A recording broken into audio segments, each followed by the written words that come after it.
Alright, let's get going, why don't we? Oh, let's see. This is Turing Complete, which supposedly teaches you all about how a computer works from the tiny little bits to higher level, I guess. Obviously, I will hopefully know all of this already, but it should be interesting nonetheless.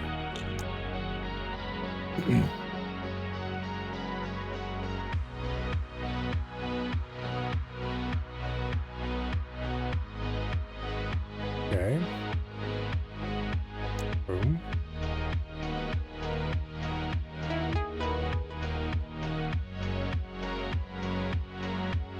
What does an AND gate do?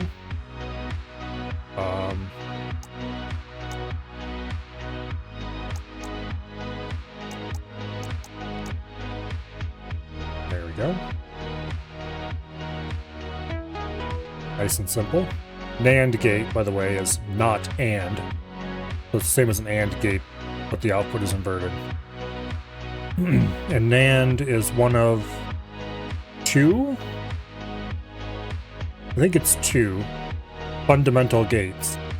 In other words, every other gate can be built out of them. NOR being the other one. I don't think there's any besides NAND and NOR. I mean, obviously you can use a transistor, but that's not the same as a logic gate.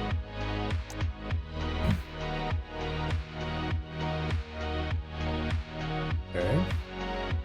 Called the NOT gate. That's extremely trivial.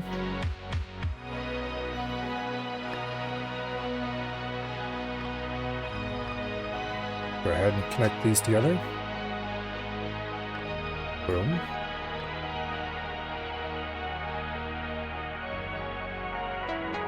Yay! Hello, Sealeth. Now we have some options.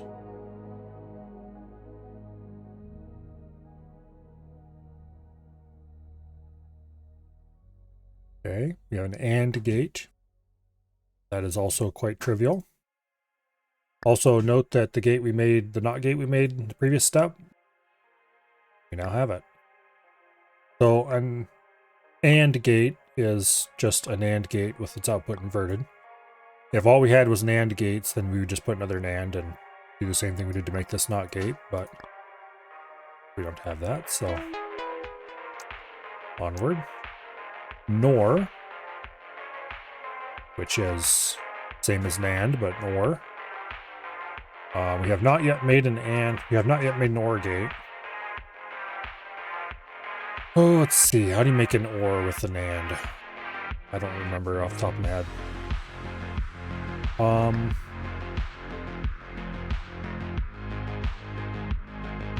think you invert one of the inputs.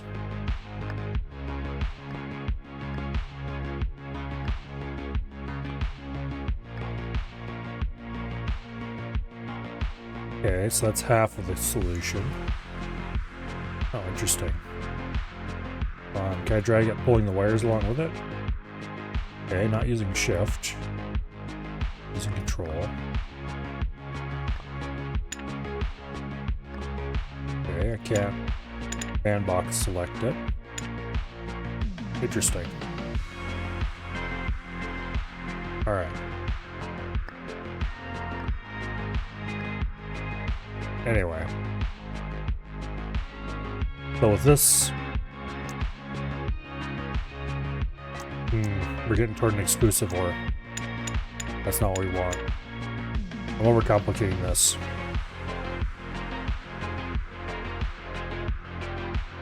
Okay, well, first things first. It's been a while since I had to design one of these damn things.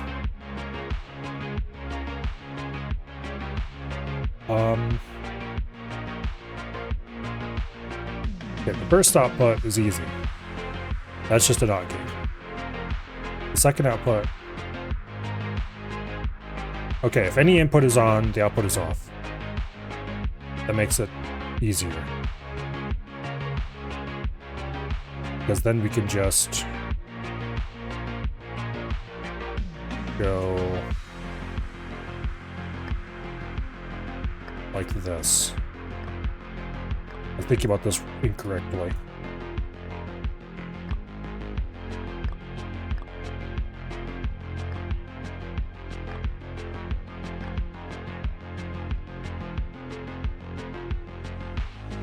Wait. That's not right. Maybe it is?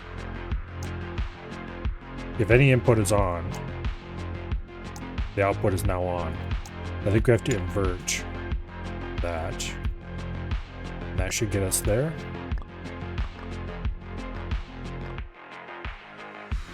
Yeah. Yeah. Alright. I was overcomplicating it mentally. Darn you, Discord, not telling I was live. Discord should have. The Discord did not. Streamcord, are you feeling okay? Yes, Streamcord is feeling okay. You know what? I'll figure out why it's not doing that later.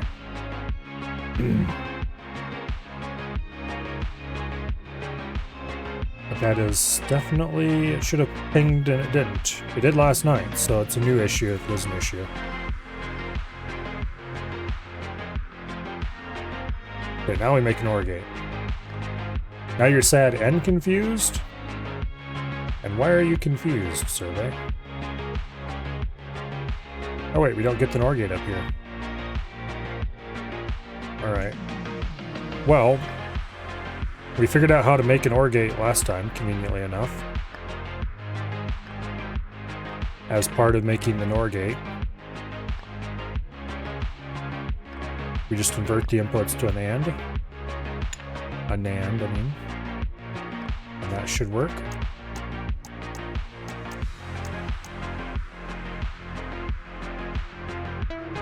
Boom. Okay. Get a circuit that is always on. That is pretty trivial. Boom.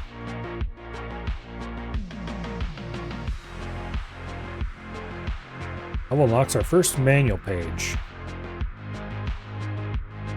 De Morgan's Laws. Okay. Gates are symmetrical, which, yes.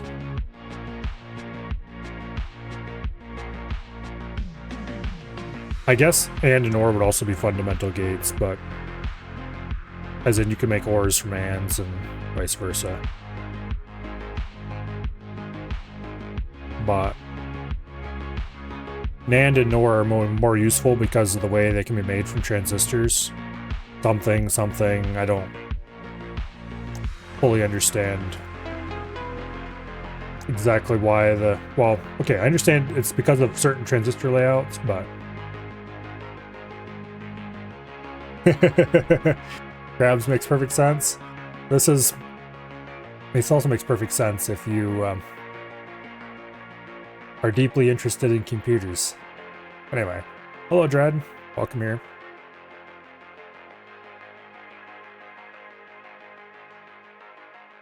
Don't worry, it only gets more complicated from here.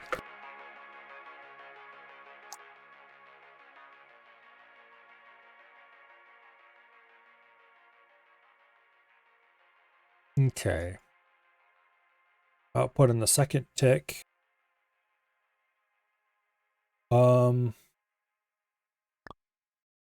Let's see. Do I have an immediate and obvious way to make a delay?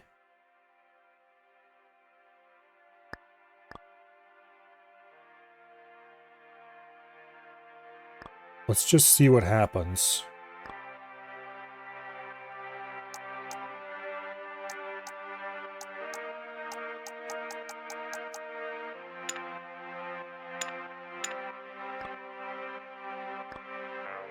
Okay.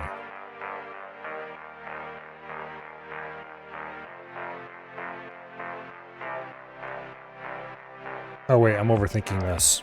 I don't need to make a delay. I just need to output exclusive OR. But slightly more complicated than exclusive OR. Because I only need to output if input 1 is green. And only input 1 is green. So, I basically want to make an exclusive OR.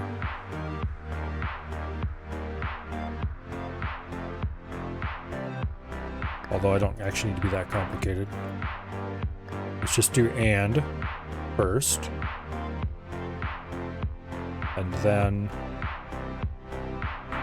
let's do AND again. Boom. With a NOT gate in between here. Because what we want is to only output when that is on. Yeah. This might be overcomplicated already.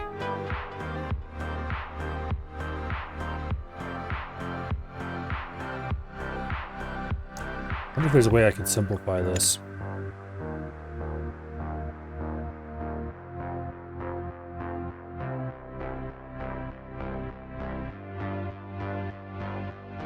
Maybe, but I'm not gonna waste the time trying to figure it out.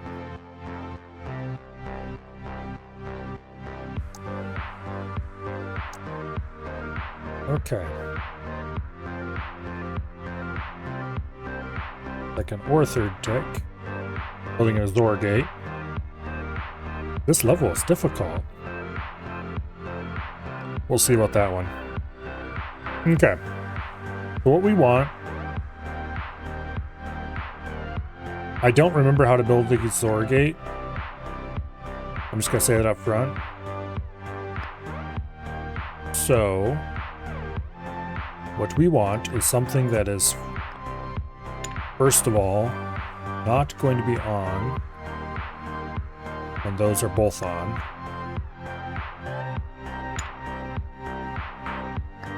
But will be on when at least one of them is on. I think I should use a NAND gate here, so I don't need to use the separate NOT. And then we'll AND them together. I think we're done.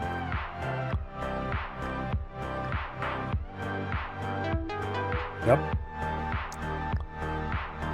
This level is difficult.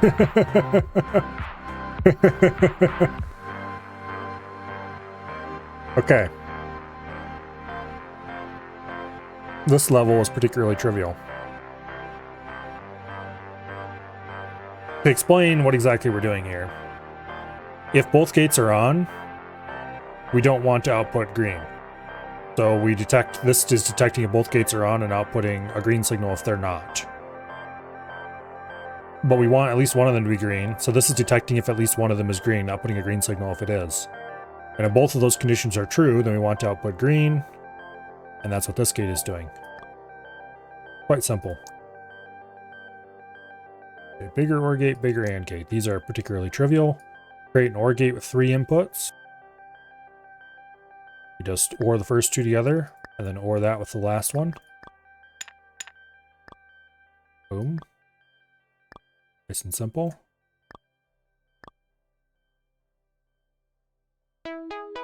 Boom. AND gate with 3 inputs, same deal. AND the first 2 together. And that with the next one. You could chain these as deeply as you wanted. I don't know why these are extra levels, but... Boom. Okay, XNOR. Okay. Inverse XOR gate. Do we have an XOR gate? Yes, we do. This should be. I'm not even looking at this part down here. But assuming that they are doing what they say they're doing. Boom. Yeah, it's just a matter of inverting. Ta-da, we're done. Okay. Circular dependency, odd number of signals, double trouble, binary eraser. This I want to get out of the way because it's time pressure and I hate time pressure. Converting decimal into binary. Okay, you must be level 3 to pass. Turn on timerless accessibility mode. Boom. Because I hate time pressure, screw you. What is 1 in binary? That's really easy. 2 in binary, really easy. 3. 13. 13 has 1 8 in it. And it has 1 4 in it. It has a 1. And 6. 1 4 in it. 1 2 in it. These binary works very simply. Like 16 is too big, so it has an 8 in it for sure. This is the 8's place, the 4's place, the 2's place, the 1's place. So 4 would be too big because that'd be 12. So it definitely has a 2 in it, and then we have a 1 in it to make 11. And so on. Let's just get this wrong. And get out of here. Okay.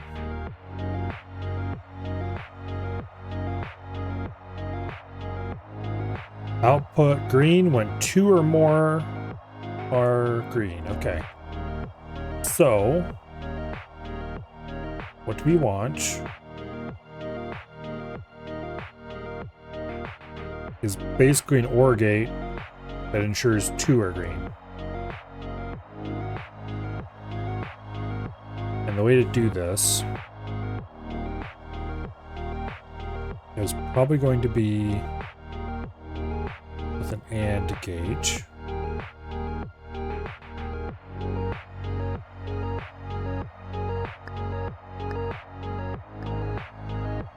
We're going to do this the lazy way.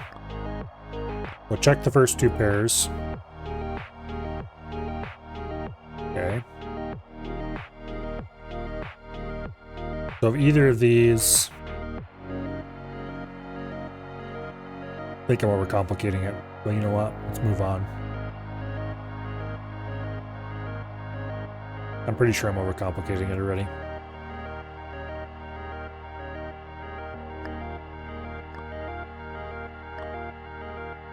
Okay. So if any of these are on, then we output green. But it's not that simple. Because there's more pairs than just those pairs I'm currently testing. I think there is one more pair that I'm not testing actually. That may be it.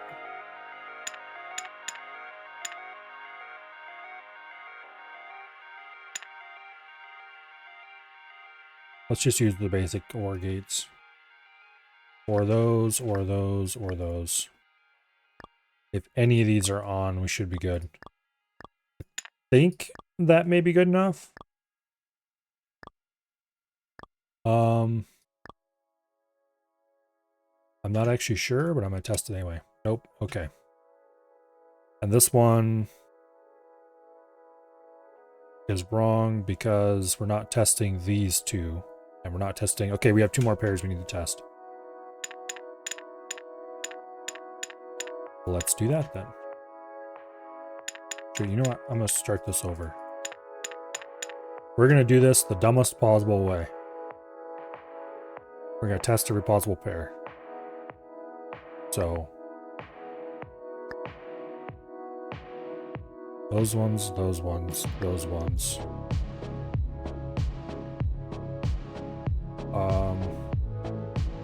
Here, let's start from the easy ones. The first 2. The second 2. The middle 2. The outer 2.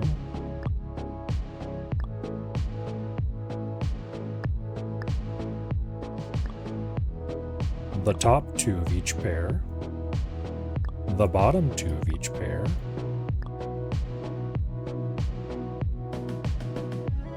And then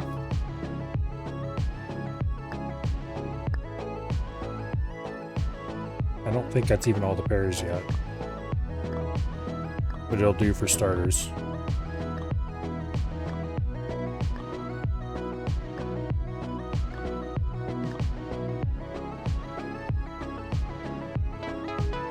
Okay, that was all the pairs.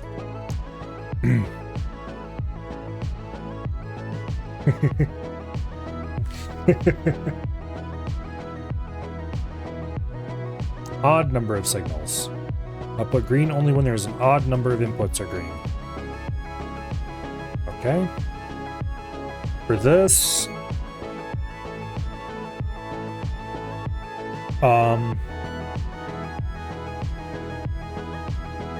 there's an easy way to do this, scratching away at my brain. I can't remember. Oh yeah. We can probably use Zors.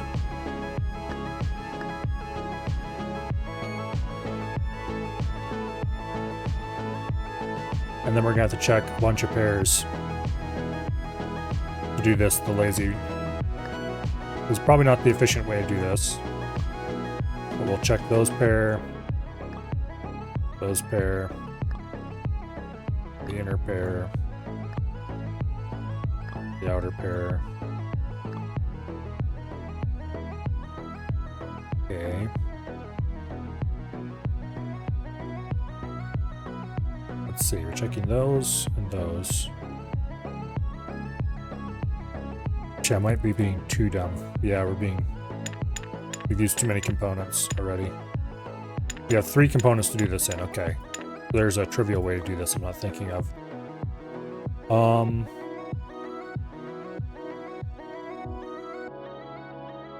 Pretty sure that a Zor is the start though. I don't think I need to check that many pairs is the thing.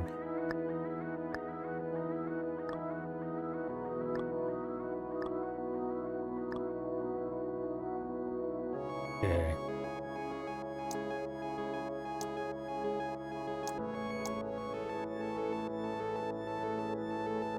Actually, we're gonna run into a serious problem if we use Zors. On second thought.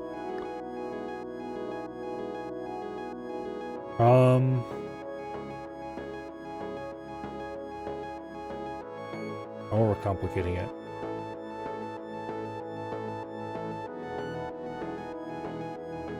Gotta chalk out you goofing off.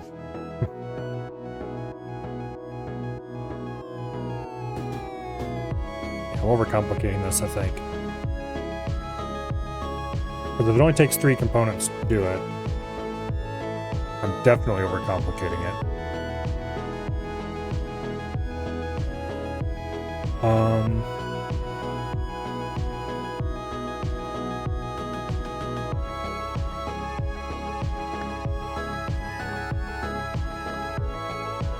So this will output green. If both are on or both are off.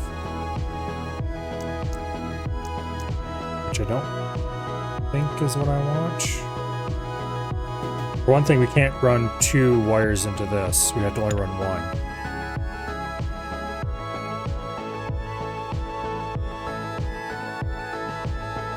So we're going to have a gate to do checking, 2 gates to do the check, and 1 gate to do the combining.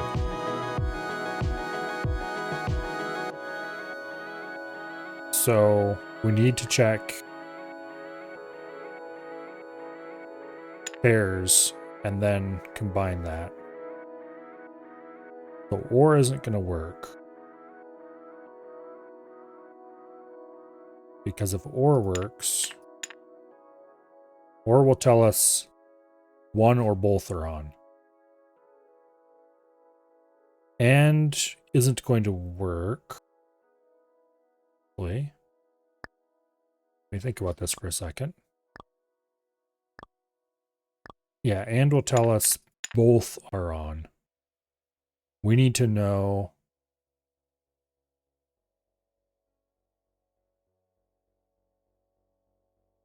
I'm pretty sure we need an OR to do the combining. And I wonder if just XORs will be enough.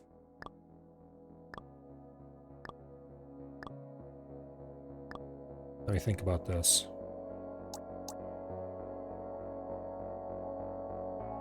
Wait. I'm thinking, for some reason I'm thinking even number. It's odd number of signals. Like this is an obvious even number. I'm being a derp here.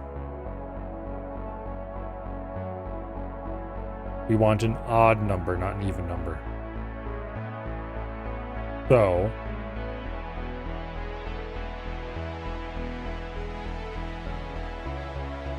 is there any way easily check this?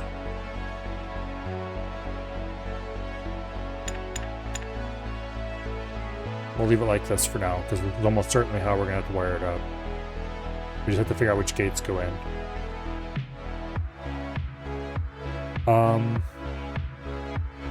If it was only 2 inputs, this would be easy. Actually, wait a second.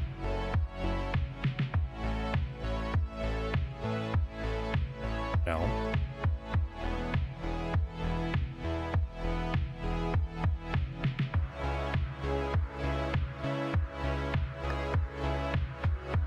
Okay. Is there any world in which AND goes here? Looking at these checks, I don't think so.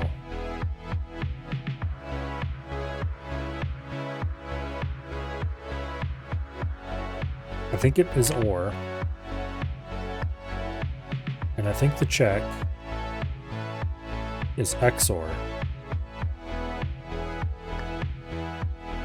But that doesn't quite make sense.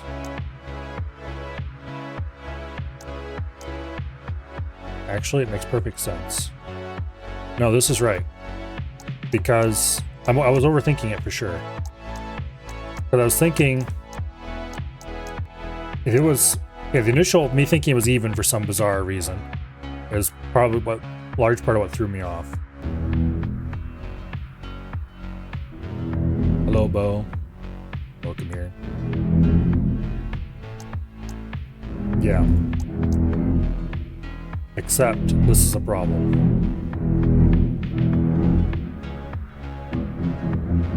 Okay, so we can't have this.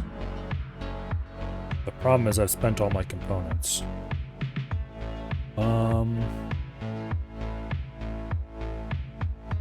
Damn, this doesn't actually work. Oh, yes it does too work. I've already replaced the OR with the XOR. XOR. Okay.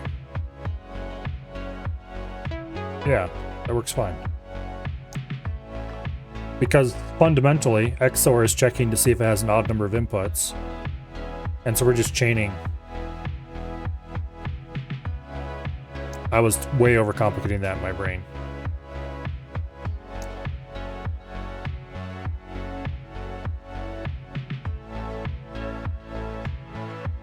Okay, circuit where input of a component relies on its own output.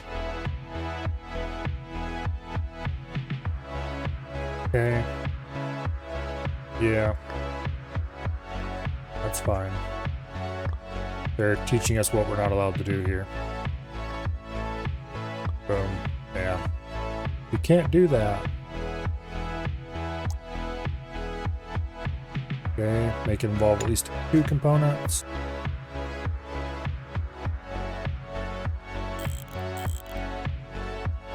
Boom. Boom. Okay, that's just teaching you what you can't do.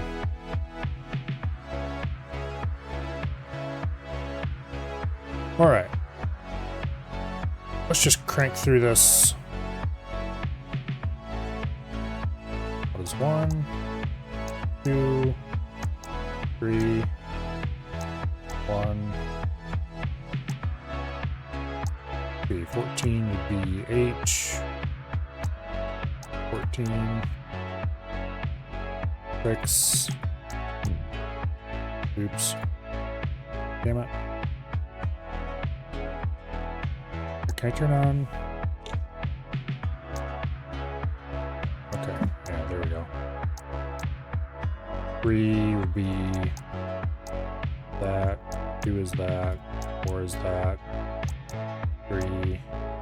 15 would be everything except the 16.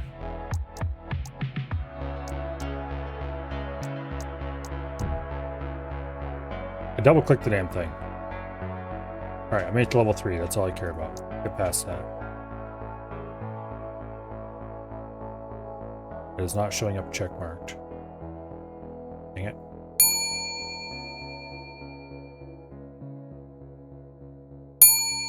Oh. Thank you very much for the subscription, 9XX. Really appreciate it. Yes, Bo, apparently your internet is okay. It works enough for you to chat anyway. Unless it's not good enough to run the stream.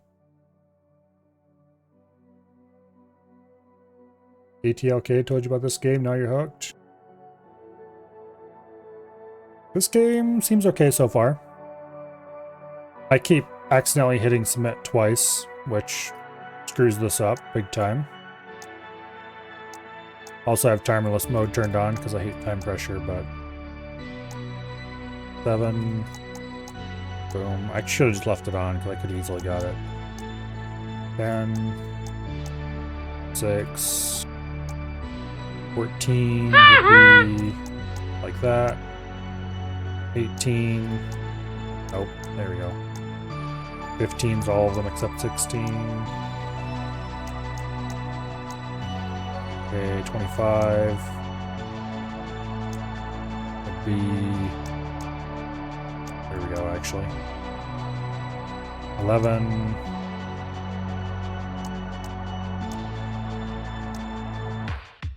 Let's see. No.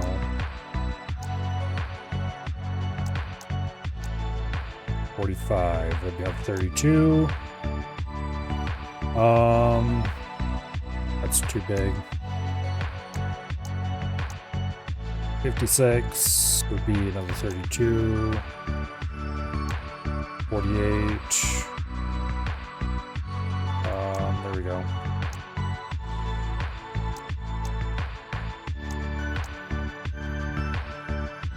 Alright, I'm just gonna screw it up on purpose so we can get out of here. Yes, I know how binary numbers work. I work with them every day. Well, not quite every day, but I work with them every day in a manner of speaking. Delayed lines, half adder, counting signals. Let's do half adder because half adders are easy.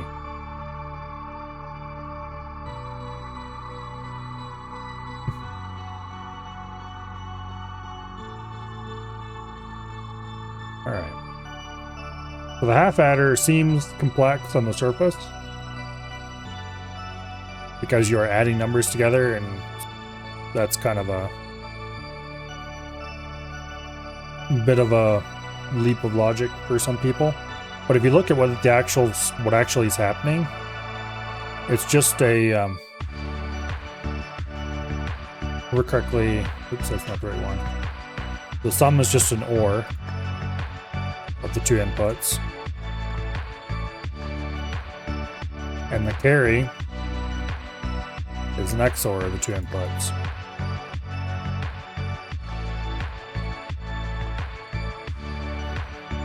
I think that's right? Nope, I'm wrong.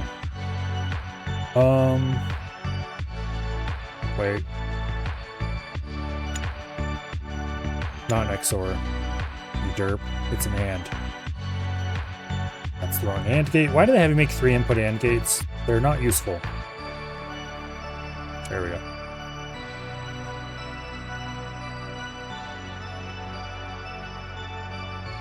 This has to be an XOR. It would help if I looked a little more closely before I talk. Anyway, full adder is a half adder, but with a carry input, which is just as simple. Oh. Your survey's Canadian friend. Well, welcome here. He mentions you occasionally. Okay. So, we have 3 inputs here. Probably better to start from fundamentals here instead of trying to copy the half adder. But basically,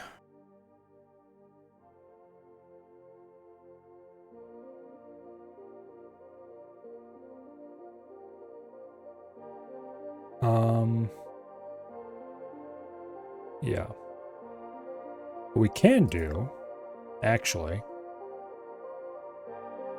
for a lazy way to do this, I take back what I said about starting from fundamentals. Damn 3-input AND gate. It's always the one I grab first.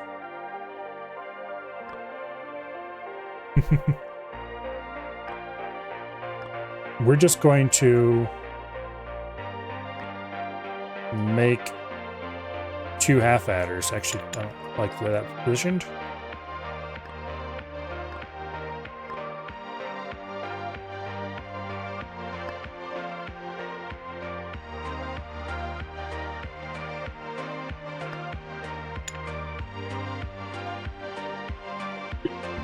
Okay.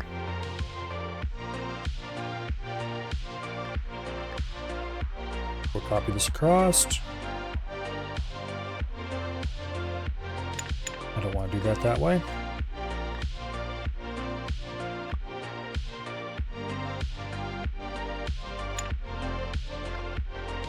That should be right. That should also be right. I think. I guess this is why they're called half adders. Nope. Okay.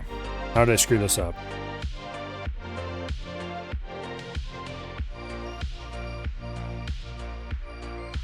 Okay.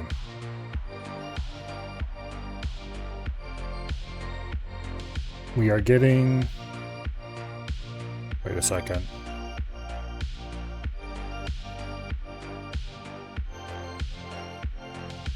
Yeah.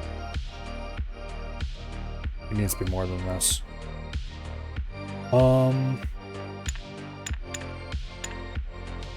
Okay, so these two are adding... Oh yeah, I'm being a derp. Of course.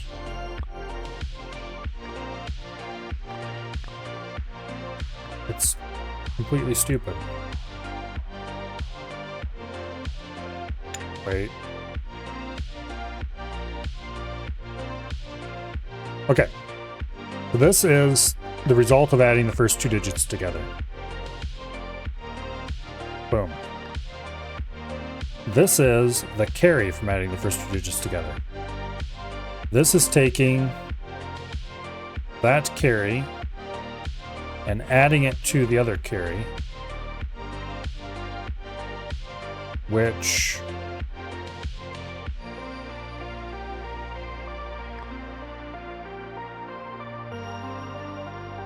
results in the new carry.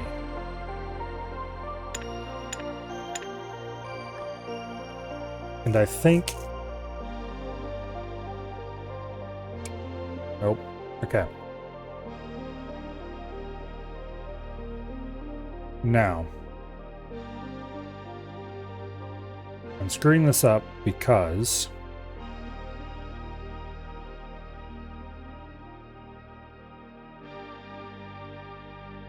okay. The desired sum is wrong. Oh. Let's see what I'm doing wrong. No, wait. No.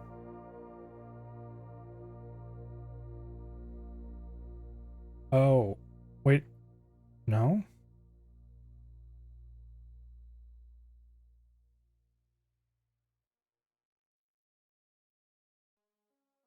Is this the carry input? They labeled them 0, 1, 2. This must be... Doesn't make sense. Wonder if... I don't have it completely backwards, do I? Or upside down.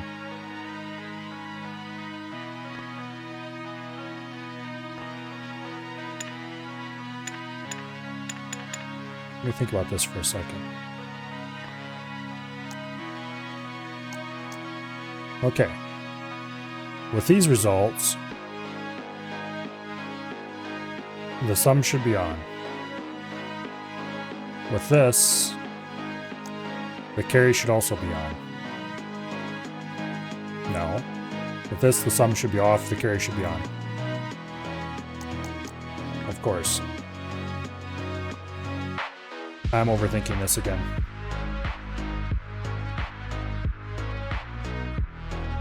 Let's see.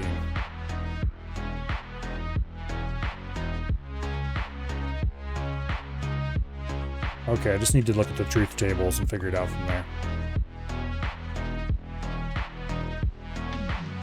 Because, yeah. Screwing it up again. Alright. So, ignoring the third input, we should be able to get a sum this way.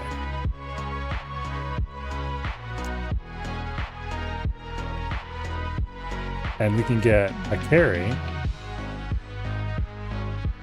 In other words, this is our half adder. Now, we need to take the third digit into account.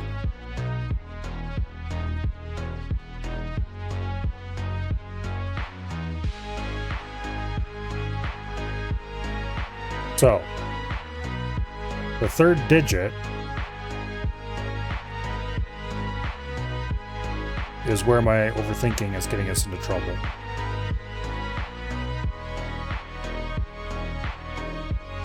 In the case of a third digit,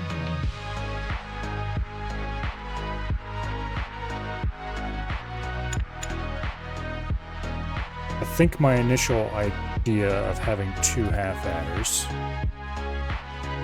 had, not that one, had some merit, but I hooked it up wrong. I need to figure out if or how I hooked it up wrong.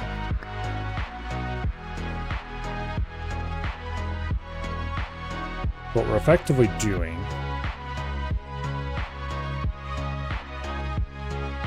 is we're taking the outputs, the inputs from this, and we're adding them together again.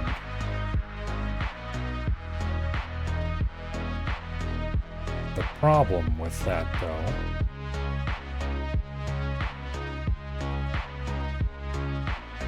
isn't saving us anything.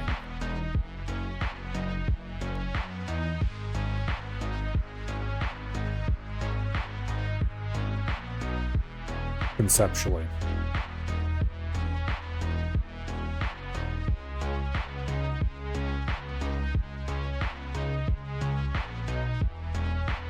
Except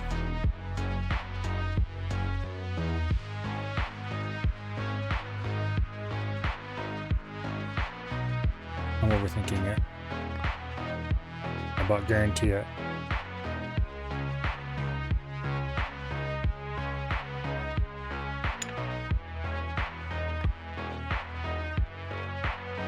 I'm reasonably sure we don't run this into a second adder.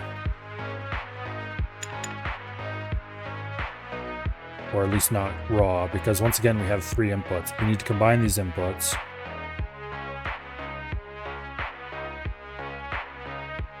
So we have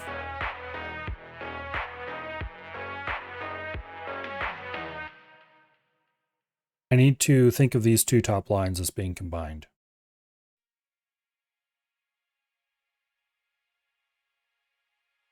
So what we want, damn it, stop clicking on the stupid 3-input AND gate. What we want is if both of those inputs are on,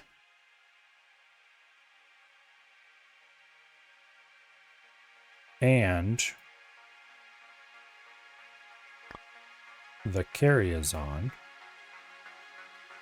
then we have two cases where those are both on, and the carry is on,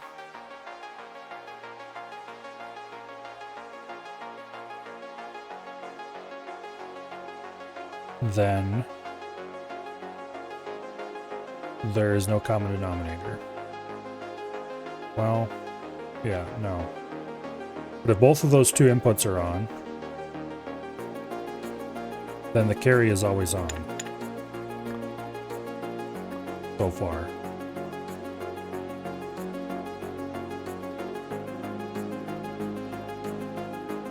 If both of them are off,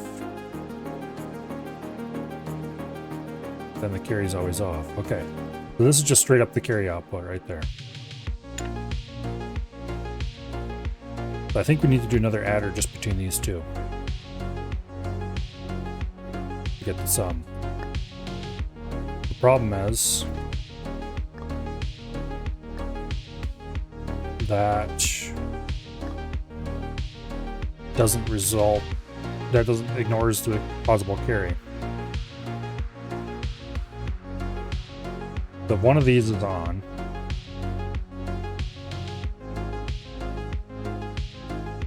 then the sum is always on, unless the third input is also on, in which case they're always off, and the carry is always on.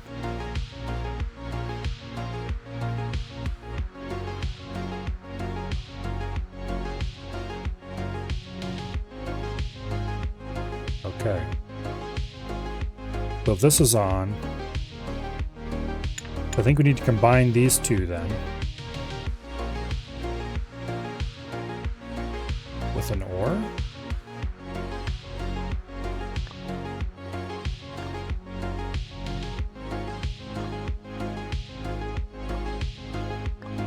Like that? No. Okay. So why does this fall over? It falls over because of course it does. We need stupid 3 input AND. I don't think this is right, by the way. It's probably, although we're getting much closer to right. I don't know why the full adder is kicking my ass. Full adders are simple.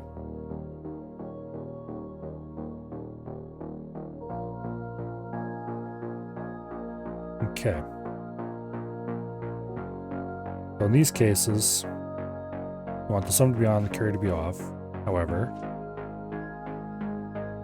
in this case, yeah, it can't be an AND. Because in this case, this will be off, that'll be off. Why am I... Full adders are easy. They're not making it anywhere near as complicated as I'm making them look. And for some reason, my brain is shut off tonight.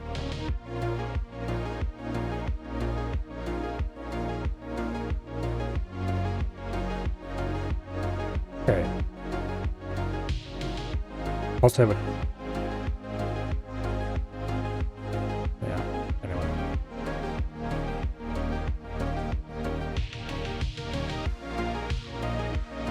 I wish I could condense these two rows into a single row that shows the output of the XOR gate. And the AND gate, maybe. But I guess I can just do that mentally.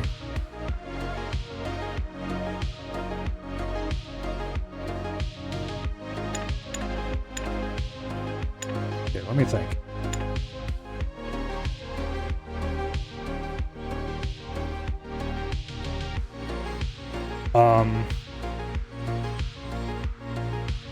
In this case,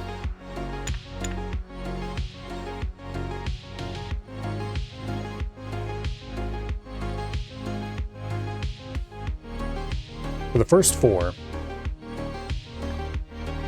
just hooking these up direct is exactly what we want. So we should ignore those 4. And we need to figure out how to mutate them based on what this one's state is. We can just easily ignore those first 4.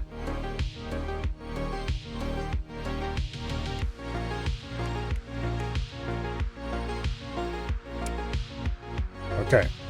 So this is the first one where things start to get interesting. So with this configuration, we want the sum to be on. So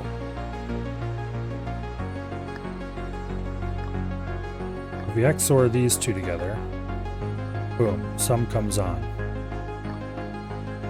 However, that will remain true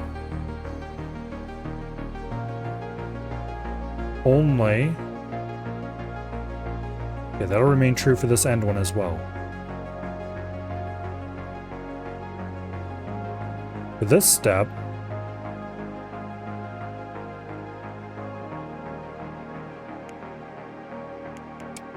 look, I don't care. I just want to go to the next one.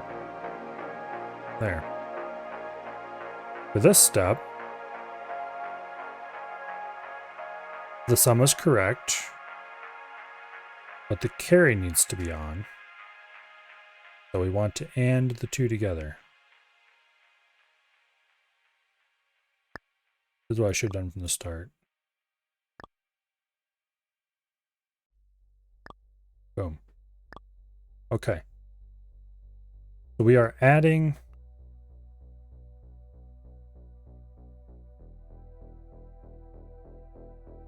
I wonder if I just should have used 3 half adders.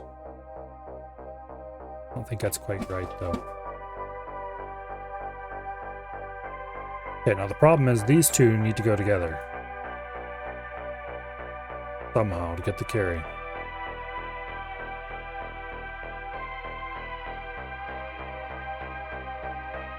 Because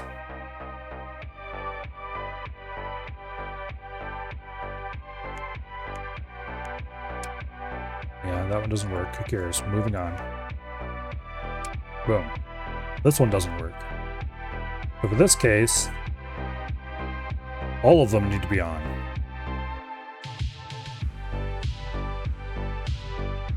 So the sum is on. That's correct. But the carry also needs to be on. So in that case, I think what we need to do is do an AND gate. That calculates that into that together. Except we can't hook those two into that. Because of course we can't. We need to do an OR gate to combine the two. And this is probably more complicated than it needs to be, and I don't think it's actually going to work.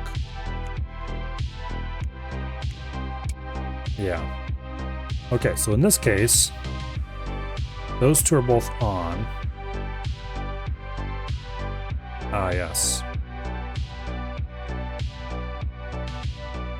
In this case, we want the carry to be on, which means we need to have an OR gate there. However, I'm willing to bet that's going to break later. Matter of fact, it breaks in the very next one. So,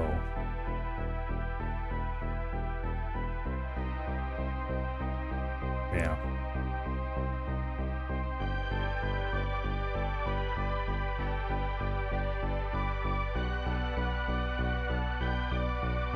We need to do something more complicated than two half adders. Because a half adder will always take 2 inputs and produce 2 outputs, and we need to start reducing our inputs together.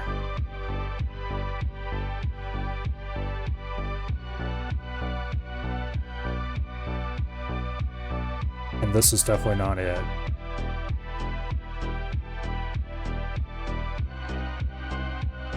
There's no amount of swapping back and forth between ANDs and ORs here is going to make this work. Unless we get fancy. Even then, I don't think it's going to. I think for a second. Because what this is doing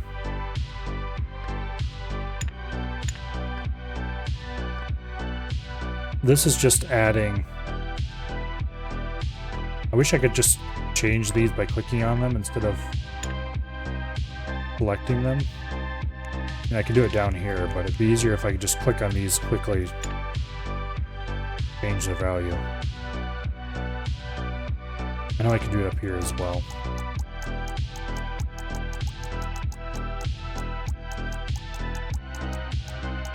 What this is doing is just adding these two together and then adding the result to that, ignoring the carry, which we can't do. And this is getting us no closer to a solution, actually.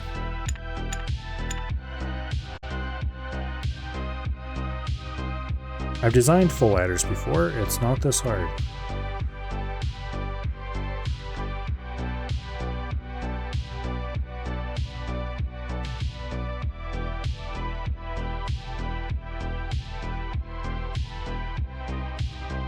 Alright.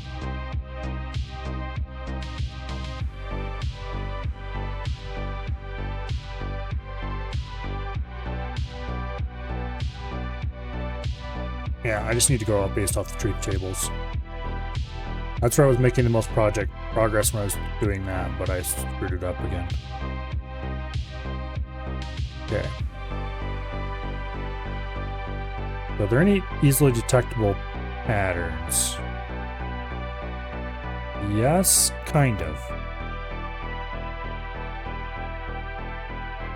Namely, I think a NAND would help here. Is looking at the carry.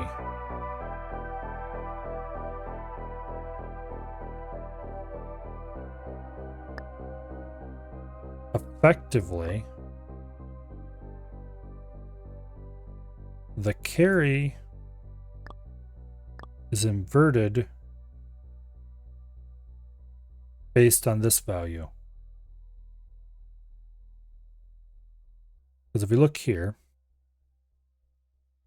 we have carry off, carry off, carry off, carry on for the first group. For the second group, we have carry off, which does not quite match the pattern, but anyway, carry on, and then carry on. So the first and last one match the first group, irrespective of the value of the third bit. But the middle two, basically when this XOR would be on, are flipped based on the status of this. So, and might not be the right option for that. So what I want to do is set carry, or provide one of the options for setting carry. There are probably multiple of these. To be based on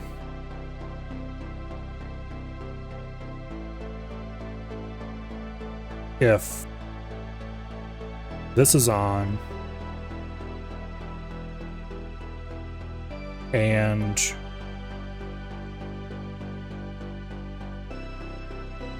this is on.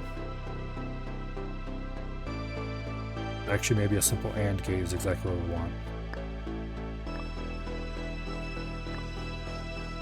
I wish we could check if just one pin was correct for just certain tests. But we can do it manually.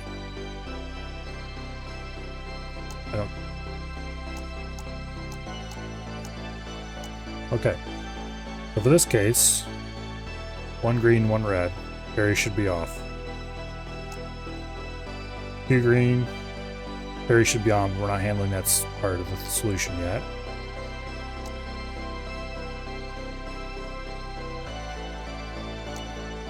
If that's on, then the carry should be on.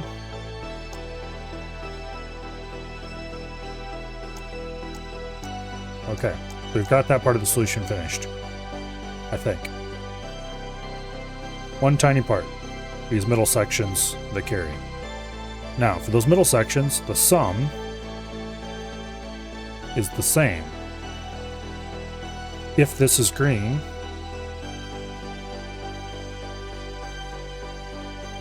then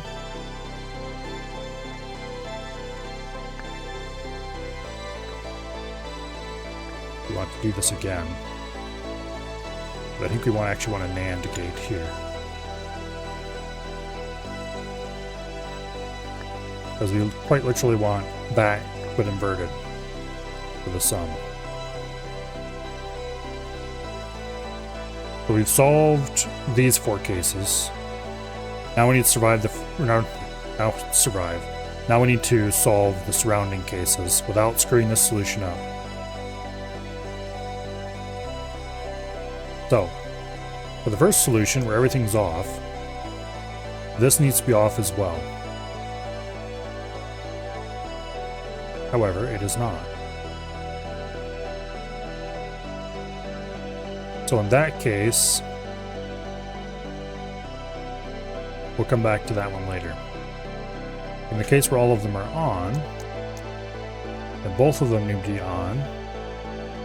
And in that case, this AND gate needs to be inverted. And we need to use an AND gate here. Just a 2-input one.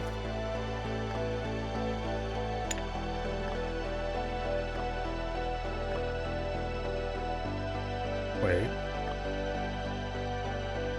No. We need to use...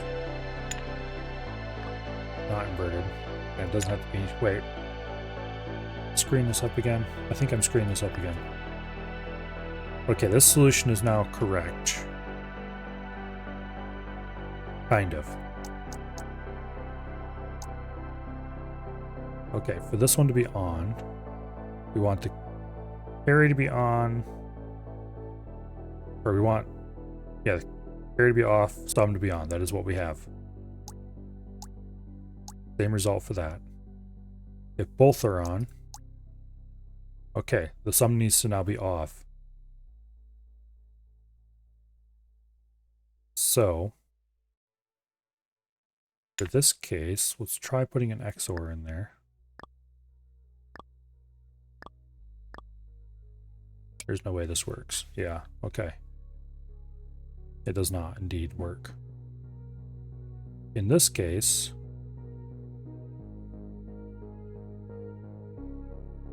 it is caused by this being a problem child.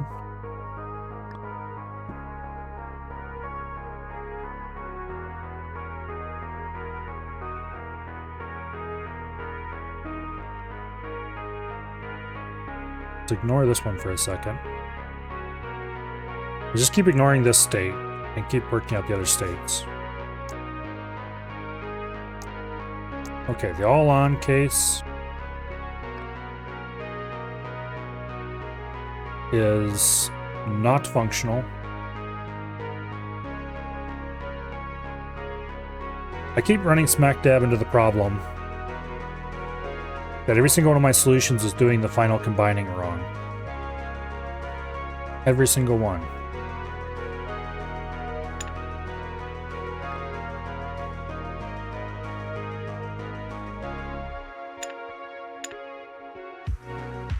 And that's a bit of a problem. Like in this case, both of them should be on. So we could do any number of plausible gates here. For this, none of them should be on. And so we would need either an AND or a NOR there. Go for the simplest one of an AND. Boom. Okay, now that functions, quote, end quote. However, if we turn just one on, then the sum should come on. It doesn't. I think what I actually need to do Let's come at this from a completely different point of view. Namely, instead of trying to do what I'm doing, I need to make a realization about the state of the table. And I think I need to look at it in terms of odds and evens.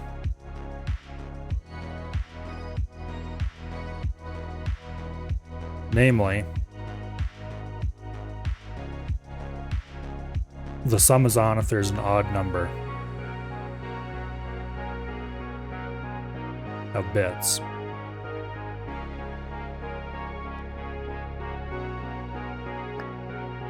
So, that's just chained XORs. And the carry is on.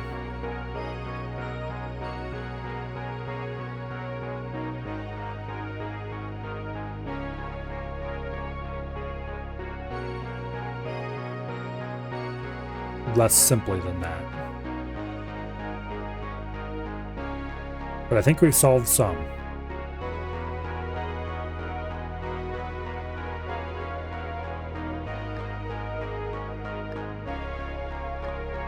Not that simple, that's for sure. Okay. We got pretty far with the really crude ignoring reality here. I think what we need for this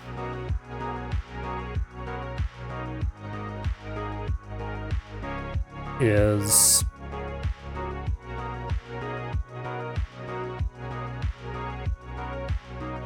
let's see if there's a simple realization we can come to for the carry.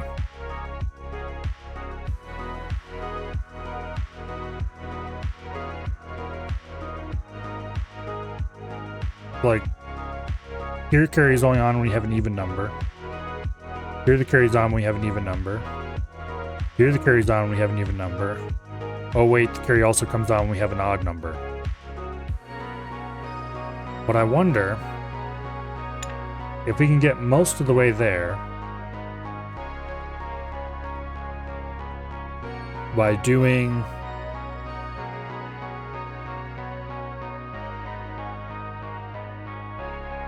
a even number comparison. No, that's probably dumb. Okay, wait a second, let me think about this. This breaks completely. This works perfectly fine for the first half. It breaks completely when we get into the second half. And for the second half, the carry is the same as the first half, but inverted. Almost.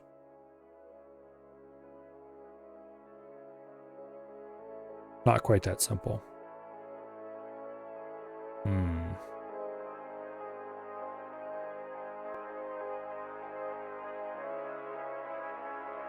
Wait, how does the carry correspond to the sum?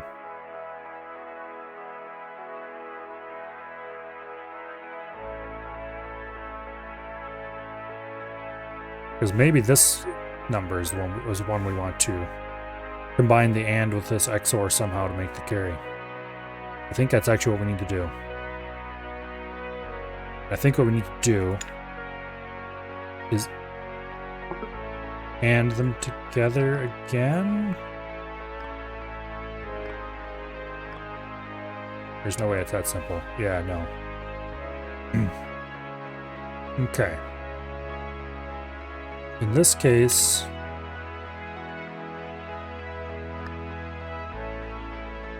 this is not it either. I doubt.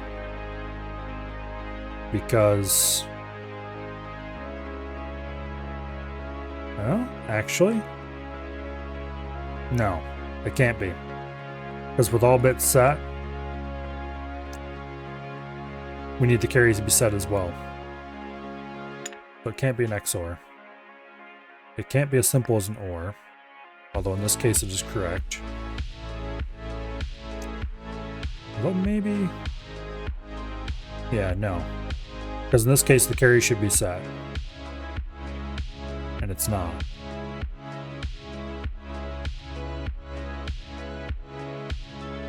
Yeah, we're completely ignoring the state of the third bit for the carry. I don't think that's plausible.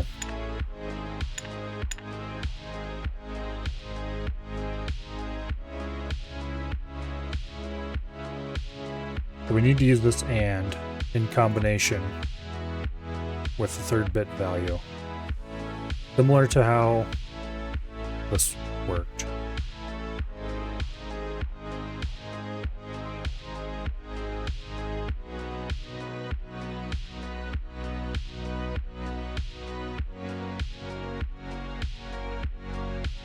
Okay, are there any realizations we can make about the AND? If the AND is on, then the carry must be on.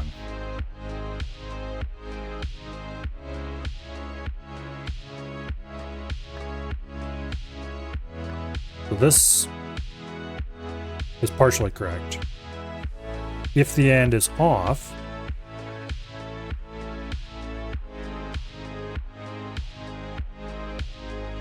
then the carry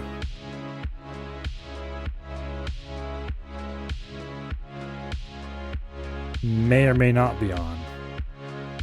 However,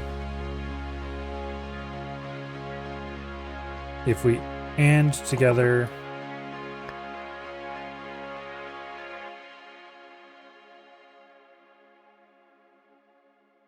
we're at the edge of greatness here, I think. Okay, where are the cases where if we AND together the XOR with this, and then OR together those two ANDs.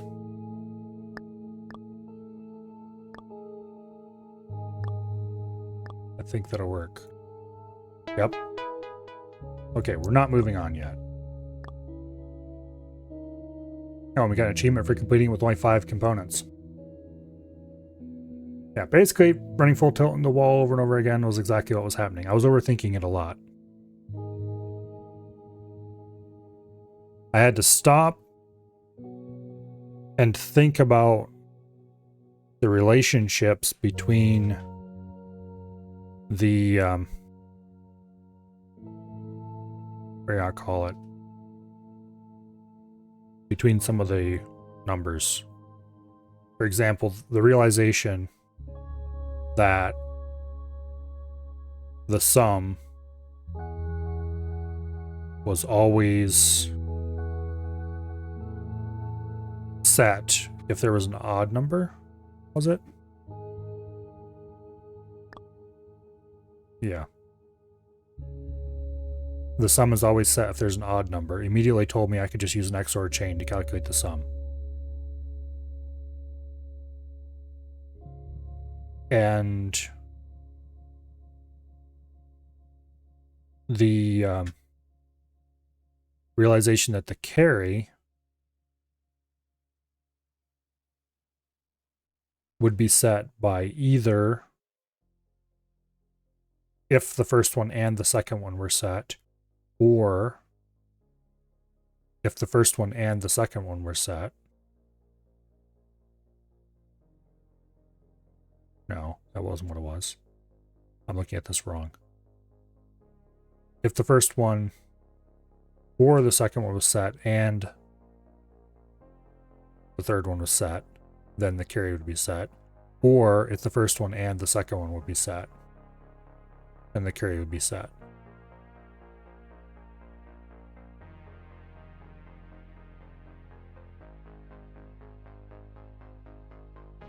I don't think there's a situation where I can get both of these to come on. Yeah, no. Anyway, this is, I'm pretty sure, a fairly efficient full ladder. I doubt it could be trimmed anymore using this set of gates, but I'm not going to make any bets on that. Anyway, I'm glad I got that solved finally. Delay lines. This is just introducing a new component. Okay. We just need to insert our delay components.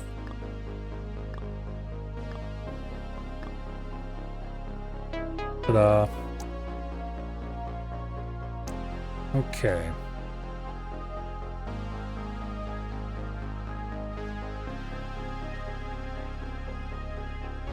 We'd import output a pulse every other tick. So we want a delay component.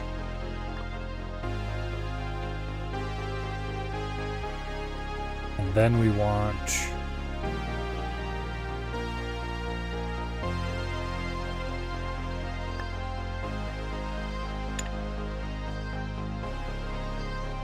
a not.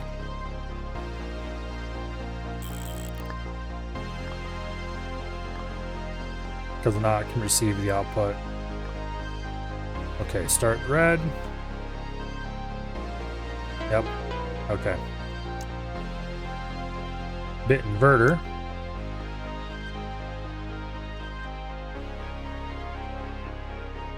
When invert is on, output the opposite of value, otherwise just output value as is. Okay. This should be interesting. How am I going to do this? It comes after delay line. We could probably cheese this.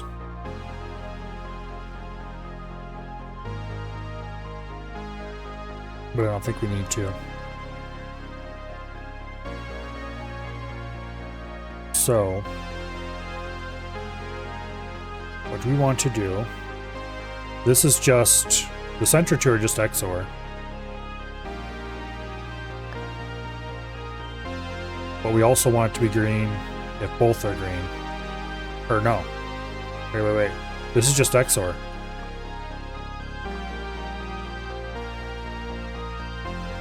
Yeah.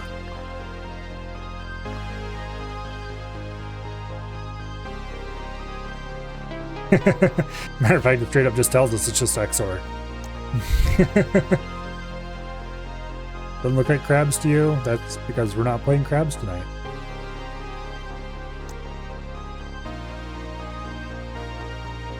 After all, I changed my mind, which I have been known to do before.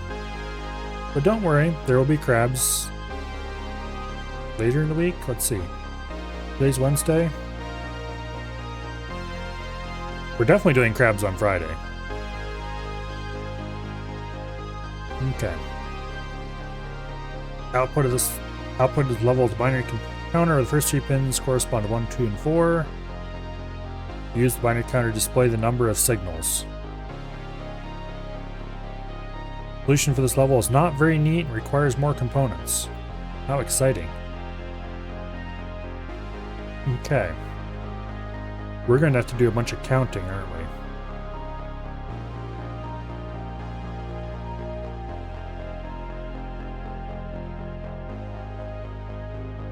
This is going to be exciting.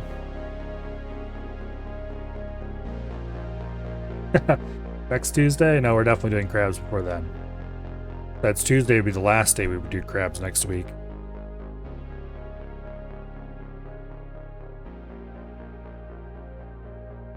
Every day except Tuesday is likely. Or more likely. I shouldn't say likely. But Friday crabs is definitely going to happen. Probably. Alright. Let's think about this.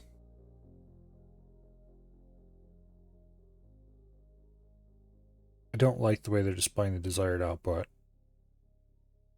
That makes it a little harder to understand.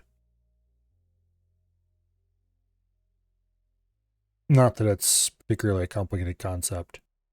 But if they're all on, then this is on. So let's start with that. We'll just do an AND chain.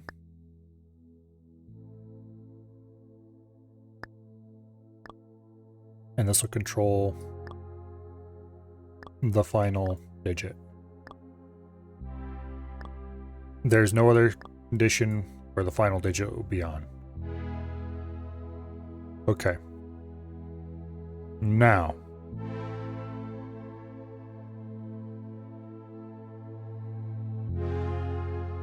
that one's trivial.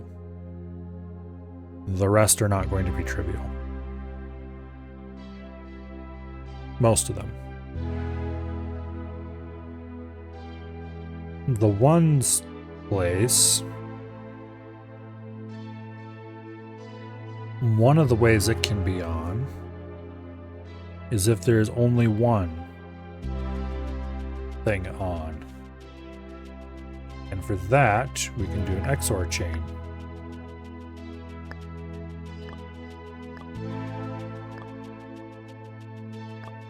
This is going to get messy in a hurry.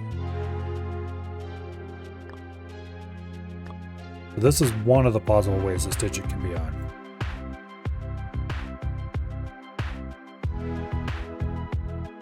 Basically, any of these being on, turn that on. All of them being on turns that on.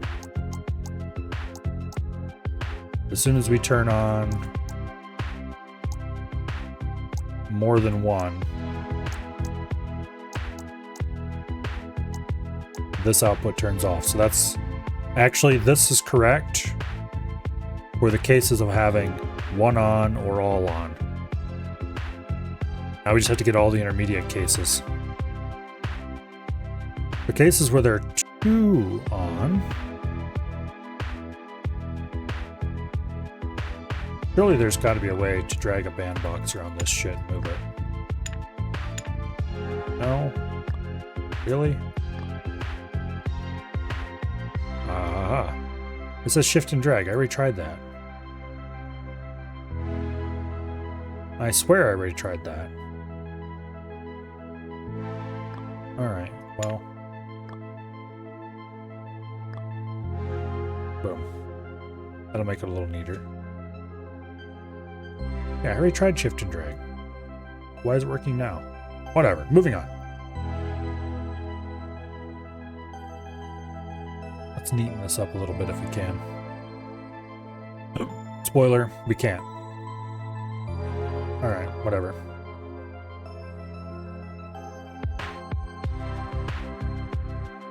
We can neaten it up a little bit. Now, that's just procrastinating though. We can count if the number is odd or even. Is that going to be useful?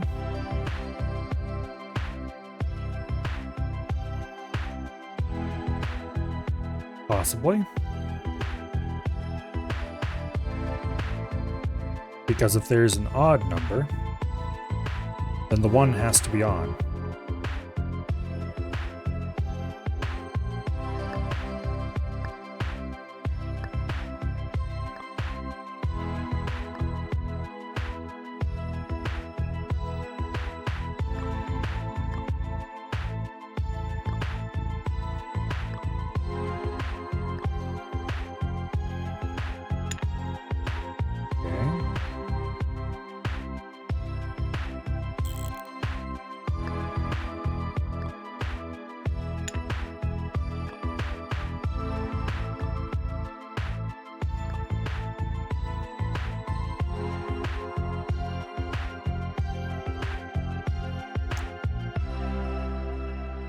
There we have an odd number. There's an even number. There's an odd number. There's an even number.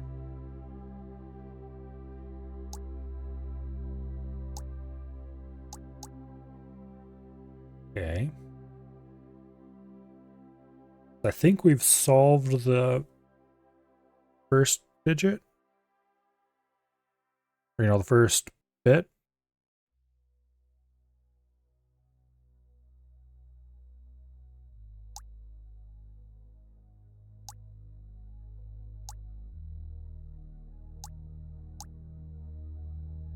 for at least some cases. Actually, I don't think we need this group at all.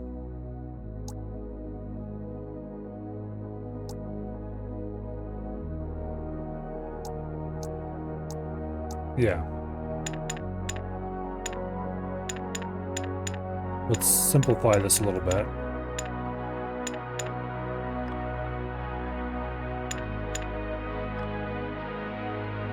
We just really need an odd or even counter.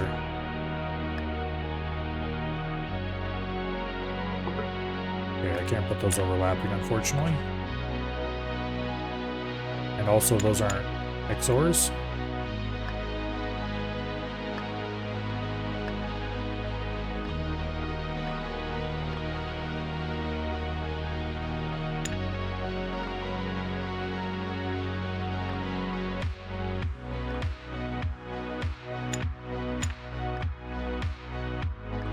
Yeah.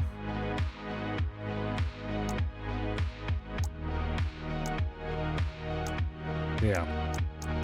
Okay, we've solved the first pin. The second pin, for the 2, that is more complicated than odd or even. But for that one, it'll be on as long as there are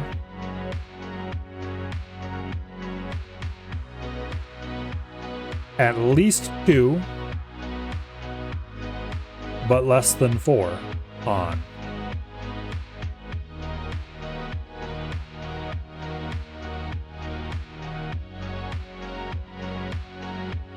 So,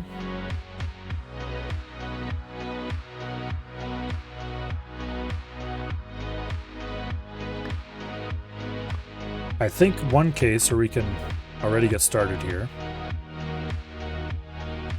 If there are 4, then obviously we are not going to have this pin on, no matter what we count. And now we just need to figure out if there are at least 2 on.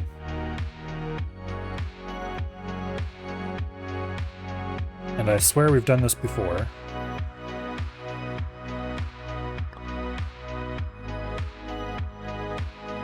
And it involved a giant pile of AND logic, and I don't even know if that was the most efficient way to do it.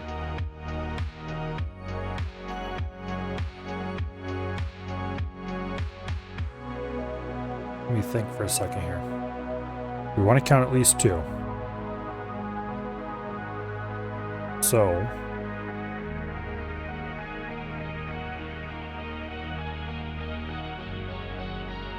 we're not necessarily looking for if pairs are on.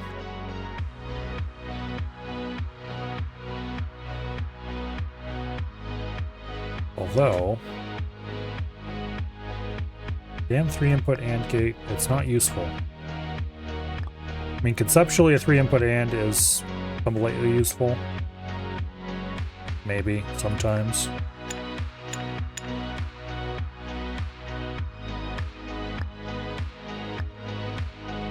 Okay. The top pair, the bottom pair, the outside pair, the inside pair,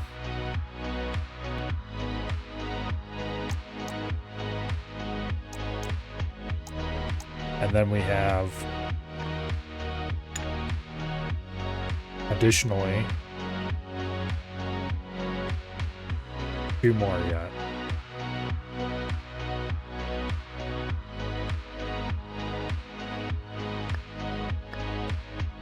We have the top 2 of the top pair, or the top 2 of the top and bottom pair, and the bottom 2 of the top and bottom pair. So if any of these are on,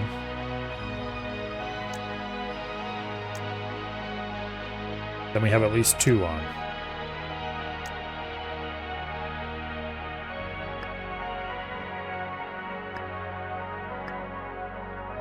I guess we could use a 3-input OR here. or 2 3-input ORs and 1 normal.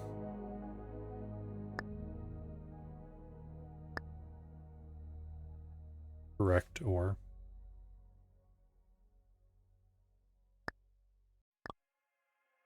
This may or may not be the correct solution, but I'm going to test it because I don't feel like trying to hurt my brain figuring out if it is the correct solution or not. It is.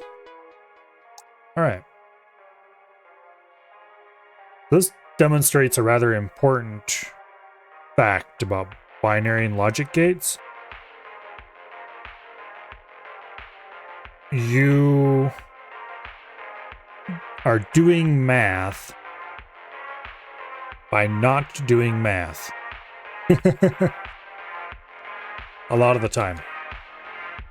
When you're working with logic gates, you can't think about doing it in math. You need to think about what signals you need to turn on and off to do that math, if that makes any sense. Which I guess the full adder kind of, and the half adder for that matter, kind of drives that home already.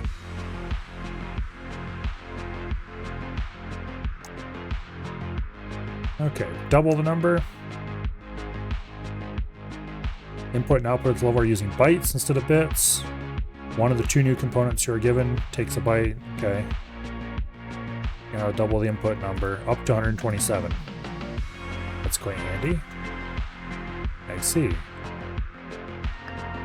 have fancy splitters to turn 1 input into 8 inputs. Well, that seems handy.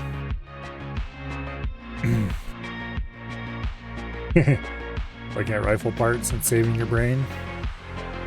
So, this may seem like it's very difficult. I can assure you that it is not, because this is a simple shift operation.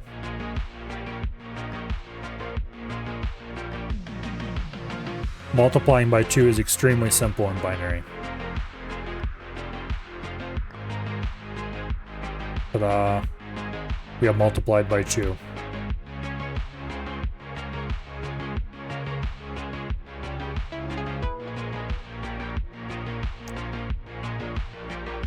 Bit switch. Okay, this is a new component. Outputs different values in the same wire. You get an error. However, some components have gray output pins. These are not outputting at all when the component is not enabled. They're like a super off. When the top pin is red, the output is disabled. This means that more than one of these gray output pins can connect to the same wire, not cause an error as long as only one of them is enabled at a time.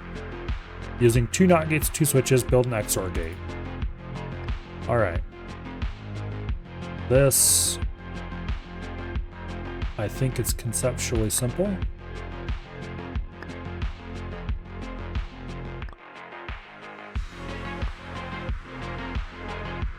Now, think about this for a second. We know we're going to have to switch on and off the outputs. Oh, yeah, this is extremely simple.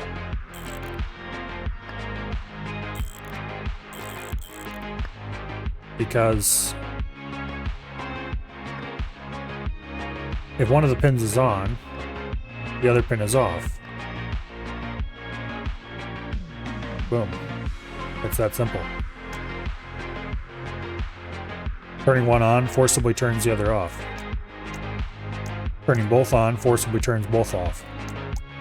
In which case, instead of getting an actual off output here, we're actually getting a no output. But off is off, so yeah. Alright, that was easy. Adding bytes. Okay.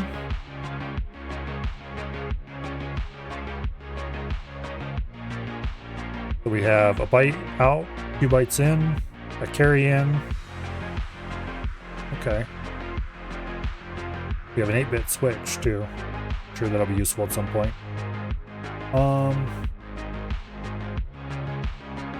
nice. We have a full adder here. Okay, that'll make this reasonable. Boom. Boom.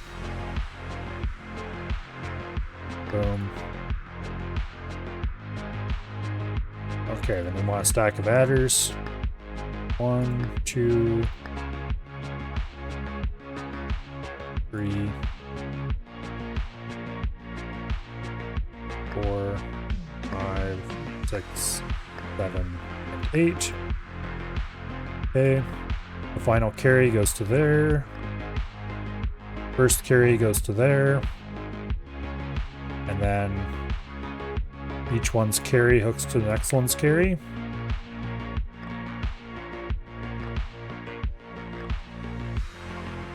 Now, on a real computer, the adders could be much more complicated than this. Because this would be a ripple carry setup. I do believe it's called. And the problem with ripple carry is that it has to fully calculate the first bit before it can start fully calculating the second bit, and so on. Whereas a more advanced adder might do the whole thing all at once. Just with, a lot more gates. Not entirely sure how that works. I've never really looked into how adders that don't ripple carry work.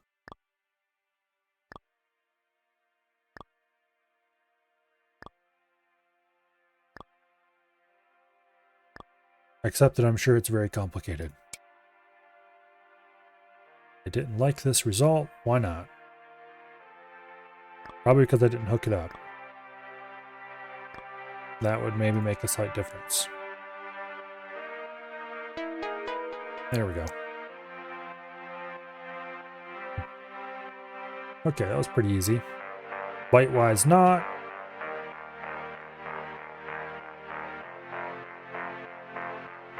That's particularly trivial.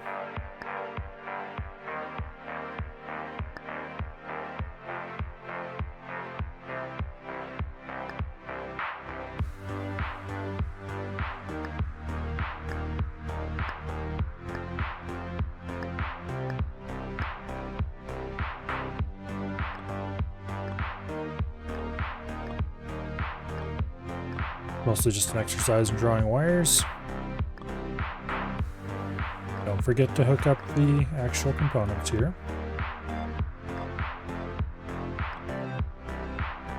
So this game costs 20 bucks on Steam. However, if you just want to mess around with this kind of thing, there's another program I do use occasionally. I've actually used it before for actual figuring things out when I was messing around with logic in some other game. Actually, it was Barotrauma, I think. Called Digital Logic Sim, which is very delightfully specific of a name.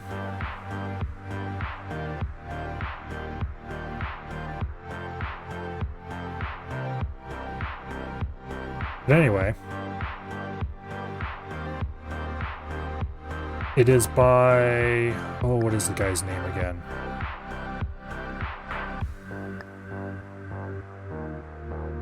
Some YouTuber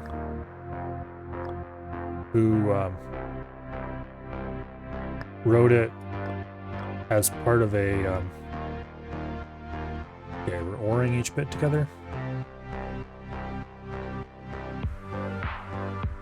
Let's just go ahead and stack the ores vertically.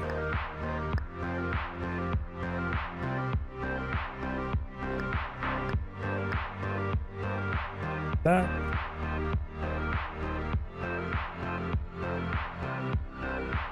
More or less centered. Anyway.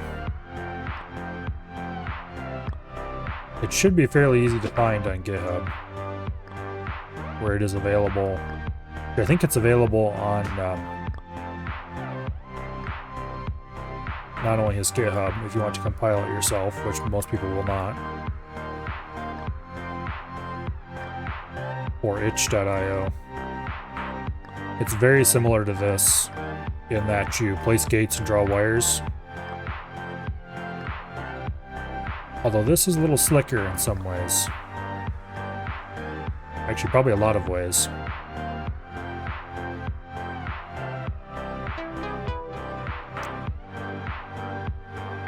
Input selector, negative numbers. Okay.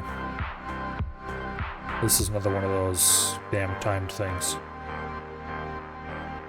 I don't feel like doing timed mode, so we'll do non-timed mode. The negative numbers are conceptually very simple. Sort of. Okay, 1 unsigned binary, boom, easy. 15. Very easy. -1 is just all bits set. -2, you just unset the 1 bit. As a matter of fact, they kind of explain how 2's complement works just by how they display the numbers here. For the reason to have time mode off, I could just stop and talk about things. Basically, if this bit is set, you are effectively subtracting 128 from the result.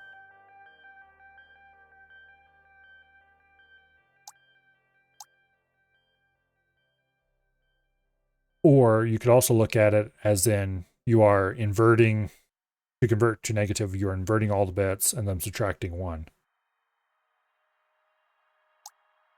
But anyway.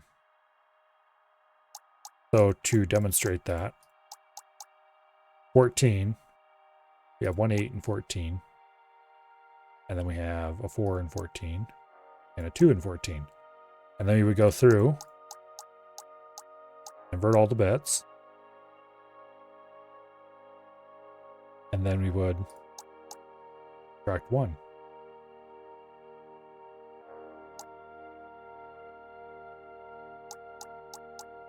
Anyway.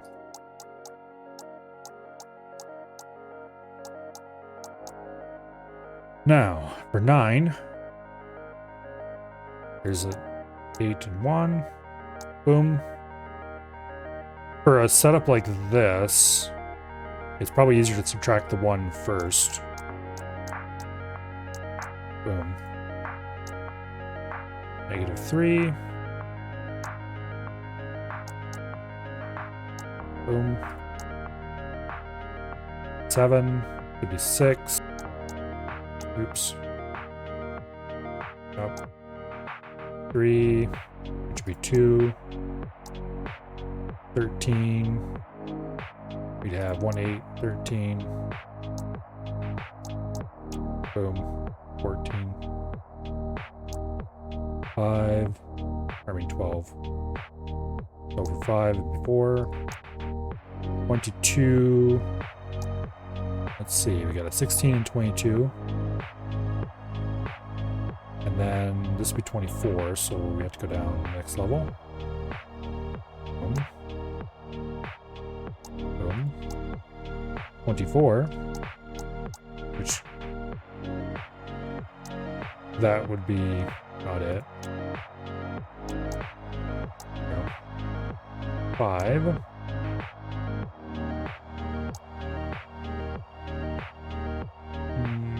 Let me enter again. Okay, so we actually want 4. Yeah, of course. 30. We want 29 in inverted binary. So yeah. Flip all the bits and add 1. Nice and easy. The highest bit is set. The value is always negative, of course. But it's not quite that simple. The byte attribute also works with signed numbers. Of course it does. There's still only exactly one way to write each number. Of course.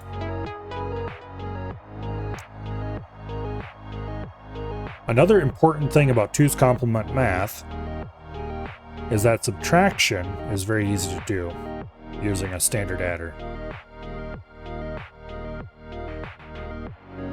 Because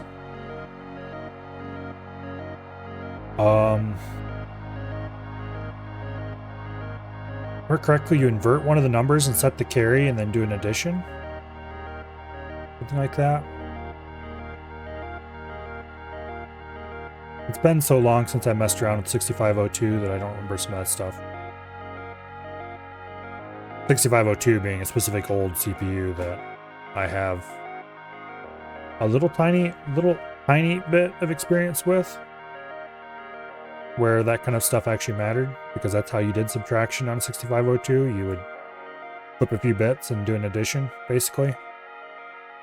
Not quite that simple, but I think there was actually an instruction that did most of it for you. Although I think you did have to set the carry manually. I don't remember.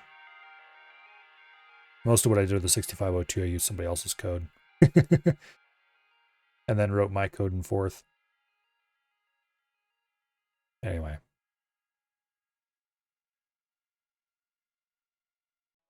When the bit selector input is red, output byte A, otherwise output byte B. Okay.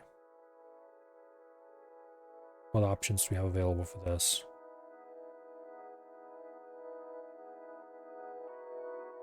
Oh, we have a full adder in there. Okay, 8-bit switch.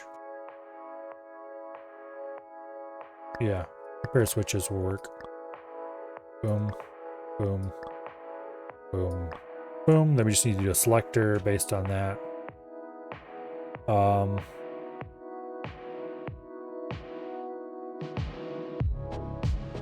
Let me think for a second here.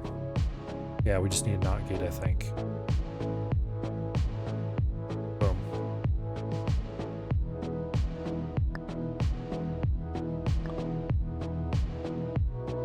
Might have this backwards.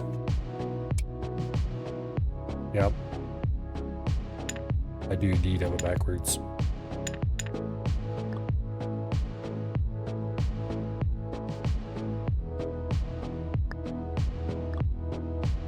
That's why you read the instructions. Nice and easy. Signed indicator. Okay. Take the input as signed number. Make a component that takes a number and negates it.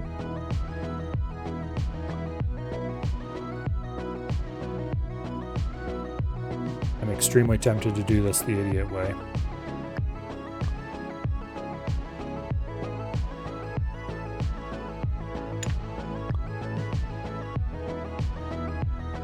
So we're going to do that very thing. We want to add 1. And we want a notch. So we just take the number, we invert it, we add 1, and we output the result.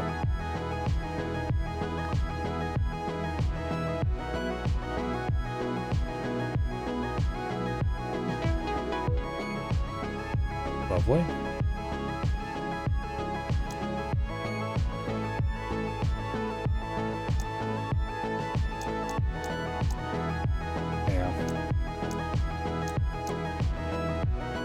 That was pretty trivial. In this case, we're ignoring the carry, which isn't necessarily correct.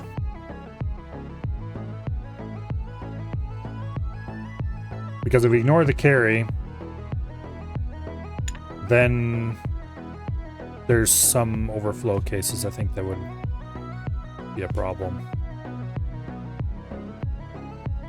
Namely, if we tried to invert... let's see, where is the last bit on this? There we go.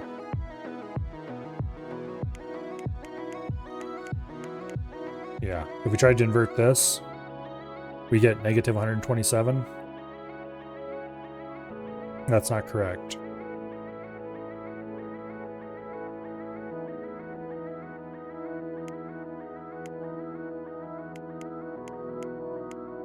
Although...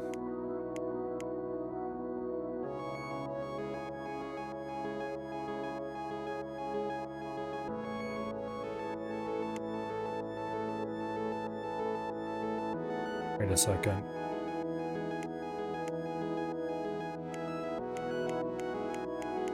No, it's fine. We're just, yeah, being a derp.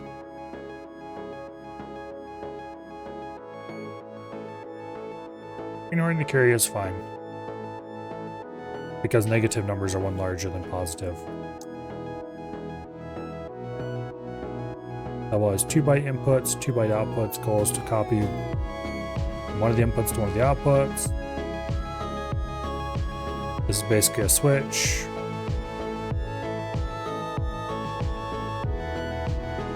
Except it's a fancy switch.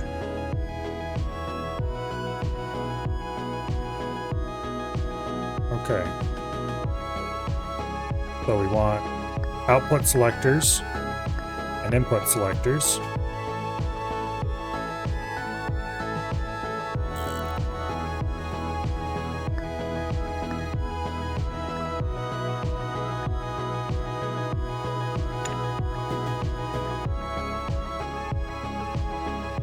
Go.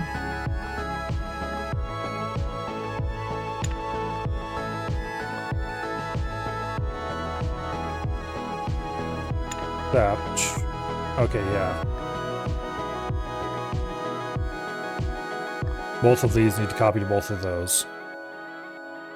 And for this, I might have these backwards once again.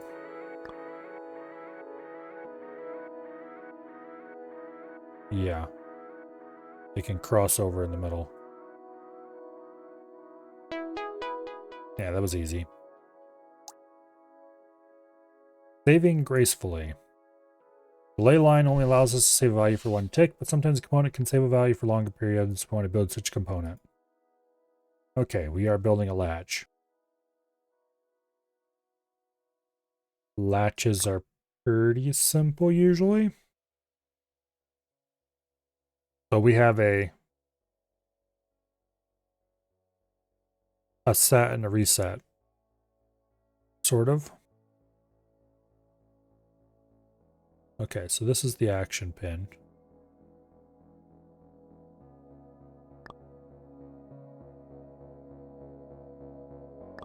Now, we want to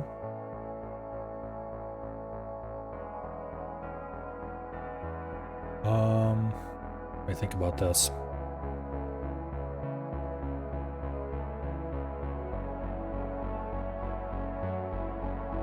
While the save line is set, the input should feed into the delay.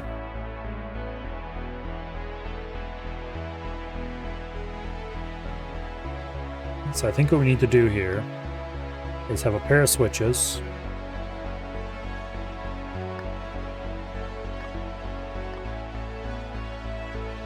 That feed the delay.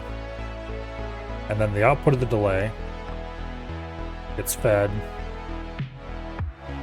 to one of these switches. And the other switch is fed from the input. And then this result controls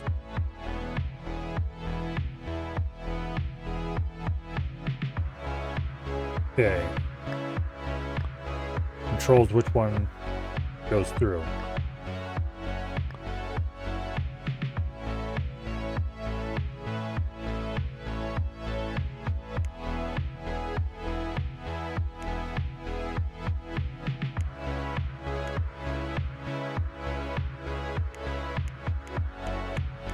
Yeah. That was fairly easy. It takes one cycle to store a result.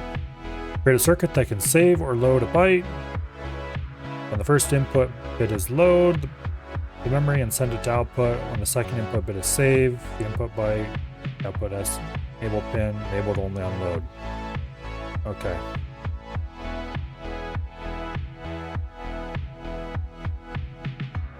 So, first of all, we need our memory cell.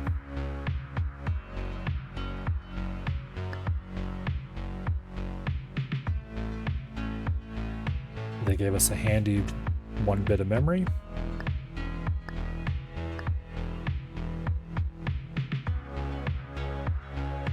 We're gonna need a bunch of those. 8 of them to be exact. 4, 5, 6, 7, and 8. Go ahead and hook it up.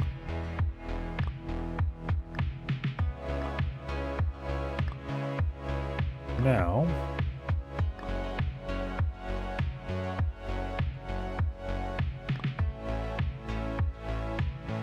important thing to realize here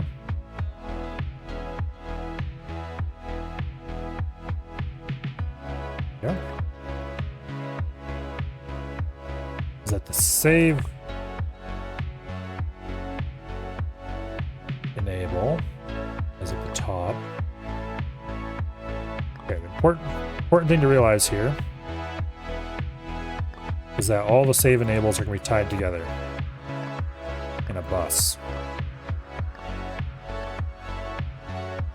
And then all the saved values get tied to each individual bit.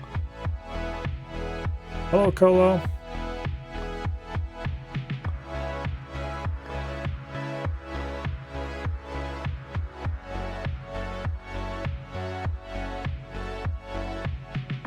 There we go. Here's our effective boom,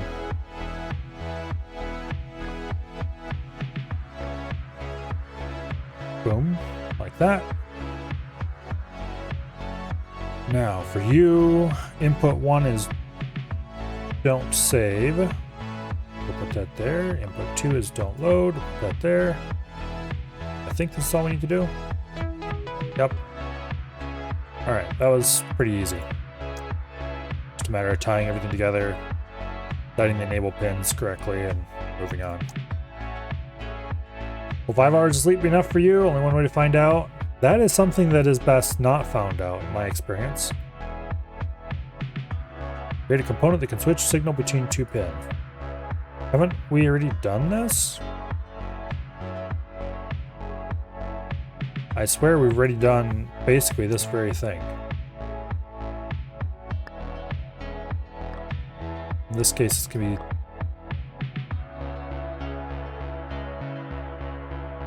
few slight variations. Wait a second.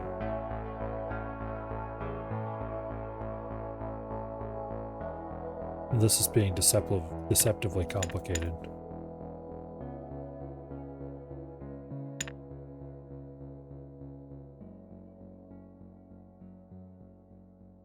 Yeah, I'm being a derp. We just need NOT gates. Or a NOT gate. Okay. When the input is off, input 1 is on. When the input is on,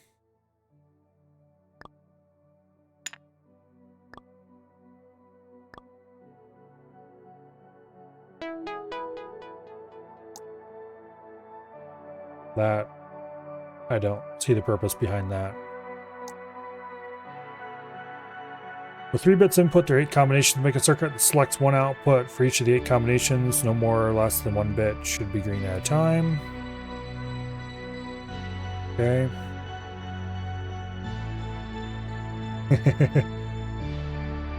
Blinking is very different from sleeping, just so you know. Okay. So this is actually somewhat more useful than the 1-bit decoder, which they actually did give us a 1-bit decoder. I guess maybe we can use this for something? I don't know.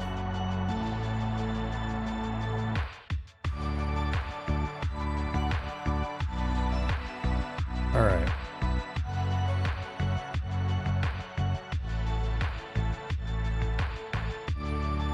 I think we can probably chain these and get something out of it, maybe. Or not chain these, but... Let me think about this for a second.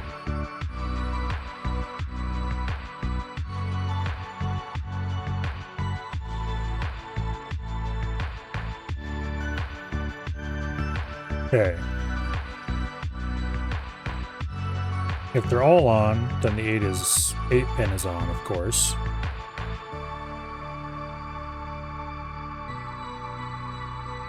But I don't think it's going to be that simple.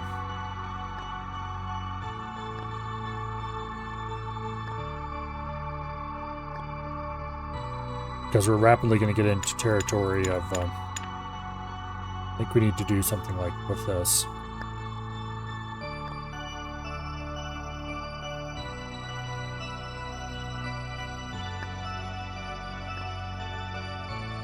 Amplify the number of pins we have available.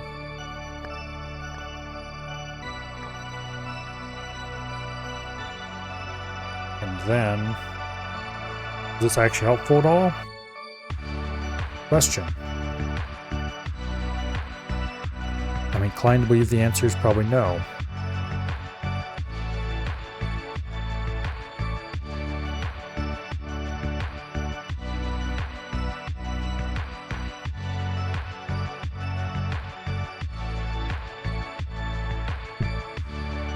You're off to play dead for as long as you can on the armor ring. Well, have a good sleep, Dolo.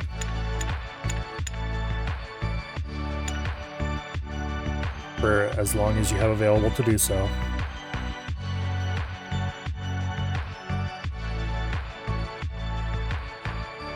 Have I heard of Ultra Kill?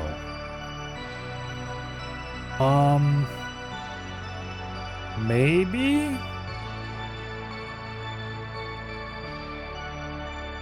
Oh, interesting.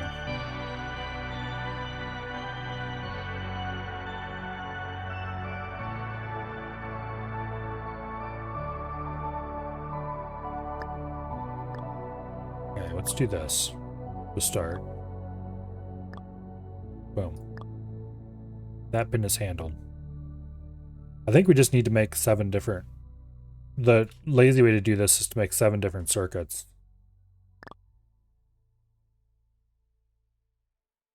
Let's just stop screwing around and start making them. Okay. And with a notch. Actually, wait. I can just use ands in all cases. Just apply more or less knots. Boom. Also, I'm going to clean this up considerably. Can I move you? Yes, I can.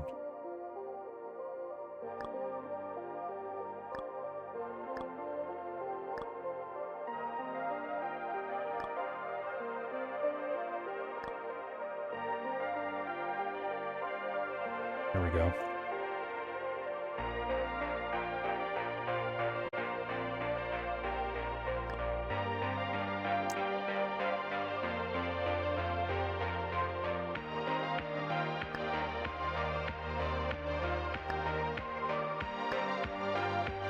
Okay.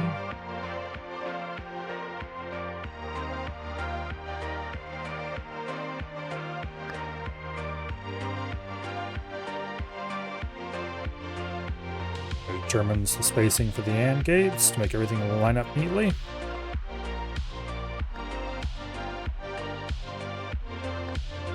Boom. Move you down to there.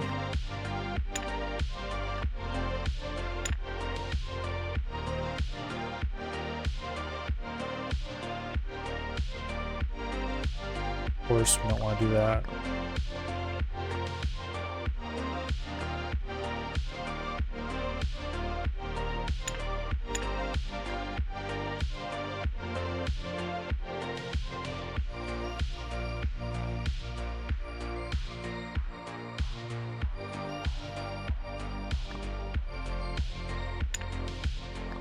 There we go.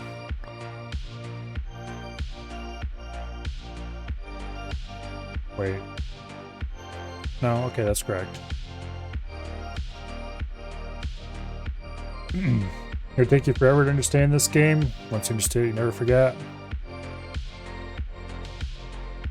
It might actually be a very useful thing to learn. Because this is, after all, what underpins all computers.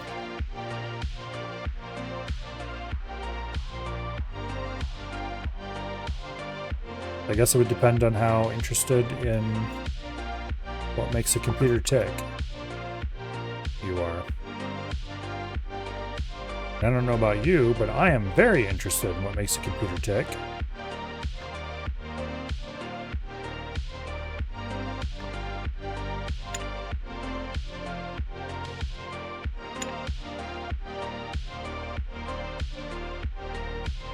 And always have been.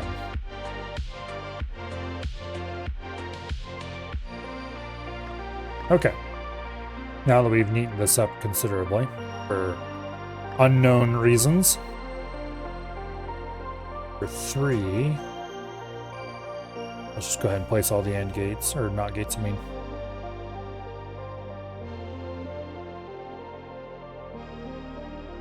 Okay. For 3, we need...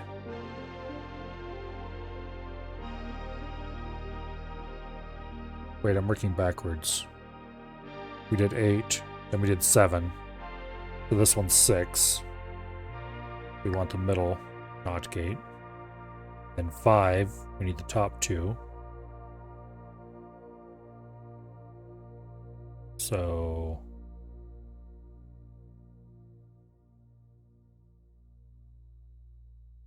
boom. Boom. And then 4, we want just the bottom one. Boom. 3, we want the bottom.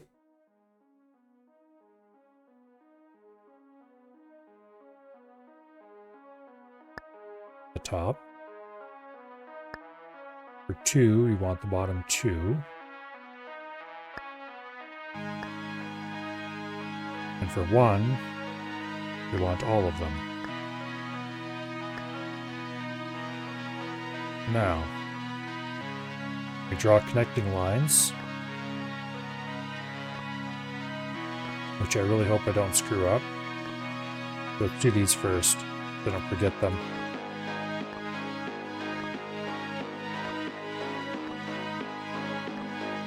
Okay.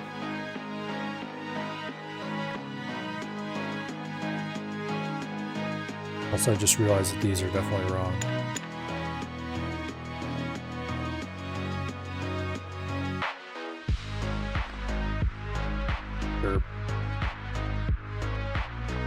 So we go pin 1, pin 2, pin 3, pin 1, pin 2, pin 3. Man, I hope I didn't screw any of these up.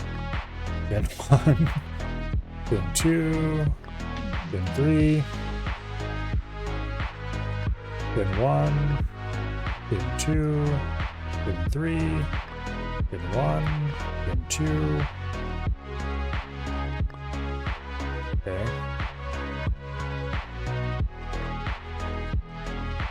If I did screw any of these up, I'm going to be very sad.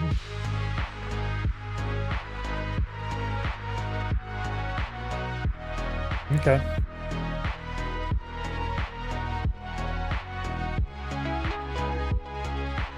That, I don't know if there's an easier way to do that or not. Clean it up a little tiny bit. That was annoying. Okay, we've got logic engine, registers, little box, counter. What's this do? Can you fit 4 bytes of memory into this limited space? In this level, you have to build a circuit that can save or load from 4 different bytes of memory. Given 1 bit determines you are to load, another bit to save. Okay.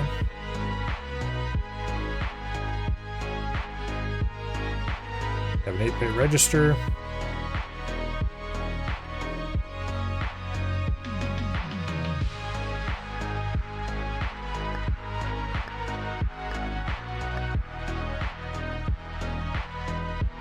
Okay.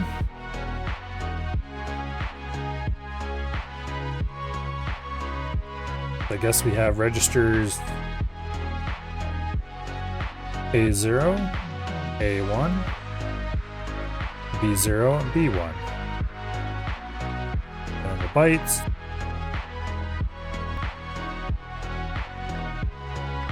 I need to connect the byte input to all of them. Oops. Which I'm doing this wrong immediately. If I want to have any semblance of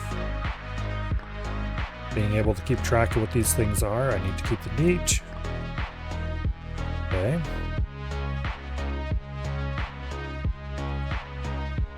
Load is red, save is okay. Okay. So these are our address pins. This is our action pin. Now,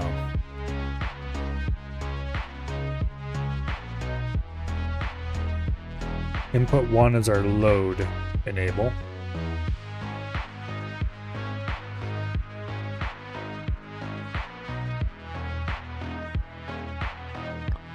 Let's go ahead and run that around the outside.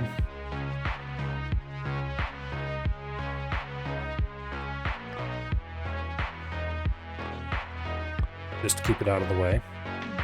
Because if load is enabled, then we want load to be enabled for all of them.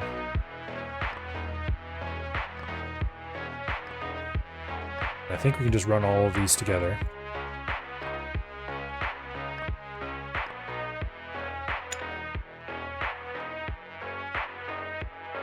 Scooch this over to there. Okay. Now,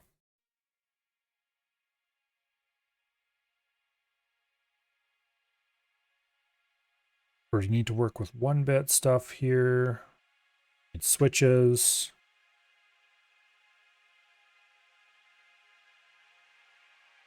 We need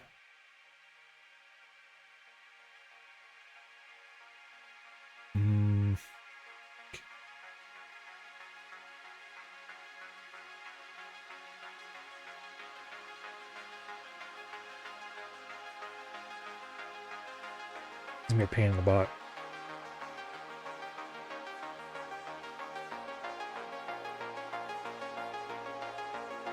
I just realized how many of these damn things we're gonna need. AKA a lot.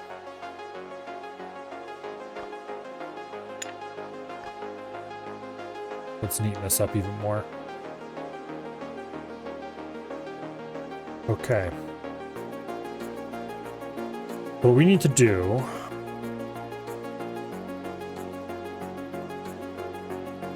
each and every one of these needs a switch.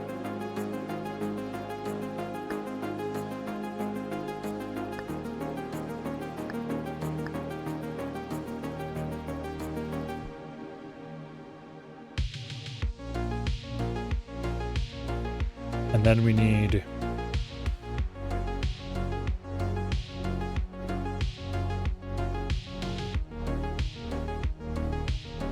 these switches. One is for save, one is for load, which I need to run these into a bus configuration or I'm going to go insane.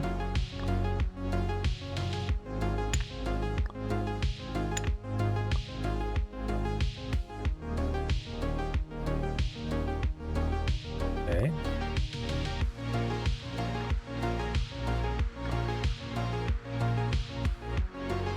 Wait a second. Think about this.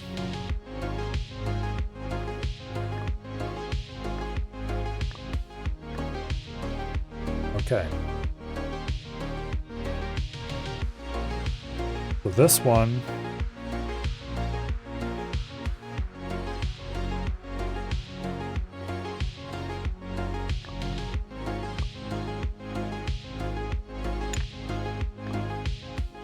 save for you. This one is save for you. And then this one is load for you. This one's load for you.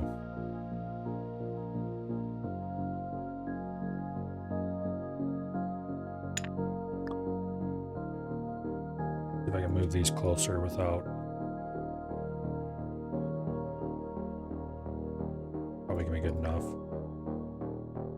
Is this correct?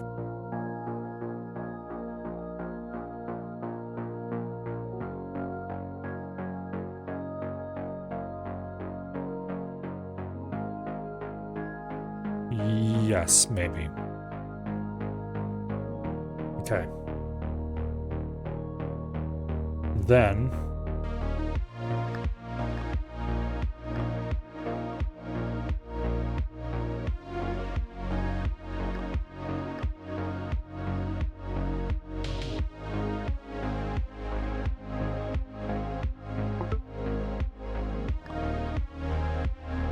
wait, which one are you?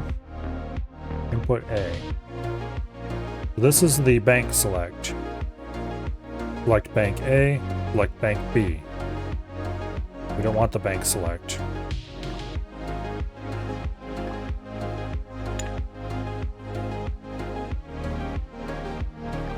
Yet.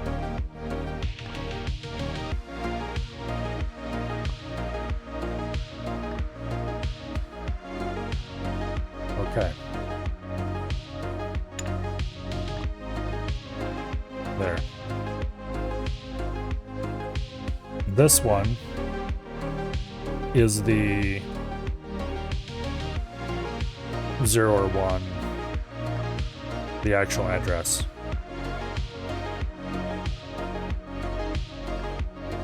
Okay.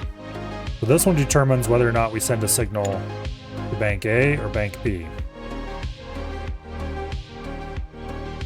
So for this,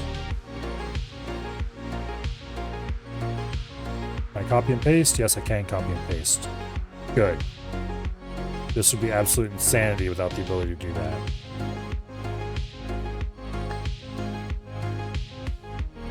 Okay. So.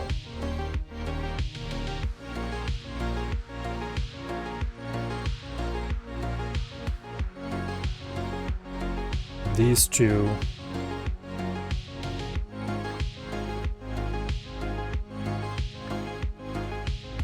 are those actions, those two are those actions. Something like that.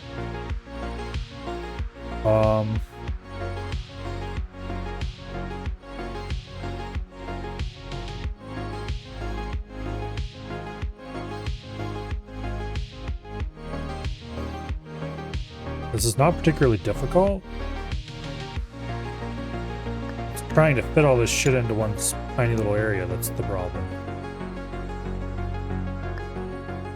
Okay, these are the bank selects? Yes.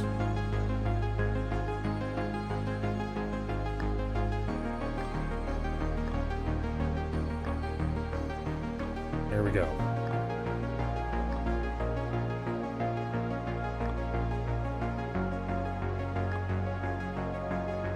Oops. This one goes down there.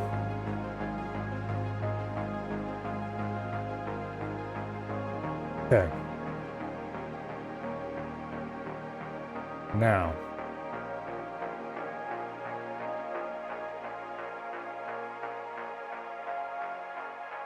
This.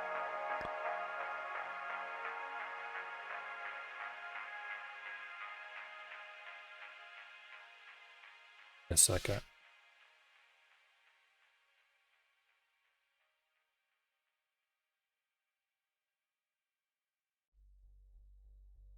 Okay.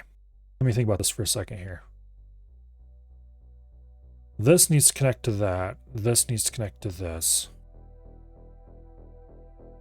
And I can probably just do that by dragging some wires without any care for where they go. Is this working? No. Okay, what is the problem? Let's remove those first. How have I succeeded in screwing this up?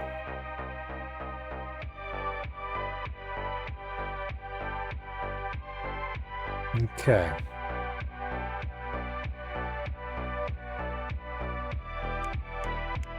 Clear the value, I don't care about any of that shit. Let's select bank A, 0. The top bank on side A. Okay. That properly swapped bank.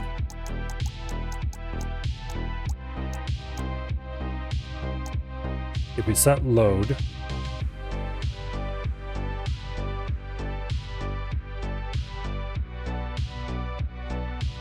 that is not setting the load bit at all. Where have I gone wrong? Where I have gone wrong is... I think I have the inverter wrong here.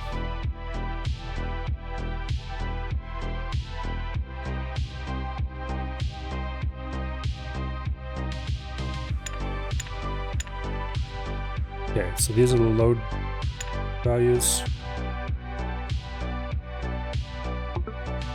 These need to go to the red ones. These need to go to the not red ones.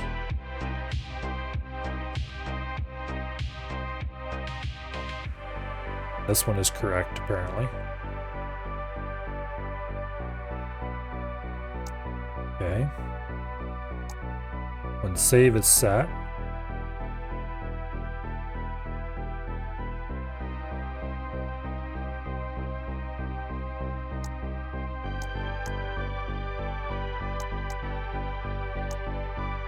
wait.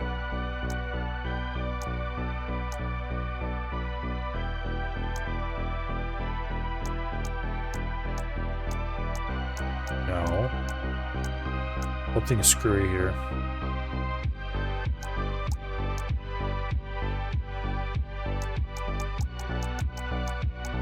Yeah, I misread that.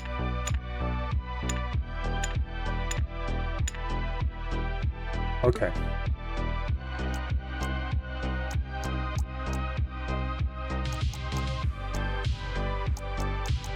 Yeah, I misread this big time. Okay, so the bank switching is working.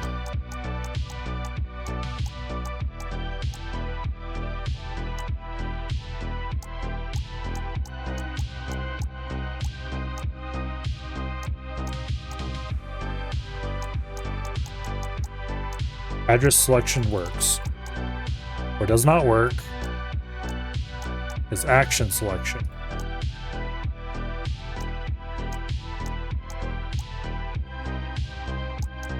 And that is because I wired this completely wrong.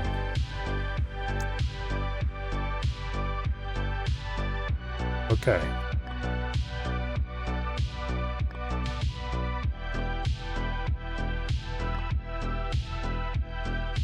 Yeah. This is wildly wrong.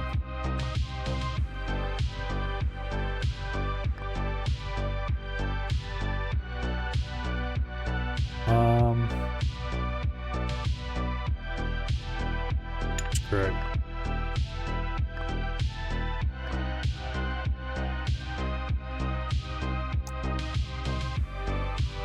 That sets the load.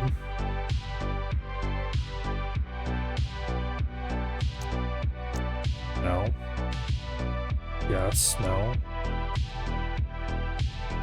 Hit the wrong thing again.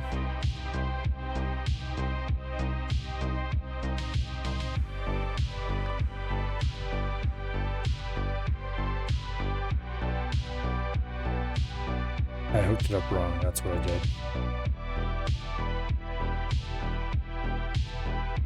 Wait, no, actually? No, that's correct.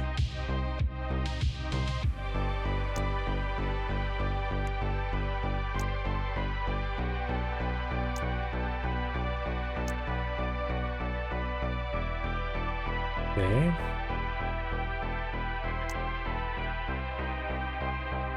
Why isn't it saving?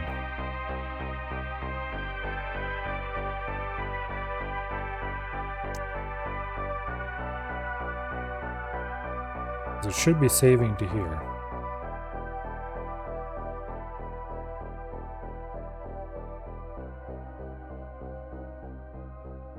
The save enable pin is enabled. The value is hooked up.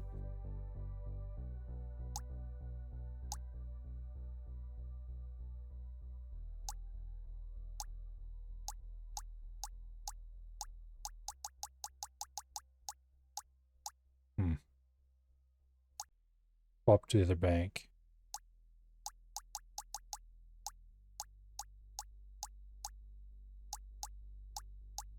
The load is working. Save doesn't actually appear to be writing anything to the register, though. Well, let's hook the rest of it up.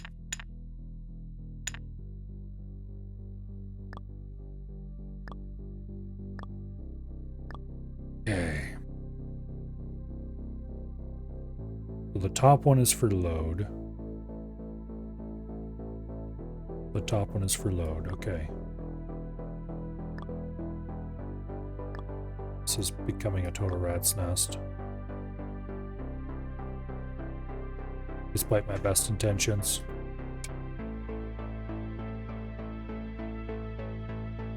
Okay.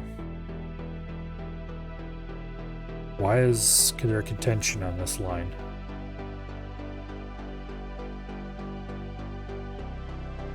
How is there contention on this line?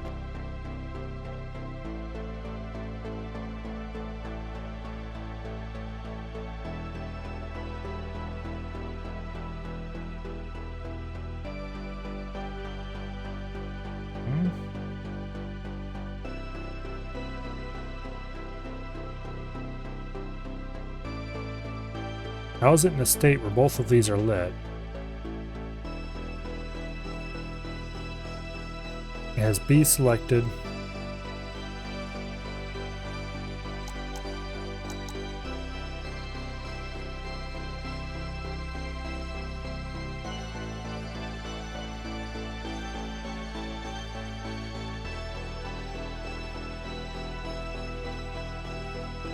Oh, I know I wasn't loading because we didn't advance a tick. Okay, let's reset.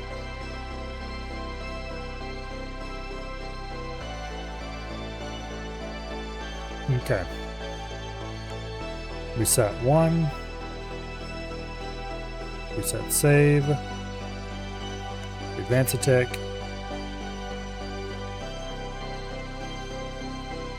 Is there a way to manually advance a tick?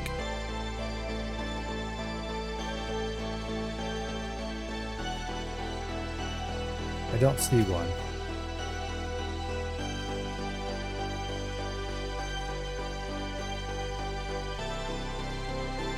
Wait. Both of these are selected. That should be impossible. The bank select isn't working anymore. I must have wired something up wrong. I hooked something to the wrong thing.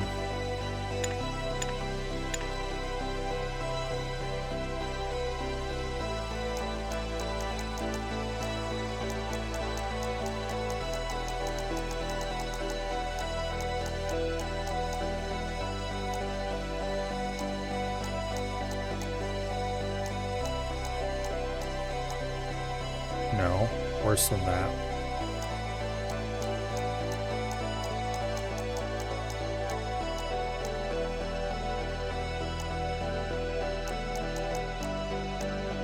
Okay, we can't have off be here.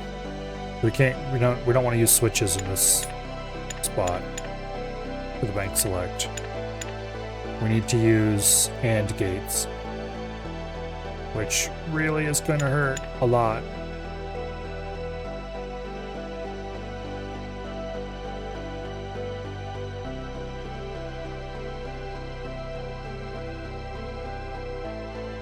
Okay. Well, we can make it work.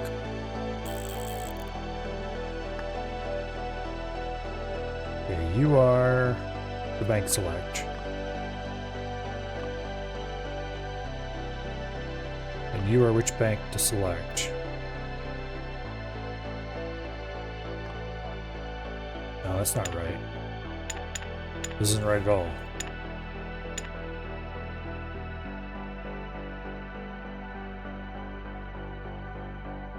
We don't want AND gates.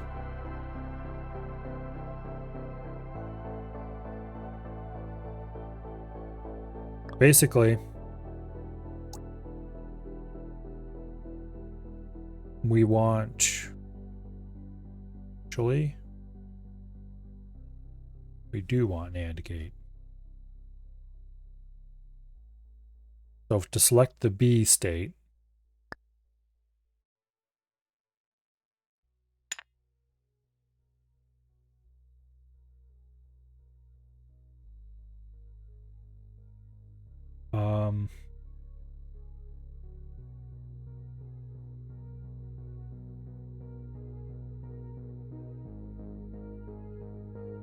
you want a decoder.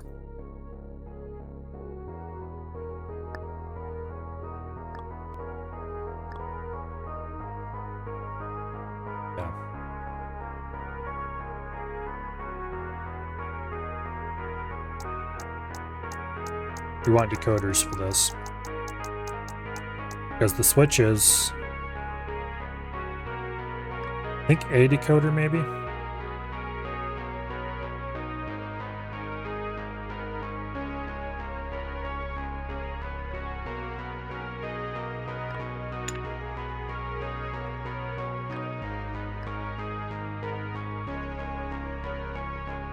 Okay. This is the bank select. And then for that,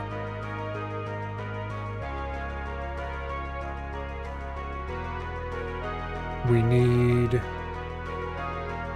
the switches again.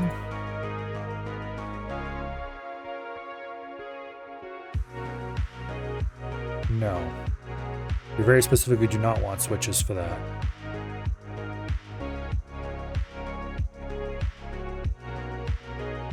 Because this needs to be off.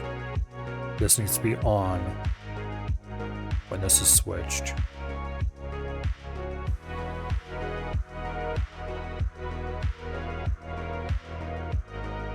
Also, I think I know a way to compact this, I just noticed.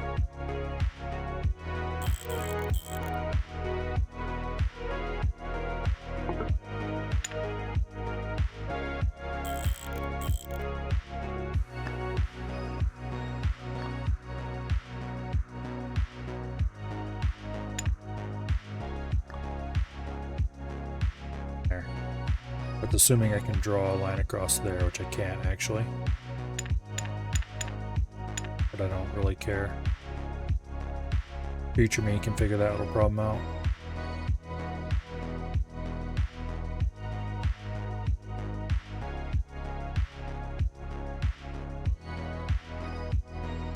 Now, the state of this switch. Wait, maybe I can use a switch for this one. Basically, I need a decoder that takes that and that based on whether this is on or off. That will allow us to switch bank 1 or 2 on each side. Or, you know, bay 1 or 2, I guess I should say. And then this will switch bank 1 or 2, which one gets the signal actually.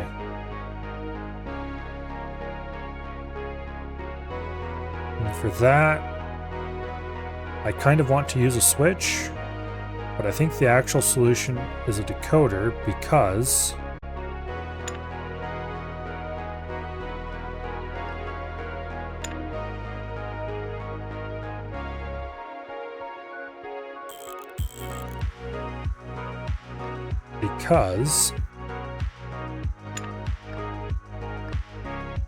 I need it to be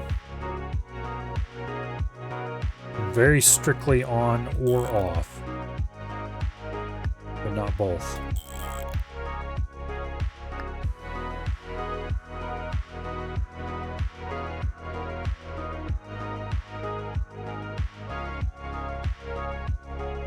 Actually, I just think I screwed that up.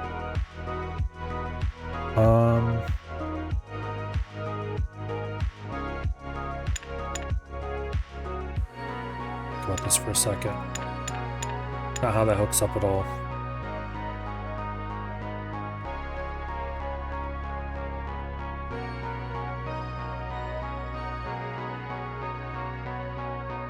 I need an AND gate. I think.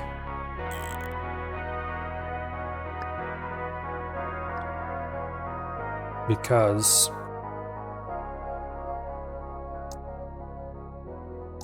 No. Completely wrong. Okay, under no circumstance can this toggle bank for the bottom one. Overthinking this again, I think. Found some Remington 700s that will work. Has to be a 640 bolt face. Found some that are made for 408 SHATAC. Take a long range receiver and turn it into short range thumper. Guess that is the thing that you could do.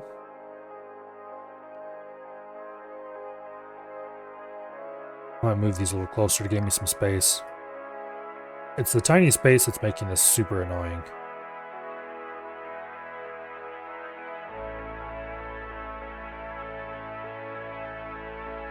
Oh.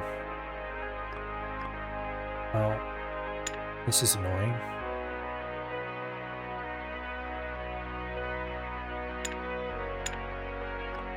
There we go.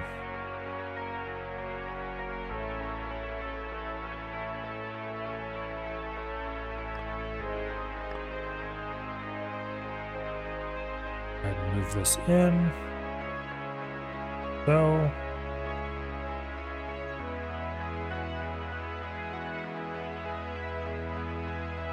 There we go. I don't like the way this NOT gate is sitting. Yeah, change that.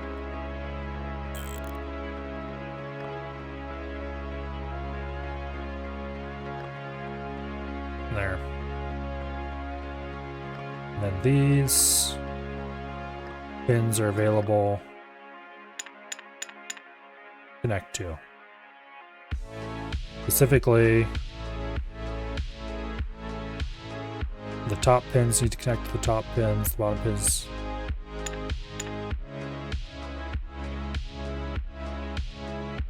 Alright. I think I need 2 decoders.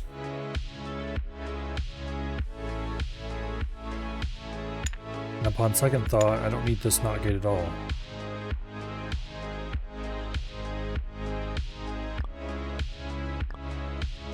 What I need is this.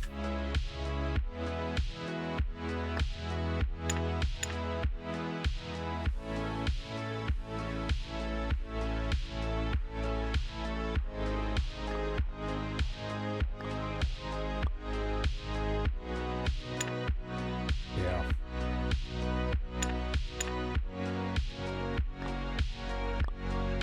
Okay. Now,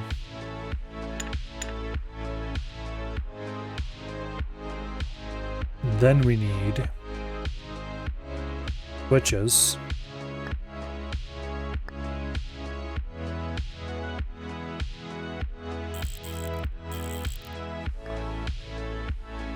Is there a button to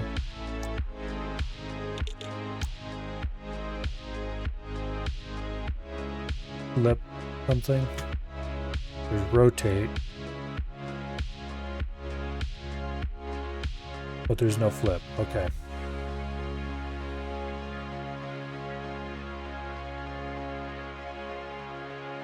And then we need another decoder.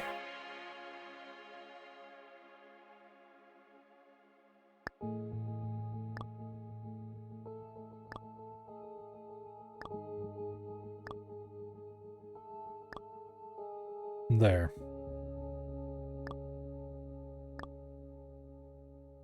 Check if this works. Bank A. Bank B. The banks have switched meaning. Effectively, we've swapped banks. And then 0 or 1.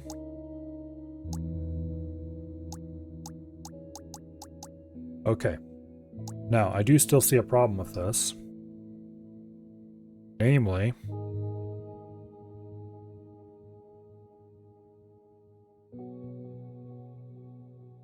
it's still got the same problem. However, I can fix that I think, by moving the switches.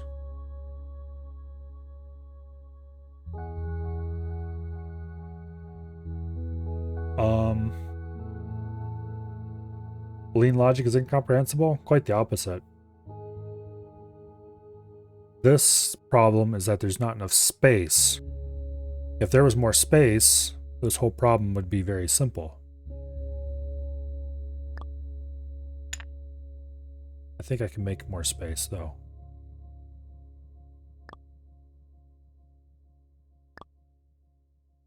So...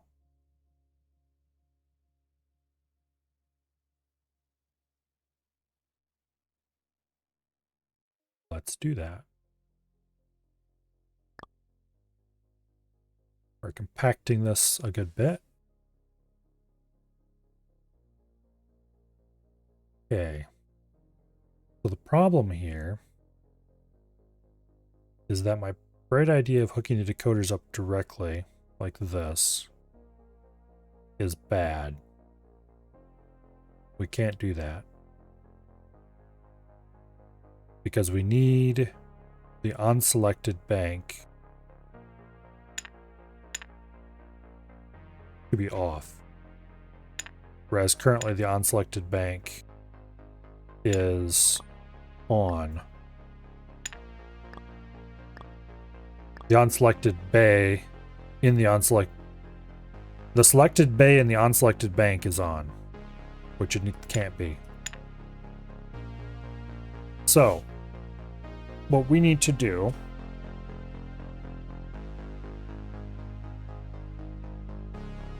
is we can't use decoders there, and we can't use NOT gates to get different spots. So I think we need to use 4 switches. We have a switch for you, a switch for you, a switch for you, and a switch for you. And then, let's just clean up some of these messy wires.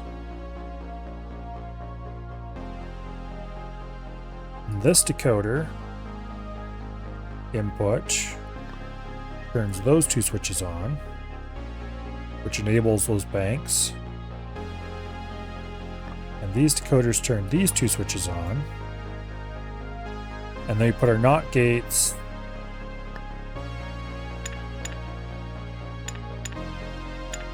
before the switches.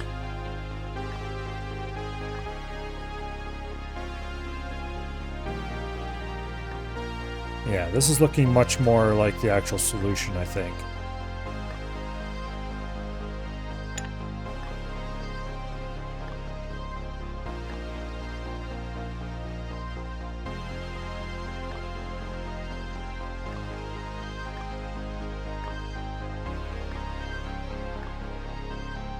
Okay.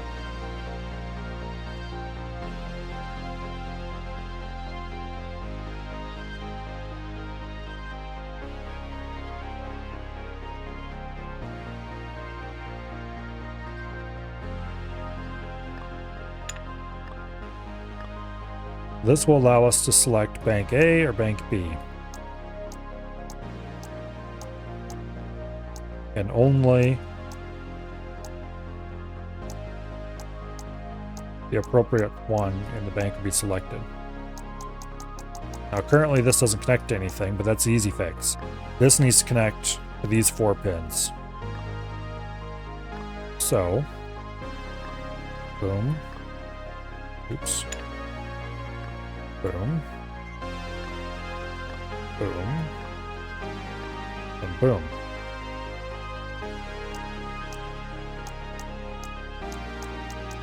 Now when we swap in bank A, nothing changes in bank B at all. Now we need to run the load or load don't load, save don't save circuitry, which is much simpler, question mark.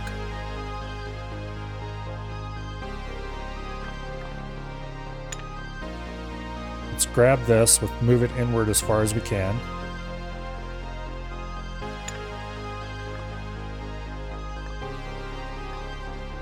Get it clear of every problem. go.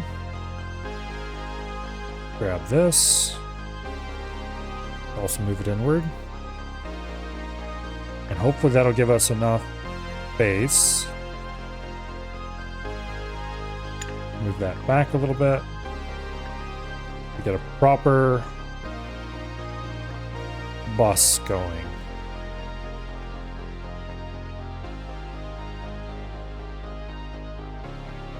Okay.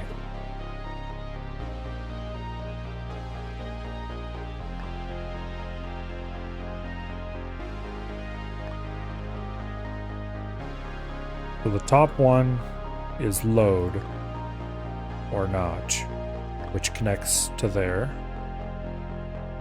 Unfortunately, we can't just drag it straight in because that would be too easy. Darn switch. And then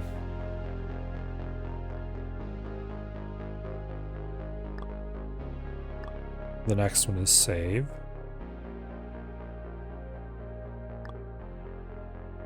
The next one is load. Next one is save.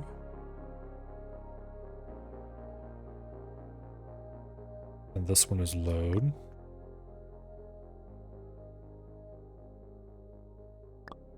This one is save. And this one is save. And this one is load. If it wasn't for those switches in the way, this would all be much neater. Okay.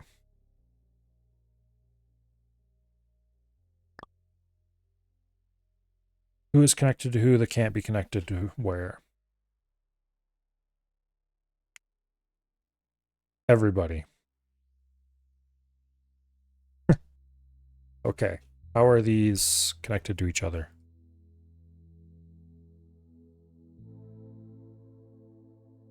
Must have accidentally drugged something together.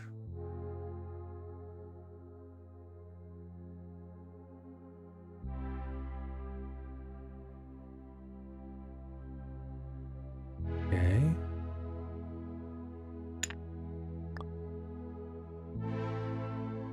That's separate.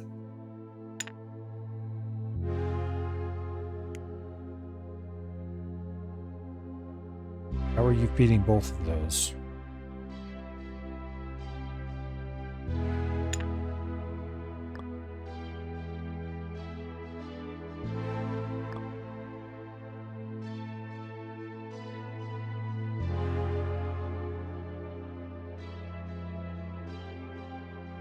But that's everywhere that should be feeding.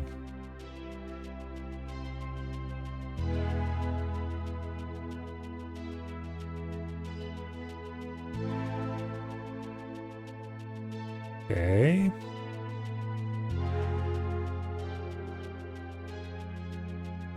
I don't get this. Oh wait, no.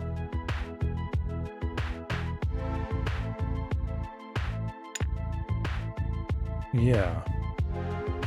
You're feeding that. Okay, there we go. Ah, that... Getting this to fit in there was a serious pain in the ass.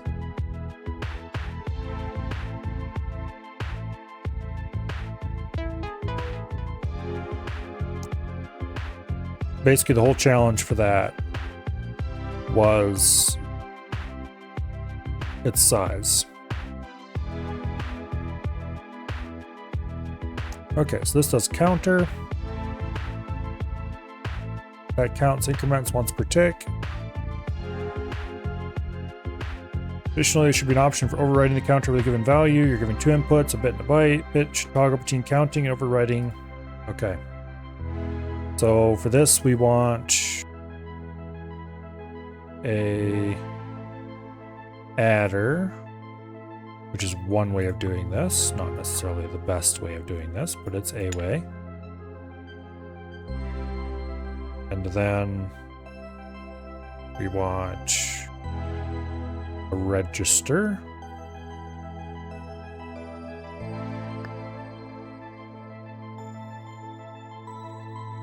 Do we need to register?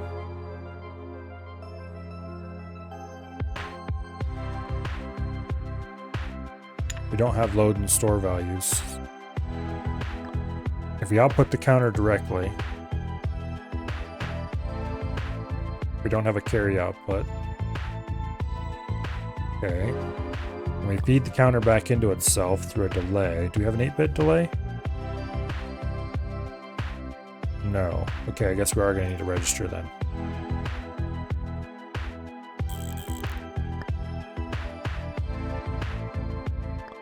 Okay.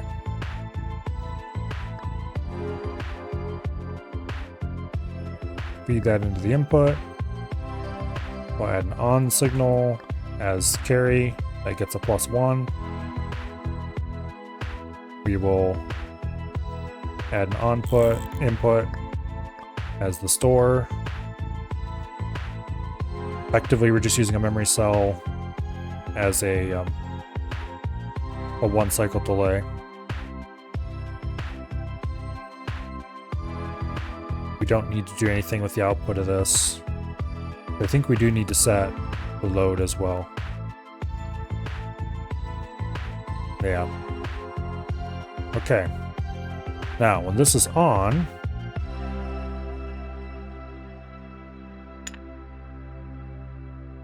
we want 8-bit mux.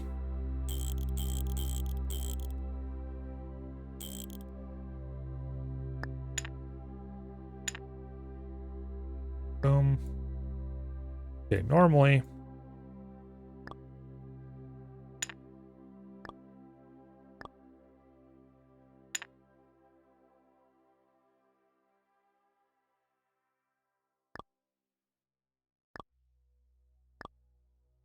there.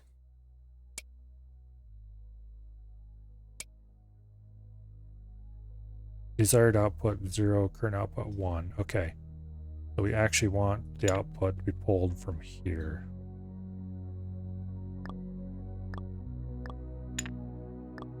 Well, we can do that.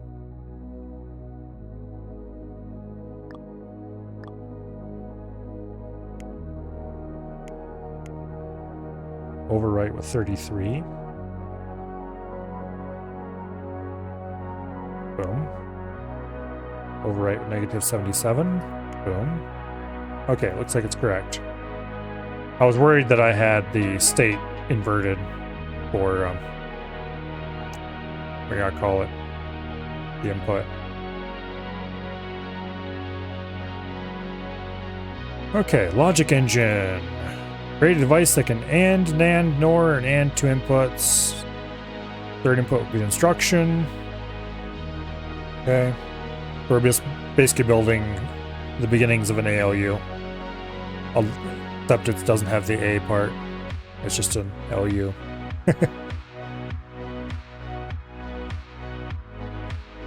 Instruction. Input as bytes. Okay. So we need OR, NAND, NOR, and AND. Well, we conveniently have an OR.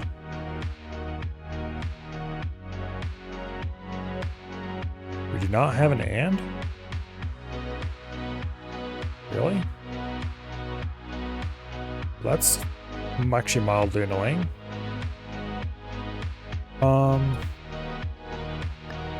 That said, I can probably make one. What is the recipe for AND again? Notch.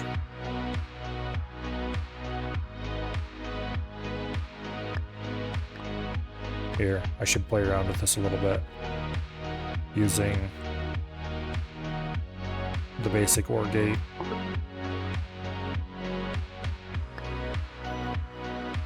And some knots.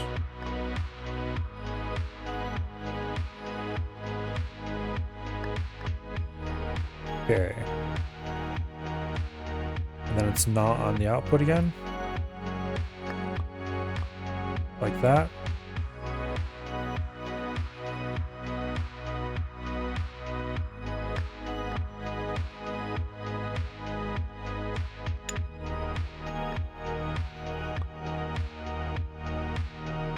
Yeah. Okay.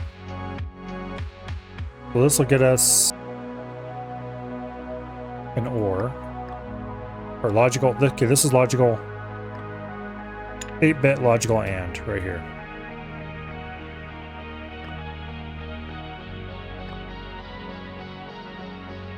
Helps if I draw the box where I actually want it.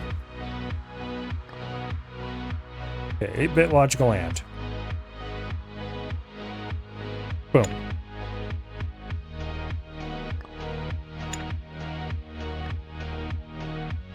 I was holding shift, you piece of shit. There we go.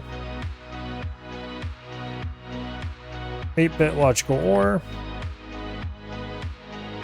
And then we need NAND and NOR, which are just that again, but with knots.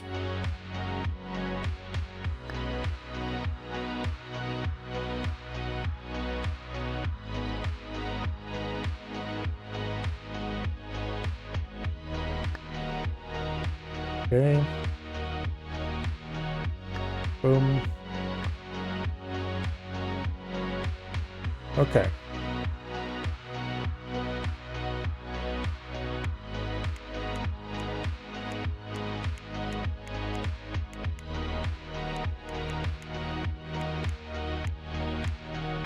OR, NAND, NOR, AND. Okay, so these 2 bits are the operative ones.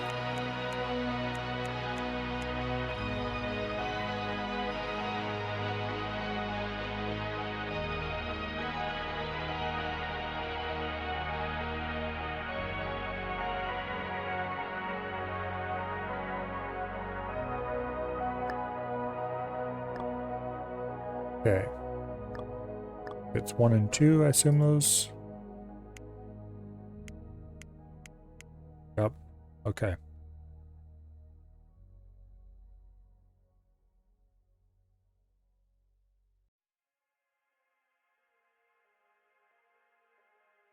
Inconveniently.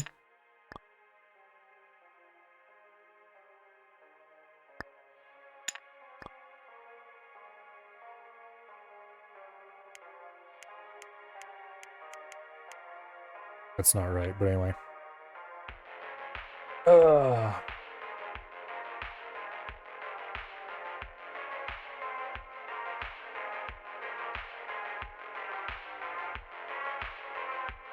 Okay. We need a 4-bit decoder. That is 16 states. We have a 3-bit decoder, which is 8 states.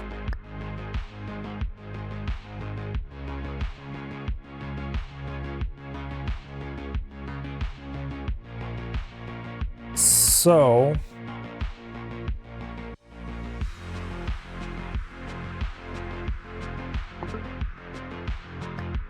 we need a splitter.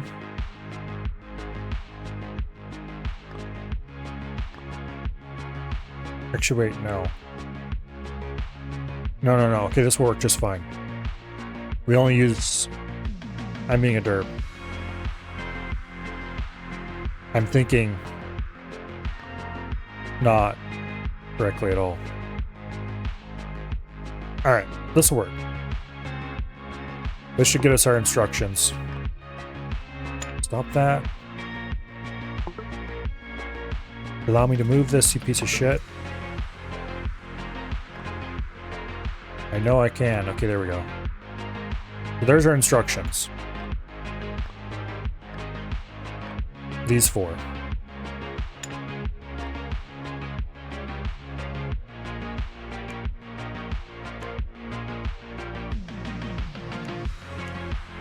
Okay, this is OR. Then we need to take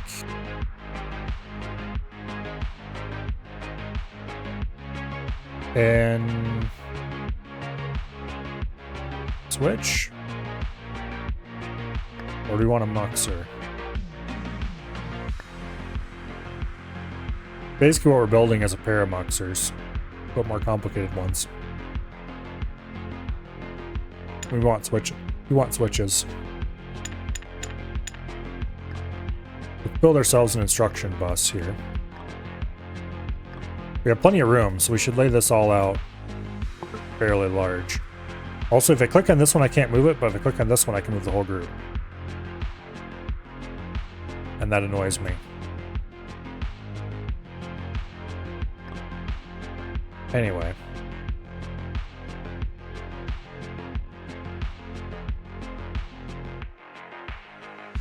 Let's lay out ore first.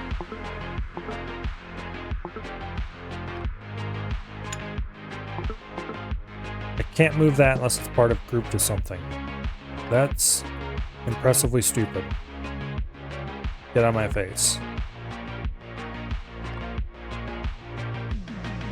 We need 2 switches.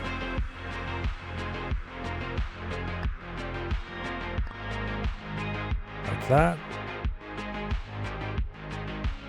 And then if, and only if, the OR instruction is on, that should be on. And before we start getting bad habits going, let's get an operand bus running as well.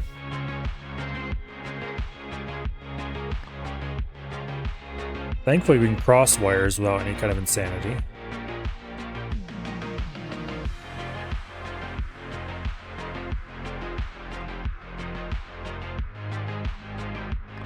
Okay.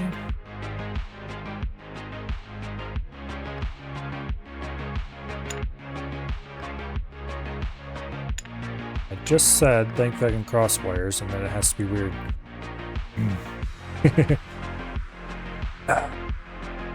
There we go. So we need another switch.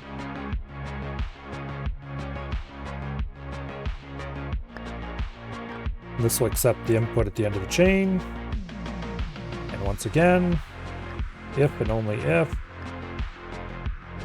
that instruction is selected, we do the thing. Now, let's grab this, copy it, and paste it a couple times.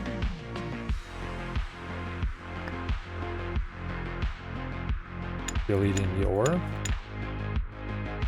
Actually, let's grab these and move them out of the way.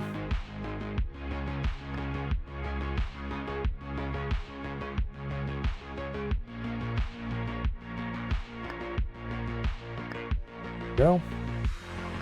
Operand 1, operand 2, operand 1, operand 2.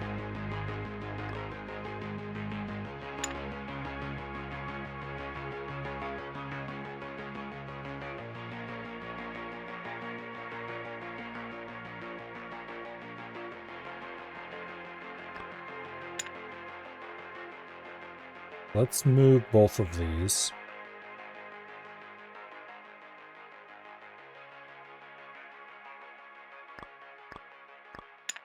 Damn it.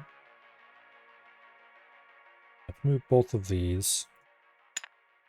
Positions that are more advantageous for what I am trying to do. Namely, so that they're out of the way so I can draw whatever weird lines I want. aka nice straight ones that I can keep track of. Okay, there's our 4 operations. Now you get connected to that. You get connected to that. You get connected to that. And these all run together.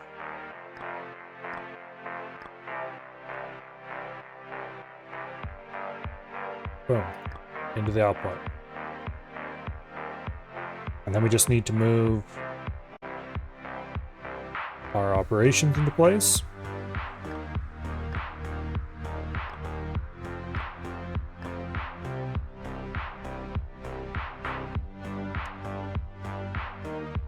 That's NAND, and I just put NOR in there instead. Oops.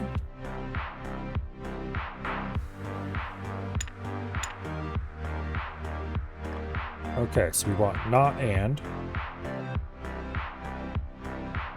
which is you.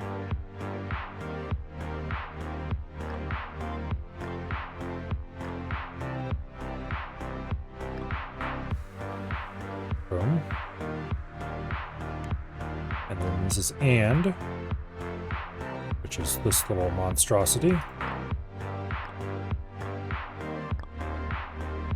And then that leaves by process of elimination, nor, right here.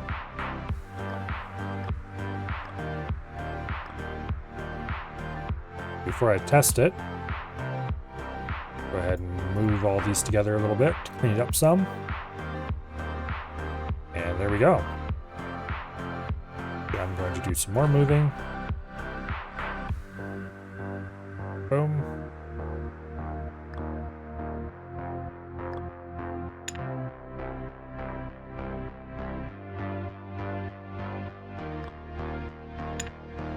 Fine, be that way. There we go.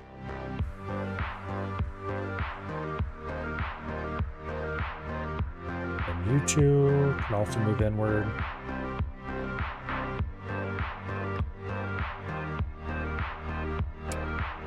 Nope. Okay, what are we doing wrong?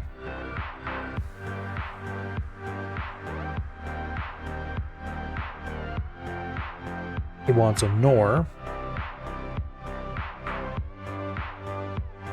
Has, however, selected nor.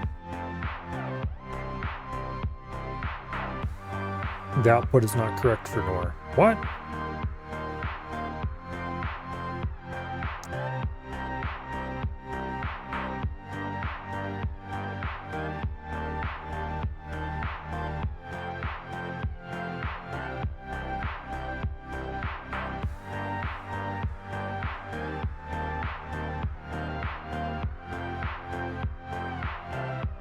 Wait a second.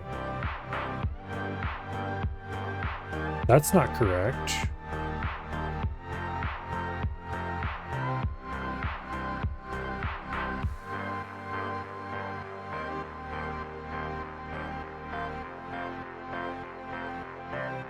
This check isn't correct.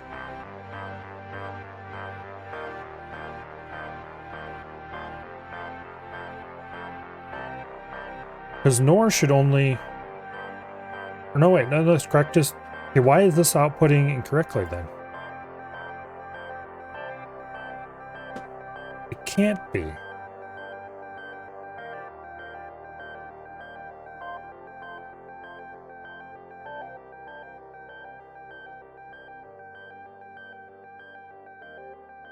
Okay, this is the operative line right here.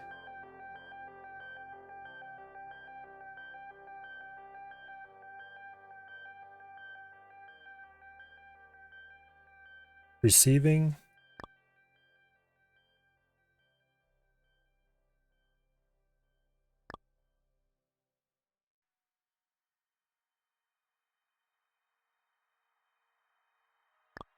Receiving all the correct values. Okay, so here's the first one. And. Start output, current output are correct. Very second one, nor. Not or. We have an or. We're negating it. We get almost the correct input, but not fully. How is this going wrong? It's just an or followed by a not. Oh, I used the wrong freaking gate somehow. Somehow I grabbed the negate instead of the logical not for nor. Well, that would explain that one.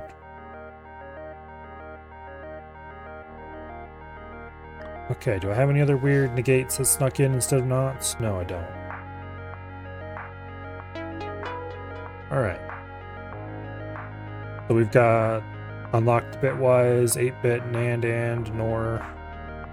Nice. Those will be handy later. Sure.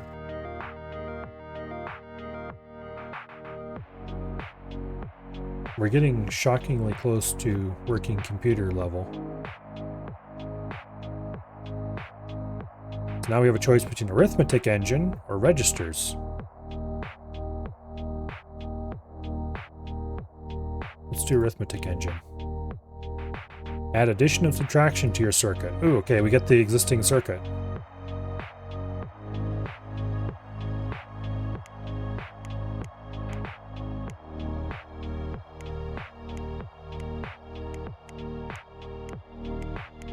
Okay. We need to wire up the third bit, basically. At this point, we will go ahead and pull this all back. 2 spaces, enough to let 2 more instructions through. And then we will go ahead and grab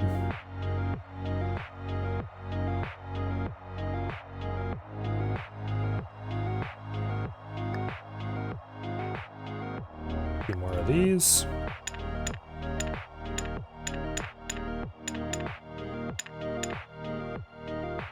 I delete the switch, plug a derp.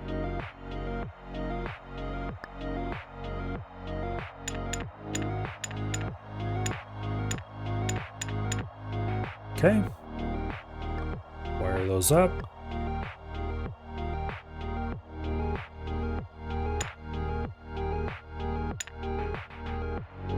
Just go ahead and bring this down here. Boom. And bring you down to there. Boom. Wire up our operand bus. Okay. Now, that is add, which turns this on. We do have an adder, conveniently. Conveniently, we don't apparently have any need for carry yet. Now, in a real CPU, like an old 8-bit CPU or some early 16-bit CPUs for that matter,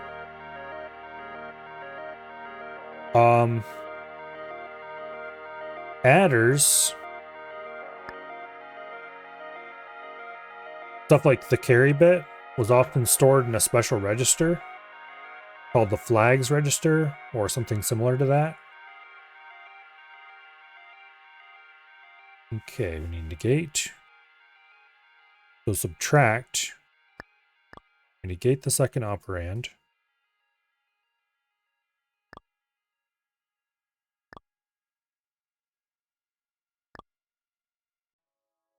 Here.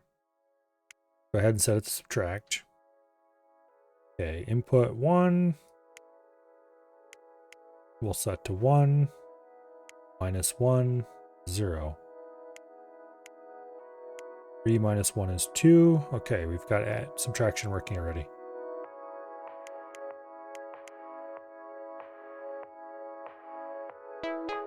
Very simple. Very straightforward. Okay. Now let's do registers. An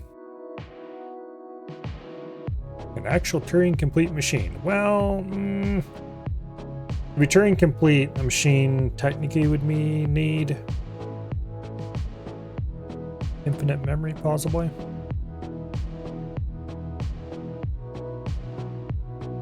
Sort of. I've locked the red components this level in place since you always make a mess. Don't leave enough space. So that's nice. That's okay. The mess you make from now on is saved between levels. You no longer get to start fresh each level. That's actually a good thing. This level, you need to create a circuit which can copy from a source to a destination. The instruction byte in this level determines the source and destination. Bits 1, 2, and 3 give the destination. Bits 4, 5, and 6 give the source. So you want source and destination can be one of 6 registers. We will name them Reg 0 to Reg 5 respectively. Additionally, this map has a dedicated input component which can be the source and output component which can be the destination.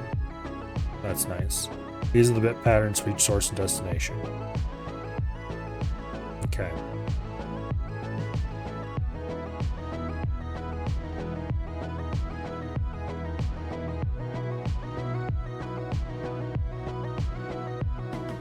Okay. Now.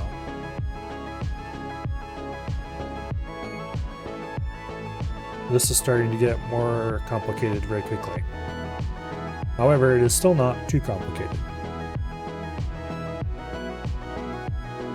These are registers? Okay, yes. We need a 3-bit decoder. I'm kind of surprised they didn't make us do a 4-bit decoder. Hopefully we get that for free later. Okay, what are you? You're the input. You're the output. You are the instruction. Okay.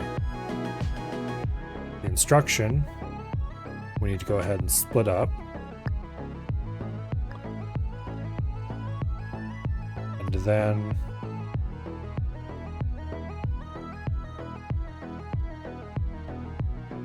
go ahead. I think we need 2 decoders.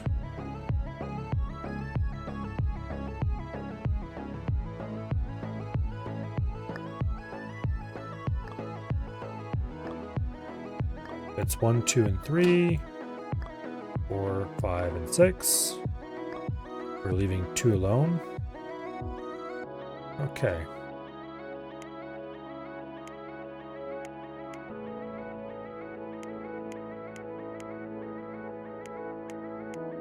Yeah.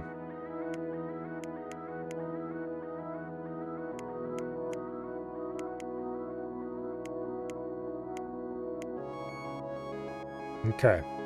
This is the output pin. And this is does nothing pin. Now we're going to have to move some of this shit around so I can make space. Because I guarantee we're going to want every tiny... Can't do that. I just remembered why I had this down one from where I have it now.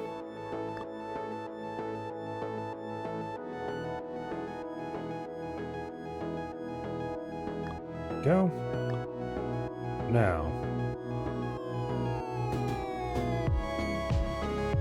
Let me think for a second.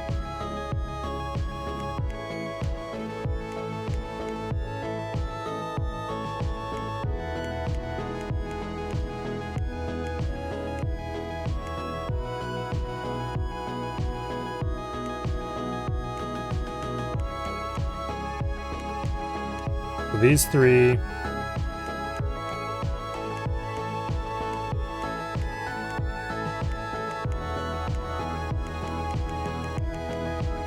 Wait, what are you doing? Oh, it wraps weirdly, that's right. So those 3 are the next bits. Yeah. They really should... They have enough room, they can remove some of this margin and have it all laid out flat, I think. Also, they should start from the left and go to the right, not the right and go to the left. This is confusing the way it's laid out right now. I wish I could change that. Maybe I can.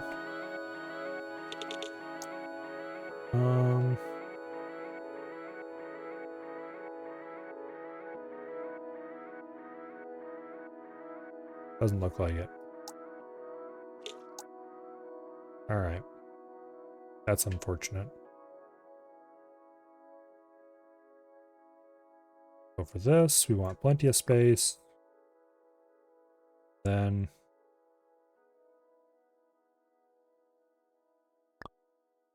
There's the first pin, second, third pin, fourth pin, fifth pin, sixth pin, and seventh pin.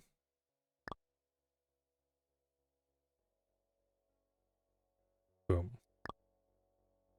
And then we have the first pin, second pin, the third pin, the fourth pin, fifth pin, sixth pin, and seventh pin. So apparently, this means input, and this means output.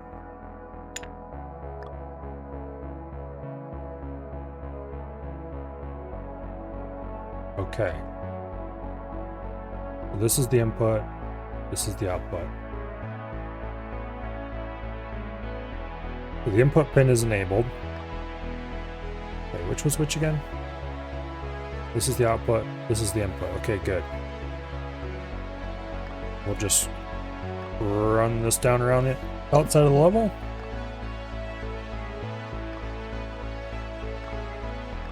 Boom. Input enable. And then for output enable, let's run that around the level the other way.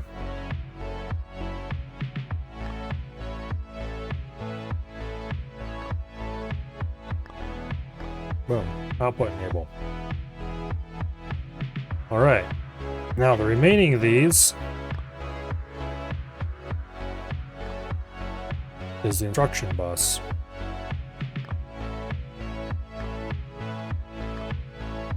Or rather the register select bus.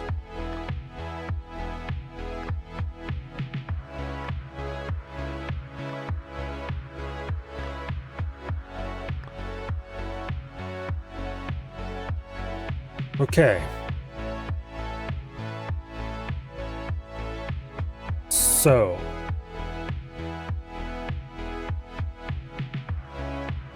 the outputs we can tie together, I think. Emphasis on think.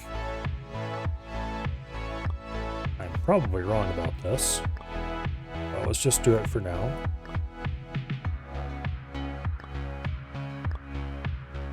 We'll tie the outputs together. Let's see, this is the output. Yes.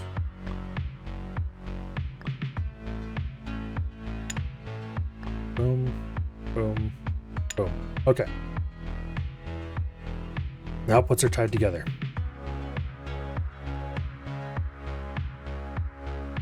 So you can go away.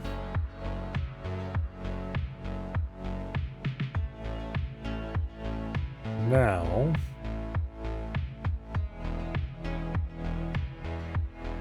we don't want to view the solution. Here's the instructions button. Okay. Copy from register 0. Okay. We want to copy from the first register we select. Boom. Let's choose R1, R1. So in this case, we want to select, wait, let's do R1, R2. There we go.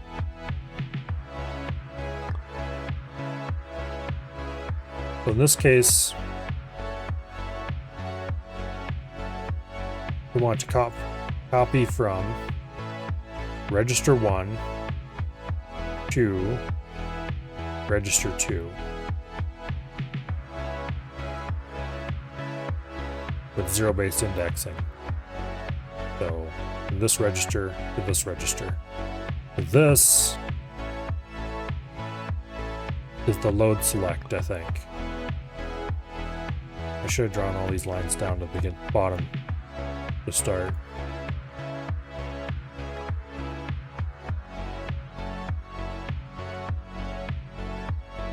Actually, no, that's wrong.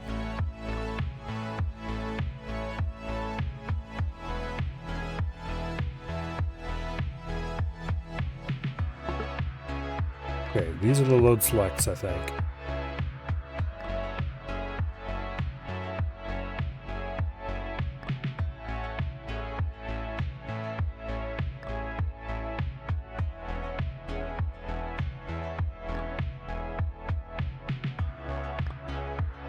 And then these are the store selects.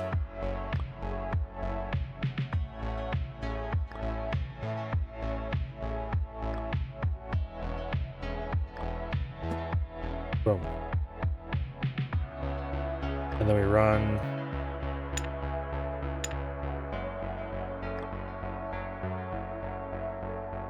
another one of these up along here, and we hook them all together.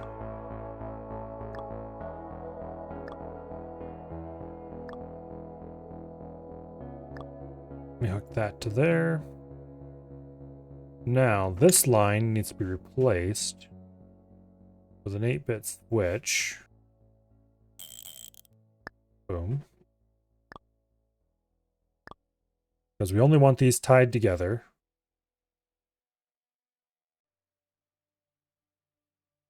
In the case that we are not currently ordering a store.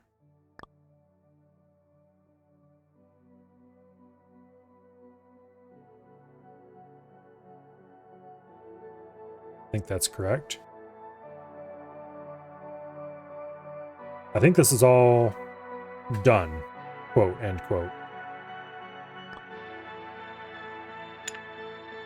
We just need to hook up the last of the pins here.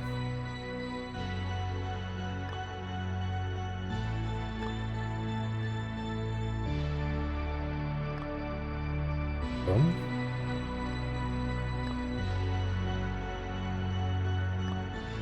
Boom.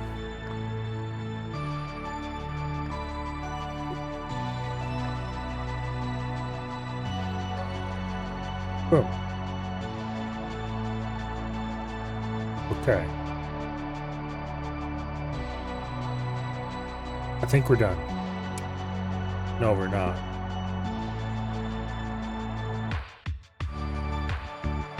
Oh. It's supposed to output at the same time as it's... Okay, I see. We also need to...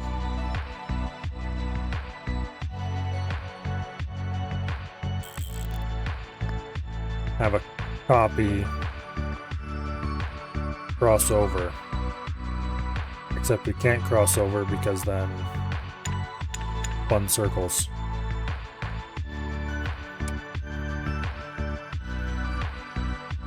Okay, copy the input to the output. That's what they mean. I completely read that wrong.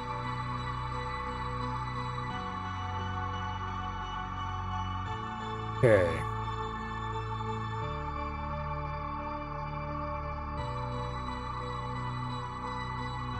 So we want to have the output enable, toggle the output on. And you just switch connecting those two. The switch only needs to come on when input and output are both on, I think.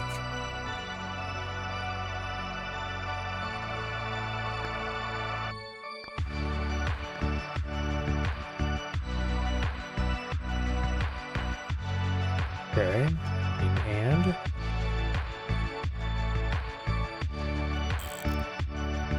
a 2. I wish I could hide those 3 input ands.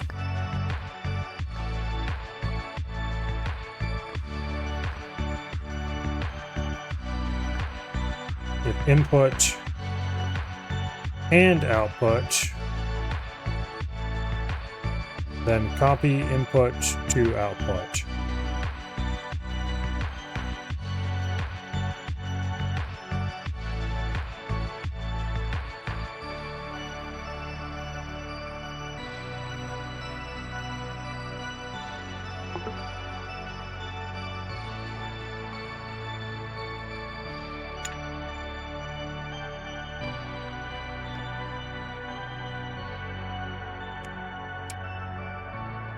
Reg 0 should have the value 27.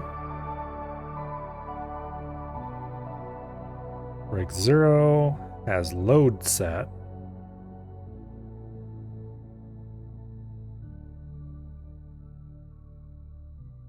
Did I screw up the ordering on that?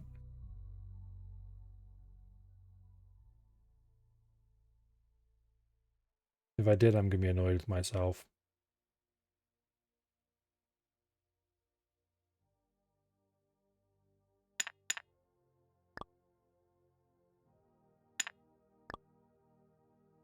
I think what we need is like this.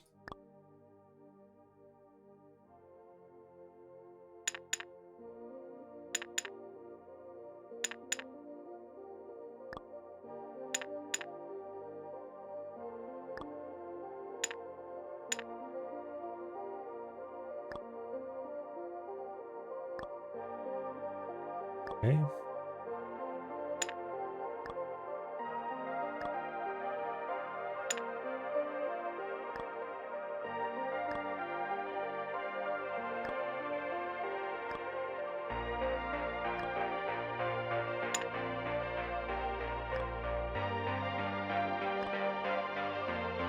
See if this works. Drag 1 should have the value 27.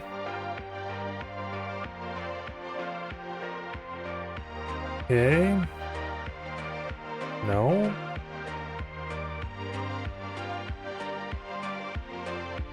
What?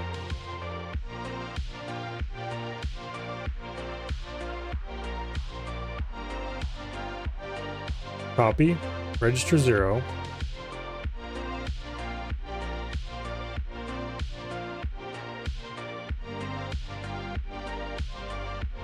That's right. We need to have... Okay, I missed a very important part here. Namely, we need to have an 8-bit switch to connect these two halves together.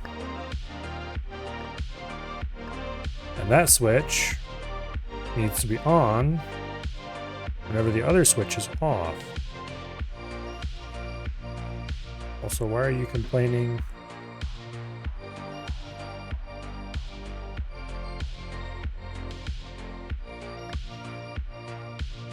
About loops. You should not be complaining about loops, I don't think.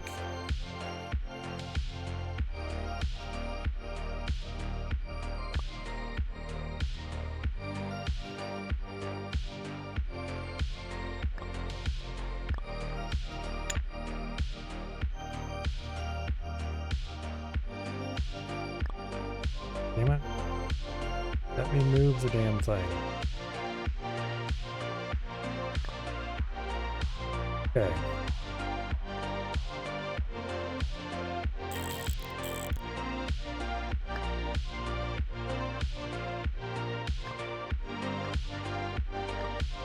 It's not going to let us get away with this, is it?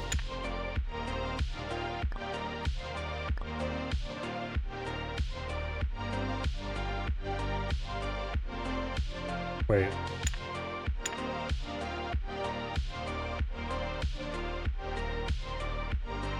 No, that can't work, because these have to be connected together.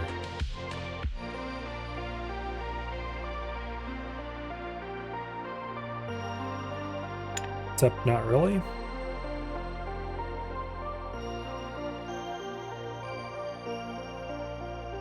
Except definitely.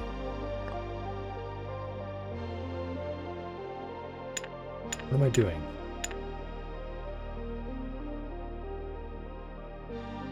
Okay, we need a way to copy the input to the output. So those two have to be connected directly. And that connection should only activate when both the input and output enable pins are set to on.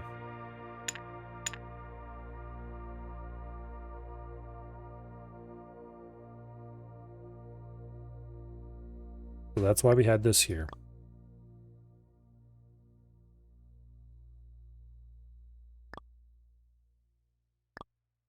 Boom. These two connect together if input and output are both selected. Then, it won't even let us do this now. But we had this earlier.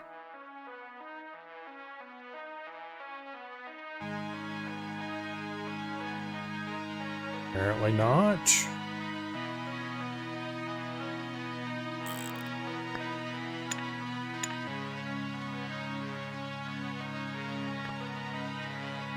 What did we have then?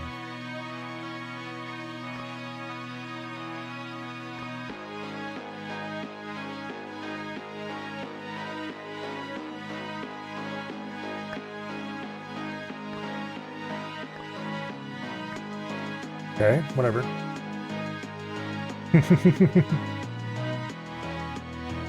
It's not that complicated, Drewbeard. And this time we have lots of space to work with, so it's easy.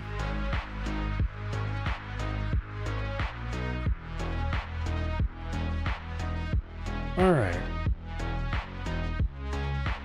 So these two need to be on. That is facing the wrong way.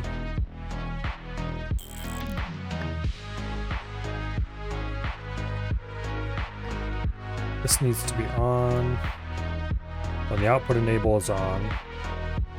And this needs to be on when the input enable is on.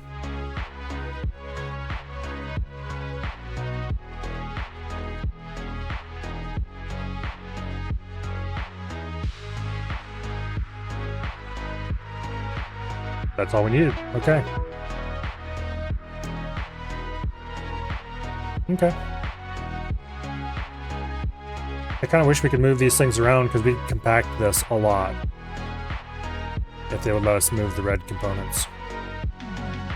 But they say we can't move them. They lie. Okay, we're not going to move them though. Let's see what the next level gets us into trouble with.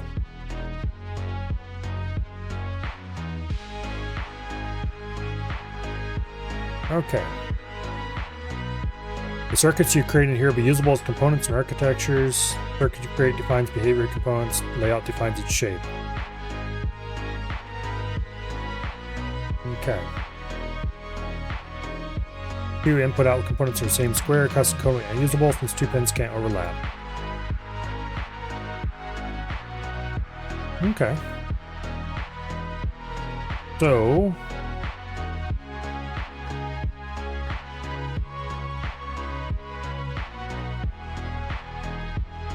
I need to move some things around a little bit.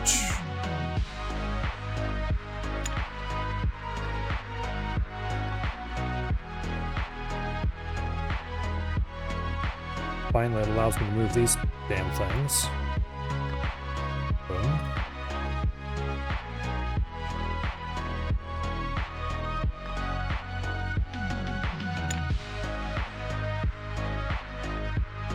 Okay, instruction. Input 1, we'll move input 2 down to here.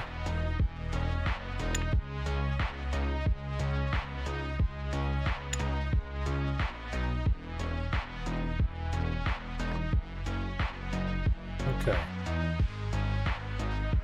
Again, line it up so it still looks nice.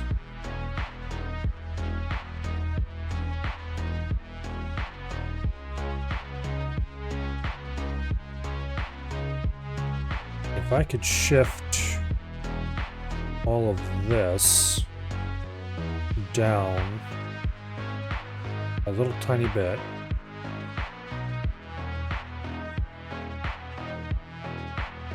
Alternatively, I could shift them all up a little bit, move the input pin up to here, get a more sane layout.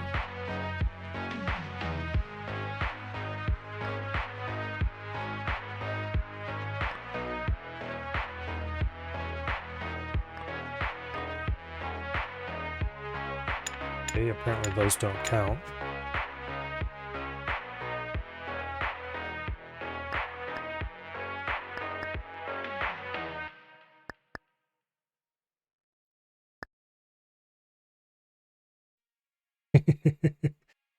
I'm not placing components to force it to use more space. That's dumb. Kind of tempting though. Although, I have come to a realization, namely that I can make this a lot more compact. If I put this here, boom.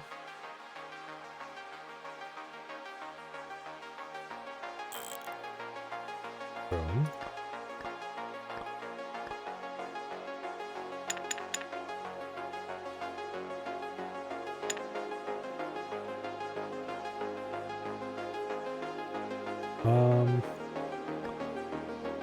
Is there any way to move that? Oh, I could. Yeah, so it doesn't matter where I put the wires, it matters where I have the component.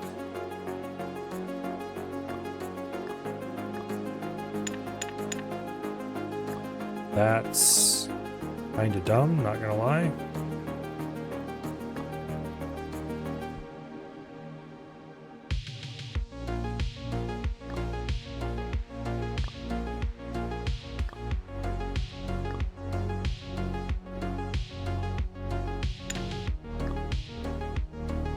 Okay. Make this much more compact.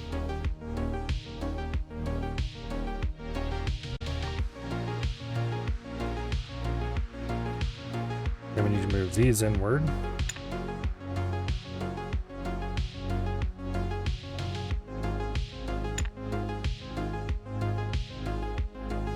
Okay. This is 1, this is 2. That gets a much more sane layout.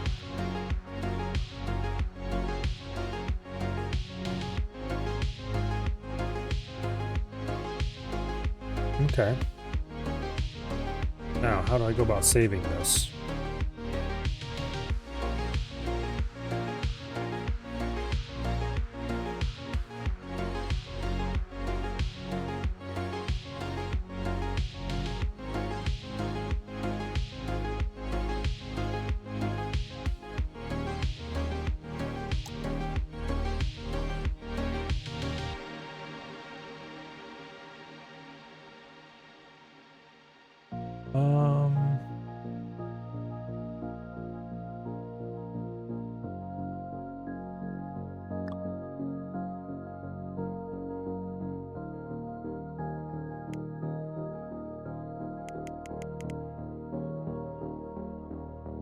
Yeah, I don't know how I save this. Assuming I want to.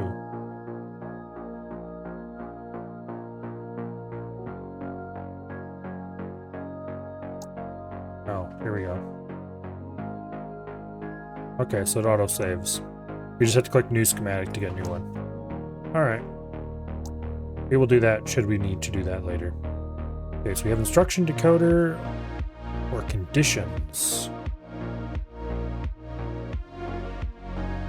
The circuit you built in registers can copy values in registers, while the arithmetic engine can do different operations with 2 inputs. You need to be able to do the both in the same circuit. We also build a decoder, which will decide which mode our computer is in based on 2 bits we haven't used yet.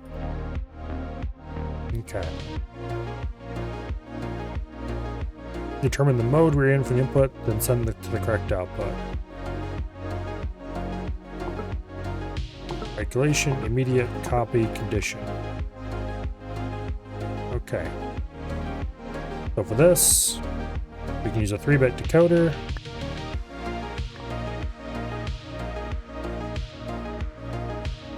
And we can use a byte splitter. Boom.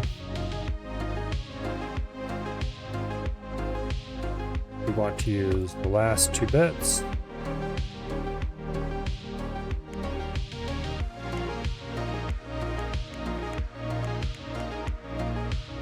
Okay. Will it be this simple?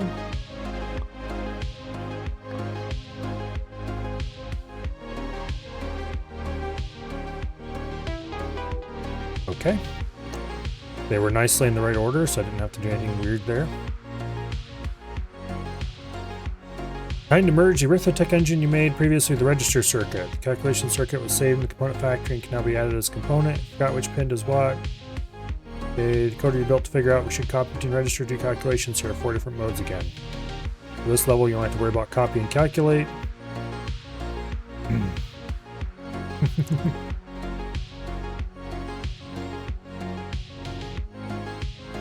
You know, if you guys are having trouble understanding this, may I suggest buying it on Steam? It's $20, which is a little bit steep maybe, but so far this has been, I wouldn't say that I'm learning anything because I knew how all this worked already, but if I didn't know how all this worked already, I would be learning a heck ton. I still bang my head against things a little bit here and there because it is kind of... I know how it works. I haven't done it. But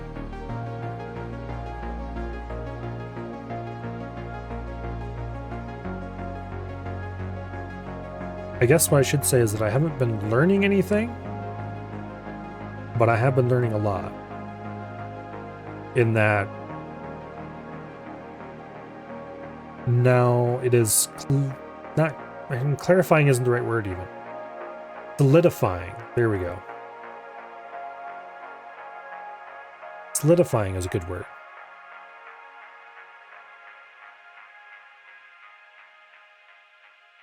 Yeah, don't forget the 3-bit decoder component has a disable bit. Actually, that is a useful thing to know.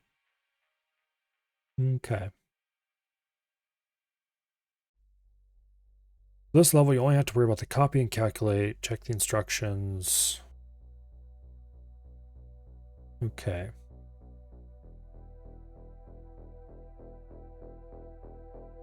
Extra pin has been added to the registers. This pin always emits the value of the register regardless if load is selected or not. That may or may not be useful. I'm sure it will be useful. Okay, we have the ALU component here.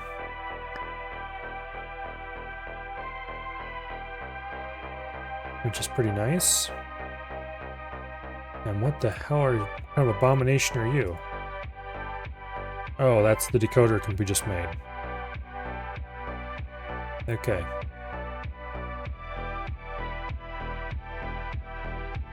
So, in the calculate mode, I now really wish I had compacted this after all.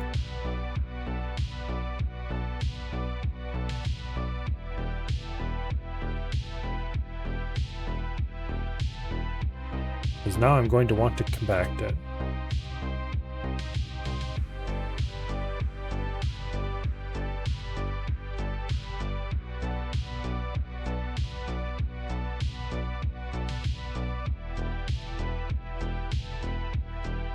Okay.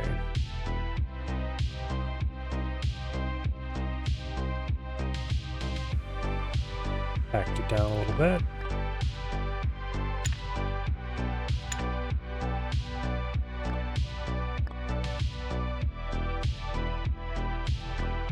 Draw those connections back into place.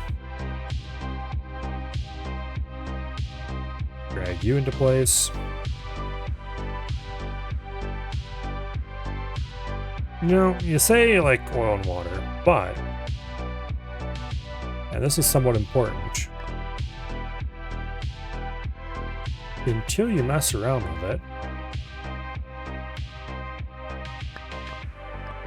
you really shouldn't say that. Okay, so when the disable pin is disabled, wow, it stops working. How shocking. Who could have ever seen that coming? Okay, let's go ahead and compact this shit.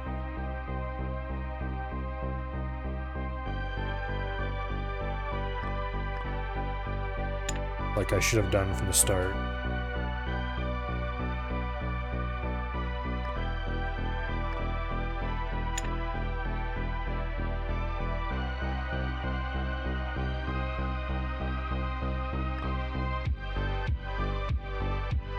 If this turns out to be a mistake, I can always expand it back out.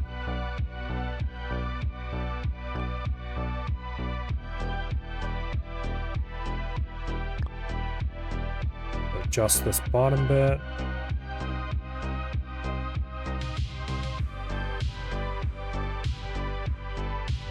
Actually, no, I don't want to adjust that. Damn it.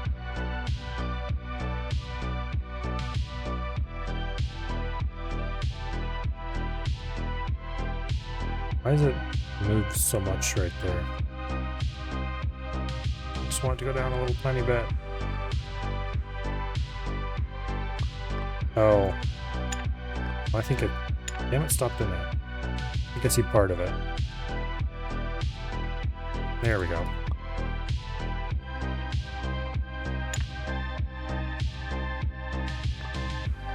There we go.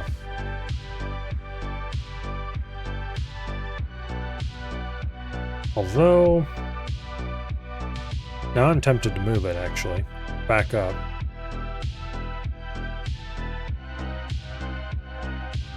Because this AND gate really should be here.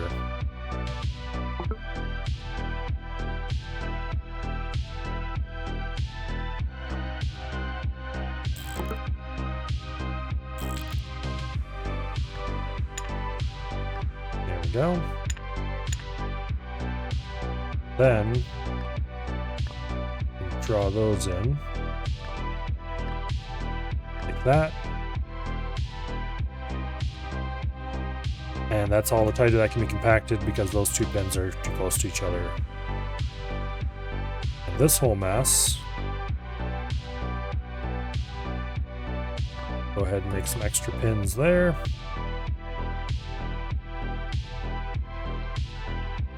That can be pushed up against the end of this.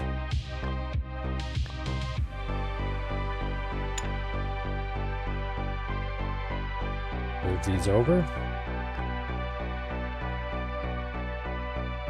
Alright. I'm going to draw these slightly differently though.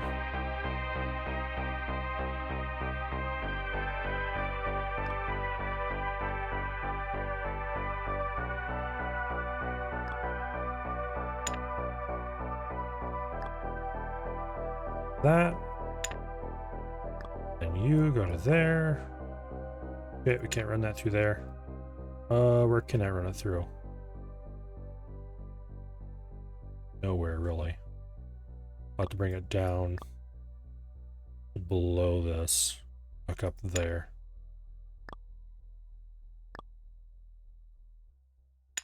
Anyway, a constant refrain I hear in relation to computers is computers are hard. And you know, most of the people who say that are smart enough that they would be just fine with a computer if, and only if, they actually put any effort into it. Shock and surprise.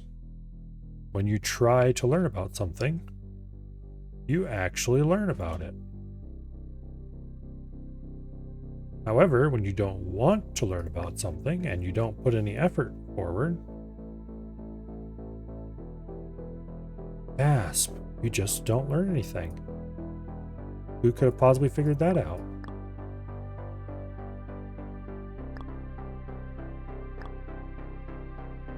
Okay.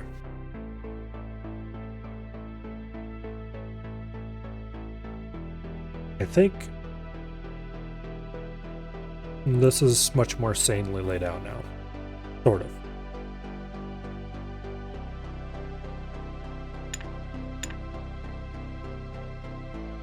This is the enable line.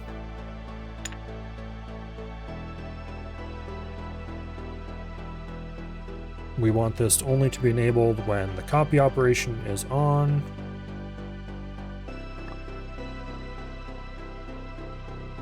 What we actually want is a NOT gate here.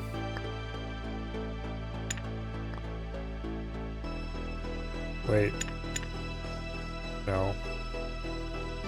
Yeah, this is the disable line.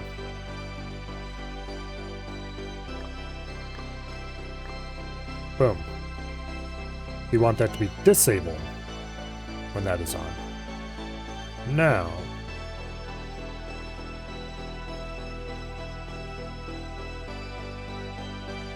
for our next amazing trick,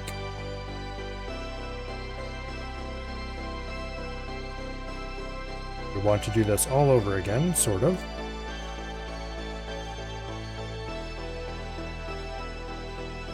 This takes the instruction.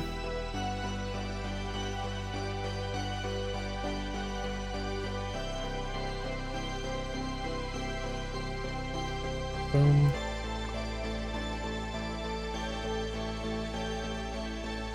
Boom. We'll run instruction bus across the top.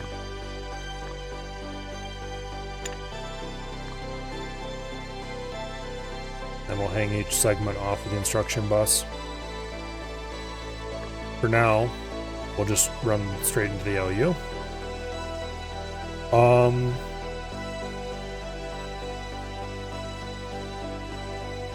Okay.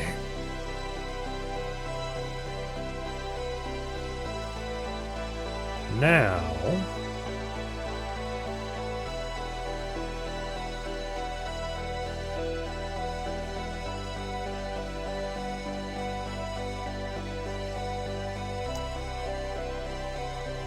you're not helpful.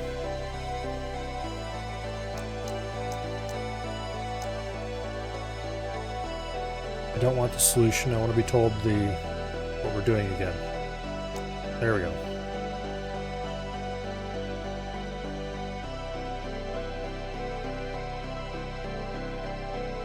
Use the code you built to figure out if we should copy between registers or do calculations. For this level, you don't have to worry about the copy and calculate mode. Okay.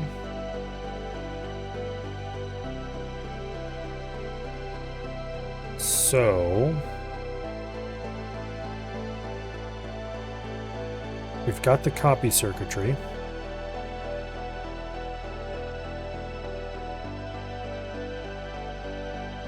Oh, yes.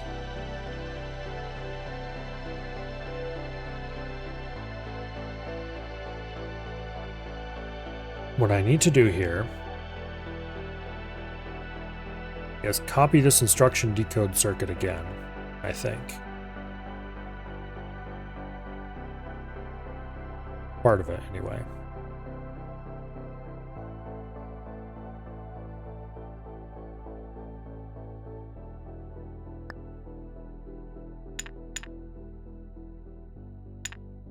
The important part of it. So this will also help decode the instruction again. This one we want to run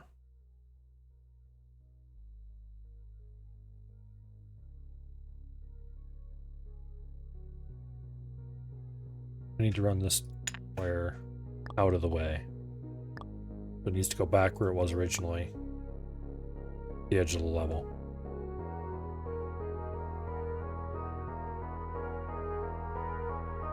Okay. So this occupies exactly the same space. But over here, the ALU goes off to the side somewhere.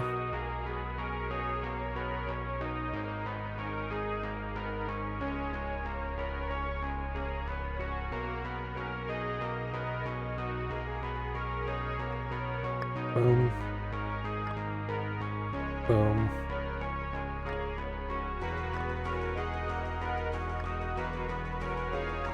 Boom. Okay.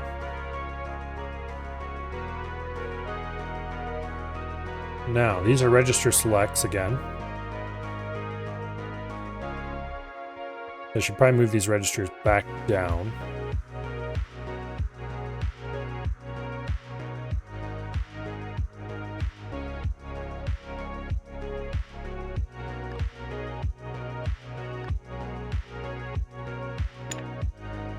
Wrong button. Go. Did I move these registers? Damn it. Such a pain in the butt to move this shit around.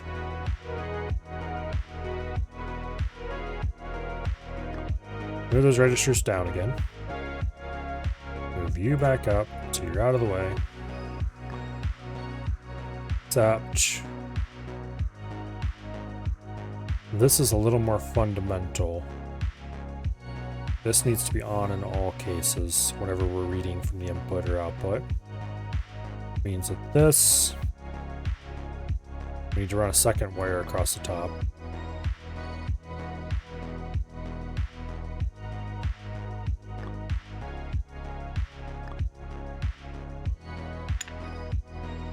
Boom. Boom. Okay. So you connect to there. You connect to there.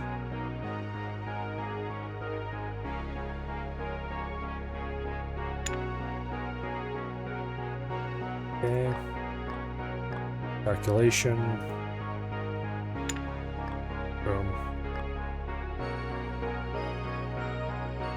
Alright, I can move this down and compact it a little more. Which is a good idea because I have a feeling we're going to have a lot of these eventually. Or several of them anyway. Damn it.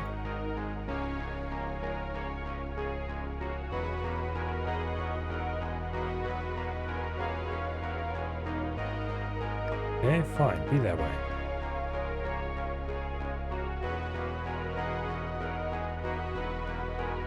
There.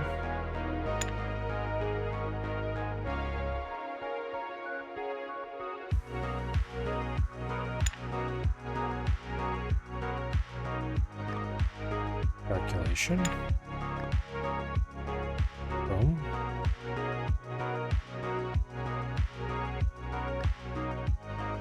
Boom.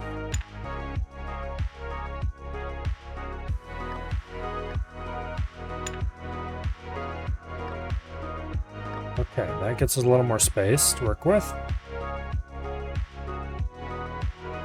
Whether or not we need it is a whole nother question. You need to be run back up top. So there we go.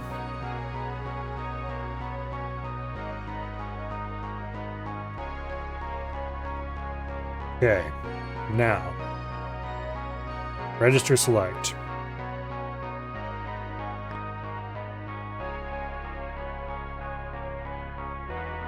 I think we want the 8-bit switches for this.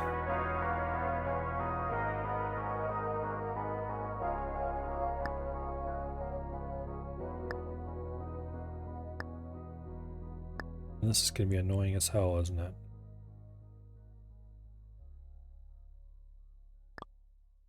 I'll select register 0.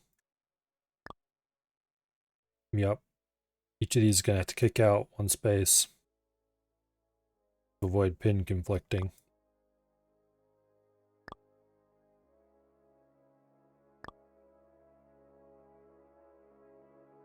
Alright. If that's the way it has to be, that's the way it has to be. Also, they need to move down more.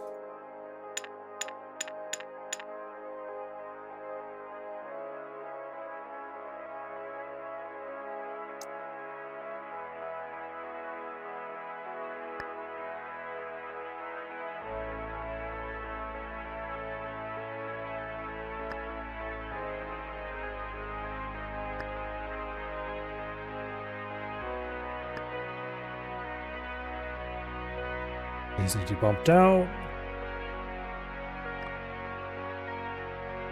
That's only the first set of register selects. We need 2 of these.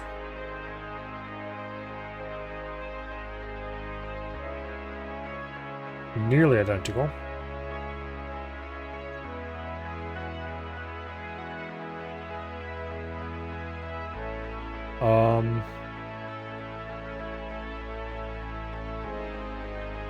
You know, if I rotate them,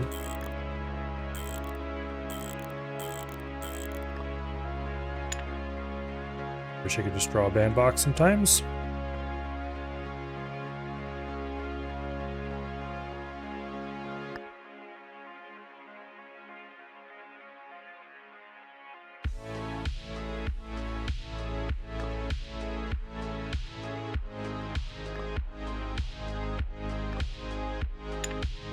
Let me think. This is a terrible idea. No. Yes. No. Yes. Let's go with no for now.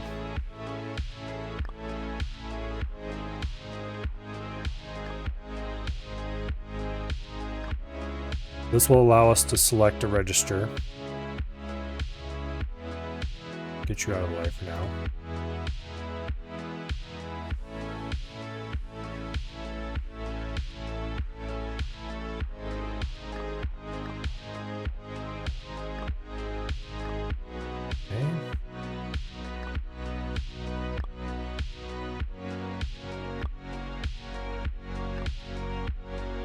Then we're going to have to turn this into another set of buses. Namely, we have the operand 1 bus into the operand 2 bus.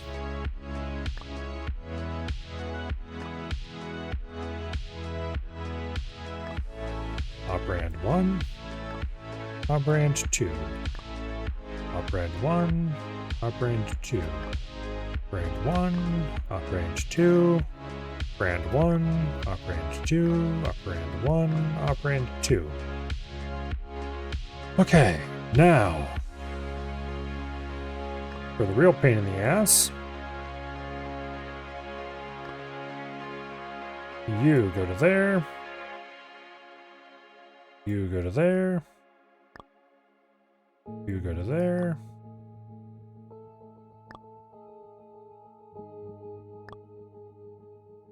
Like that. And for these.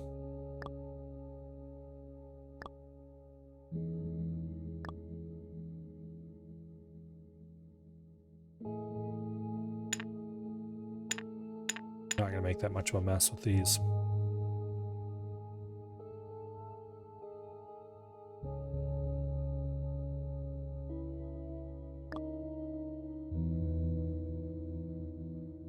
Okay.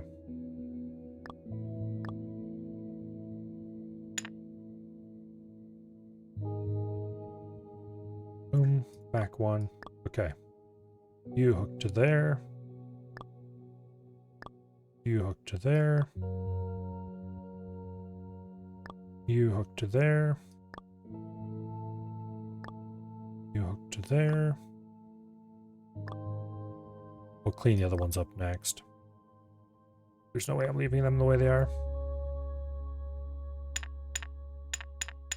I have to decide how to run them.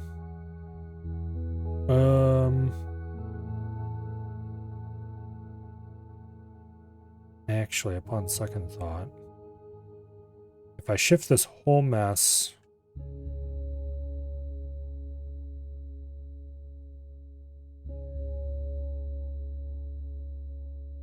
this way as far as I can.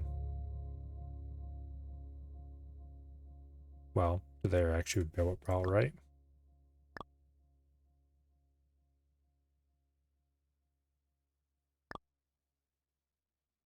And then if I go U straight to there, and then U straight to there.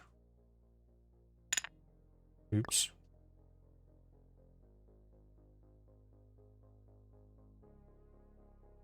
And then move this one up right here. I could bring them down between it, which would be infinitely neater pretty much the whole way through.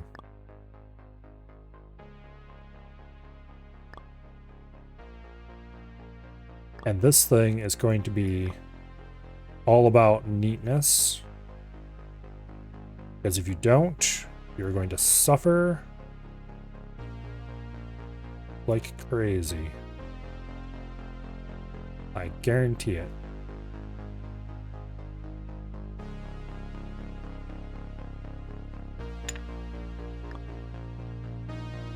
Anything even slightly wrong is going to be a massive pain in the butt.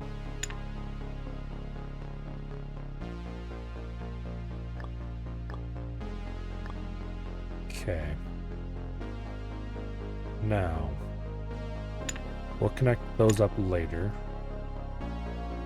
And the reason why this is going to be a huge problem if it's not neat is because it's going to be unreadable.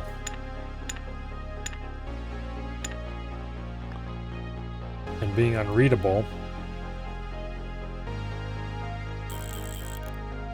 is another way of saying that when future you has to deal with it, which is just what is going to be happening in the future levels. Needs to go back one tile. which actually isn't too big of a deal. We can just, boom. It actually makes it neater. Future me is going to hate current me. It's not perfect.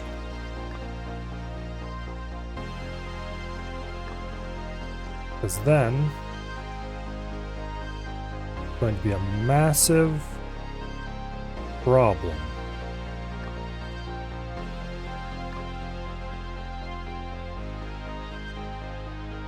That looks about right. Bang on. Okay.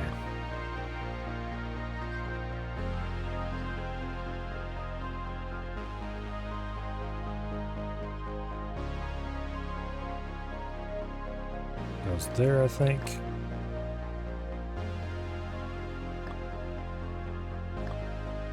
That one goes there. Shit, I hooked them up wrong. It's this one that goes to there. This has to go back even farther if I can. Which I can. Barely.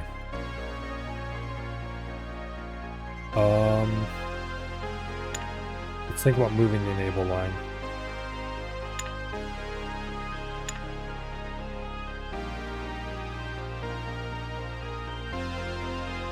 Okay, that'll make everything a little easier.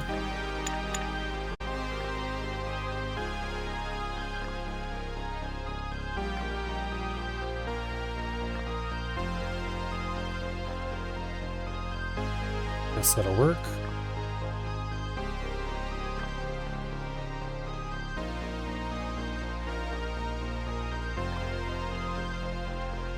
This one has to run to there. No. This one has to run to there. This one has to run to there.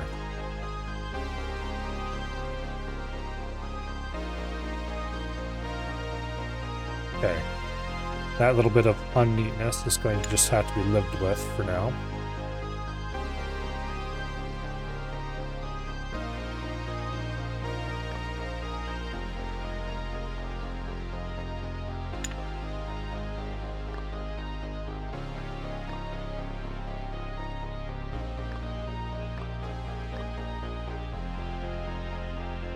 Okay. And this isn't going to work. Nor will that.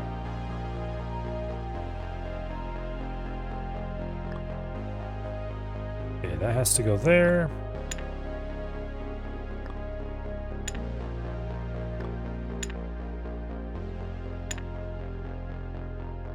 Lovely. Okay. You need to go to the top. You need to go even farther to the top. Okay, that will work, I think. Alright, that was a colossal pain in the butt. But, long story short, we should now be able to select multiple values. So,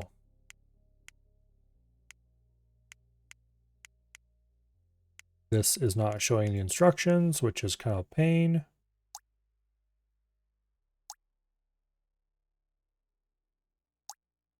Okay. 4, register 1, register 2.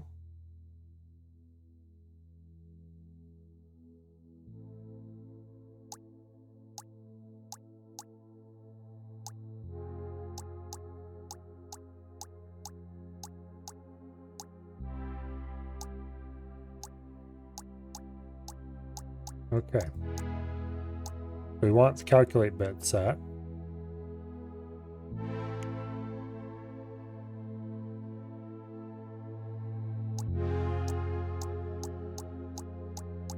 Wait, is it always register 1 and register 2? Why didn't it just say that? I think we just built that damn thing for nothing.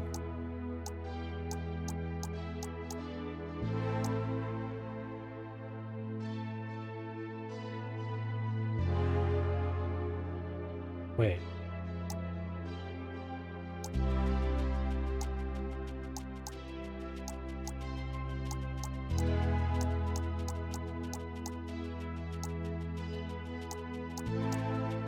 These bits do nothing to the calculate instruction. That's super annoying.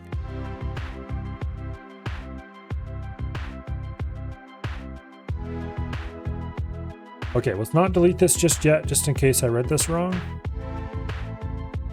Or not read this, but have interpreted it wrong, I should say. Let's remove those connections, though, for now. Also, it says register 1 with register 2. Let's hope it's still being sensible.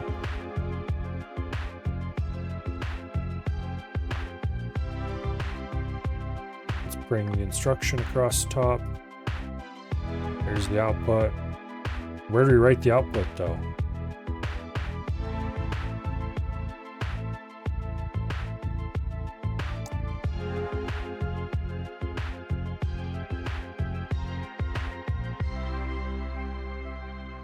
Oh, I missed this. I missed this sentence here. When in calculate mode, take the register 1 and register 2 as inputs. Save the result in register 3. Okay. I just spent a whole bunch of time laying out an extremely detailed circuit that we did not need. Sucks. That sucks a lot.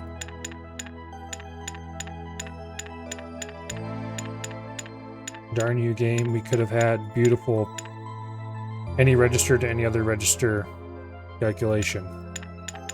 And you had to go and screw it up for me.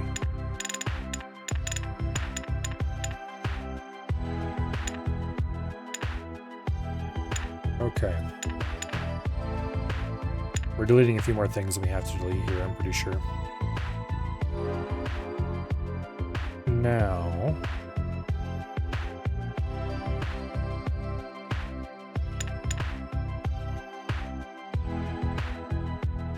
register 1, register 2, and then the result.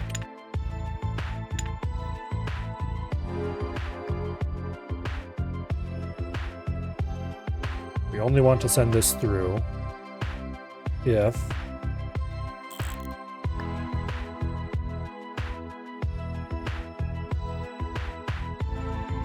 where's that?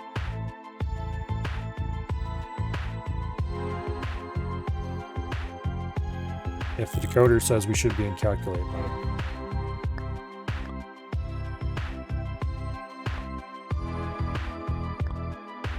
There we go. It's 11:15. Yeah. We can go a little late. I want to finish this level at least.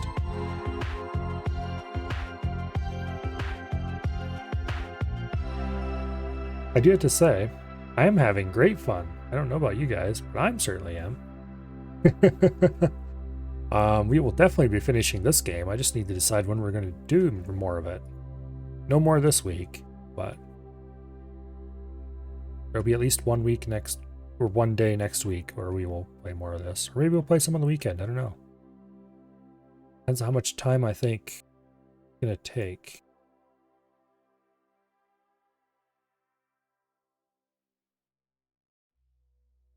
Okay, if we are in calculate mode.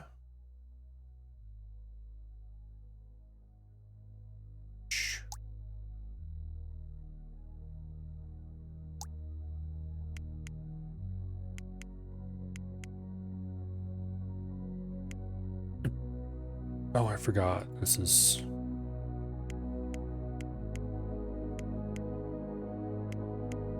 Please don't do anything.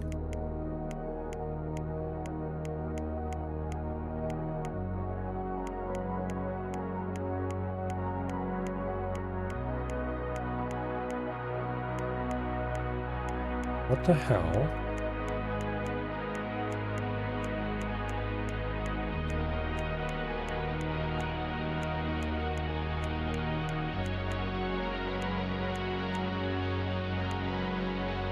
Okay, it's being flippin' weird about this, man. There we go, finally. It goes right to left, And then right to left again, I think it is. I hate the way these bits are laid out. It's really bad. I need to fix that.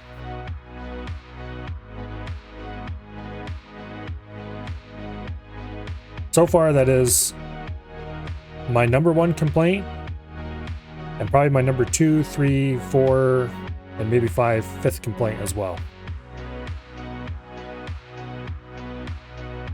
I'm not sure how far down the list that ends up going, but there's a few other little things that annoy me slightly, but the bit layout over here being demented is the one that it actually annoys me. If you look at these, I would assume that this is bit 1, or bit 0. This is bit 1, this is bit 2, this is bit 3, this is bit 4, this is bit 5, 6, and finally bit 7 over here.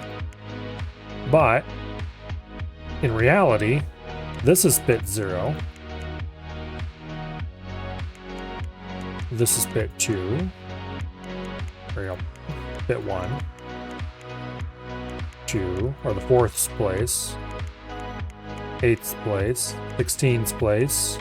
32nd place. 64th place. And 128th place. For some bizarre reason, they have the bits read from right to left instead of left to right. And also they have them stacked in 2 rows instead of having them as one straight 8 long with a small gap between the nibbles. Which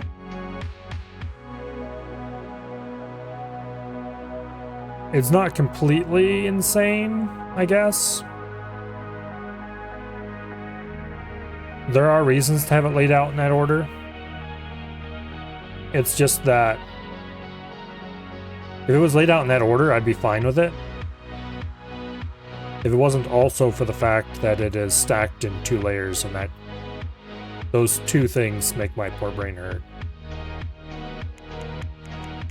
But anyway, I just need to remember which one is the low bit all the time, and which one is the high bit, which namely is this one.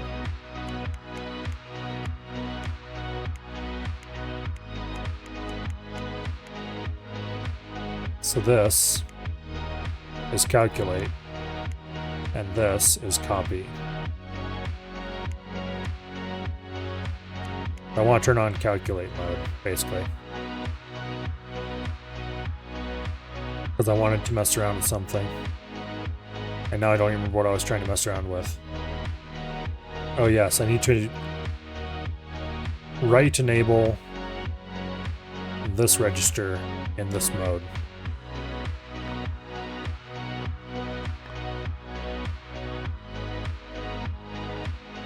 So this register, so this line.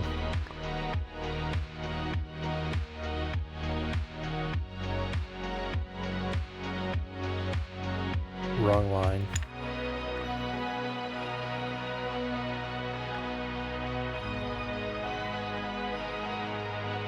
Okay, why is it complaining? Short circuit inside decoder.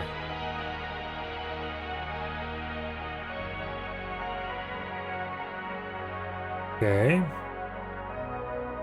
Why is decoder short circuiting? Because I'm connecting it to there.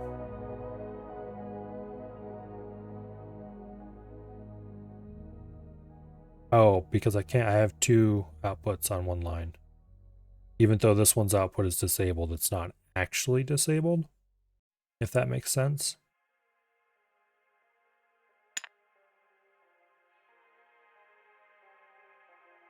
So I need to add some switches.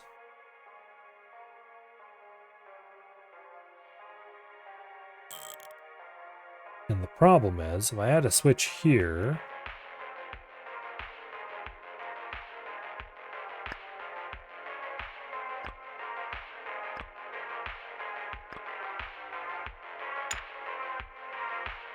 we have to reroute this.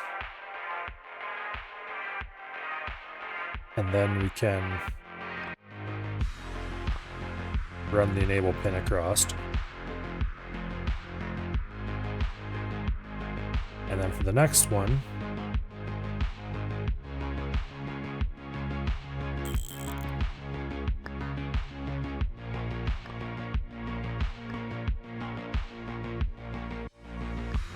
this one is on if it's on.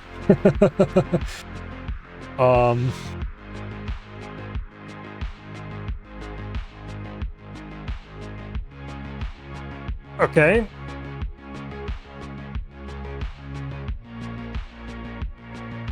I guess that's how that works.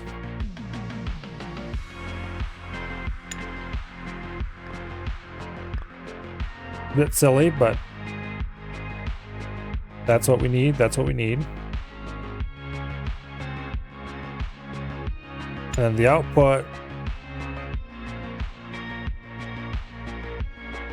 I'm going to run that straight into there.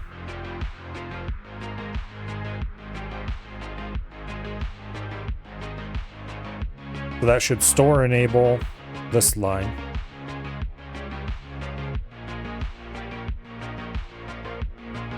And then we need to, oh yeah, we need to do the same thing for these two lines. Oh man. How could I forget?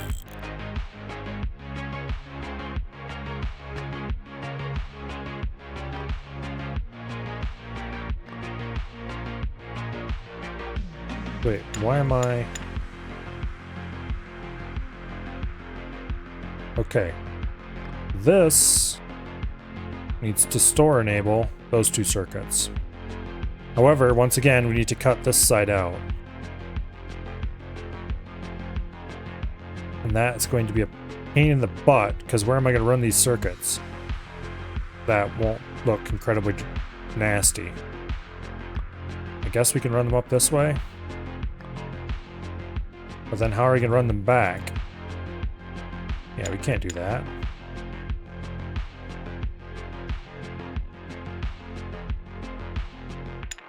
But basically those two need to have switches in them.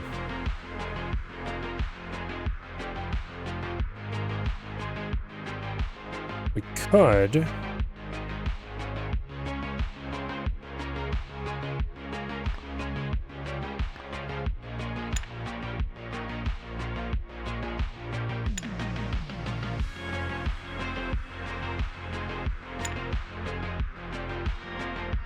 run this enable line differently, namely right down through here, and then connect it to where we need to connect it, which is the store. Actually, wait, no, we don't have to hook those. I'm being an idiot. We're using the always on output lines for those. So we don't need to output enable those. We only need to input enable this one.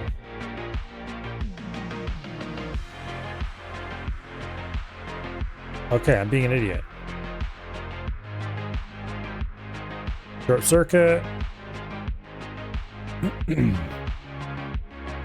Okay. Why are we getting a short circuit? Because this crossbar is a problem.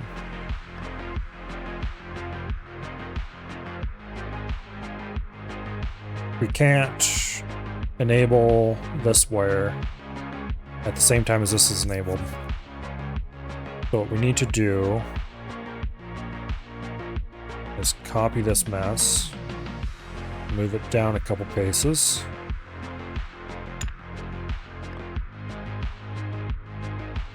and then we need to grab an 8-bit switch.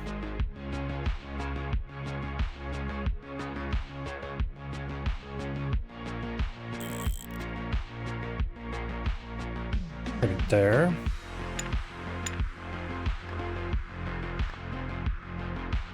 Okay.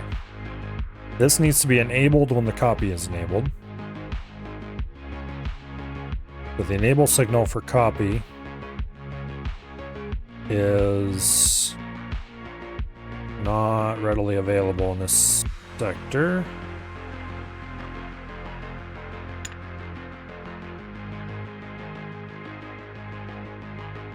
see if we can fix that. So this is the copy enable signal. Where can I run that isn't going to interfere with anything important? Huh. Yeah. Not interfere with anything important. That's a good joke.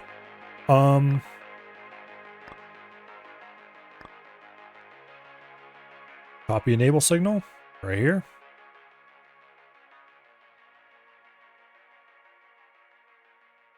We'll run it.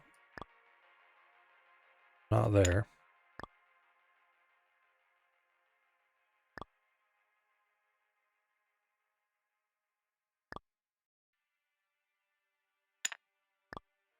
There.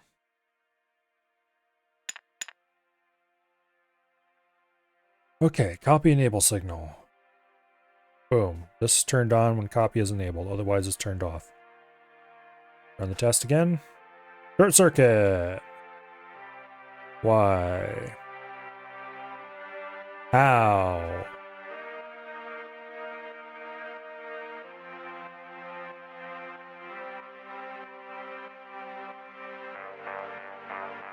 Okay, that might not have been the problem at all. It looks like our problem currently is that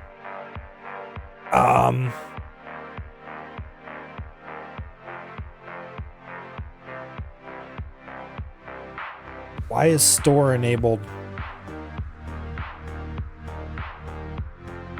Oh, okay, I see the problem. We're in copy mode right now. This needs to be turned off in copy mode. Because of course it does. I'm being an idiot. Why would that ever be on?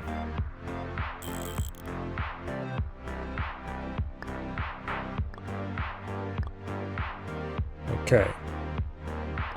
Grab the enable signal here.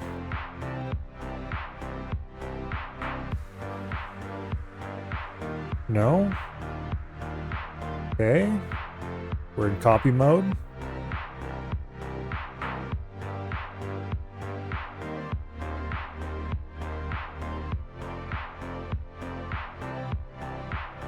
Who's feeding this when they shouldn't?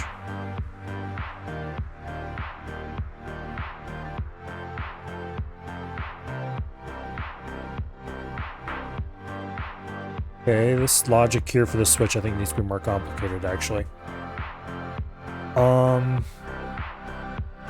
Let me think. How did this work when it was just a simple wire?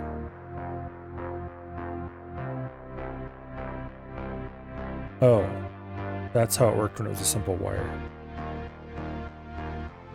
What if we make it a simple wire again?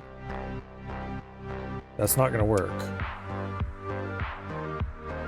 Register 3 should have the value 255. Okay, why does it not have the value 255? Actually, this does work just fine with it being a simple wire, by the way.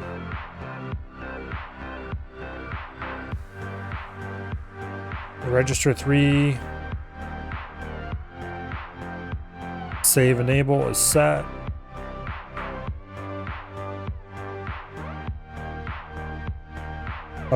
Did they name the registers weirdly? Because if they name the registers starting from 1, I'm going to be annoyed.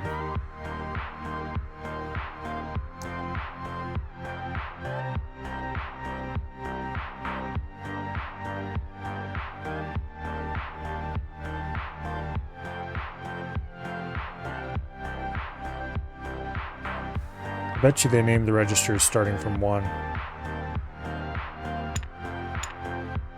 Let's try that.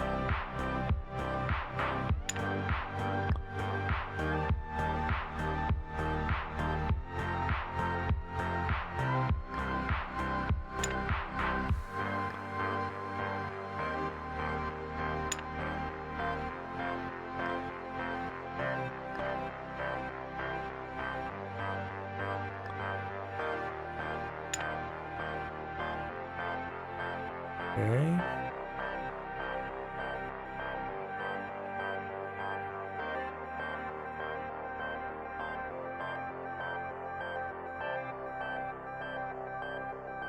And then we need to feed.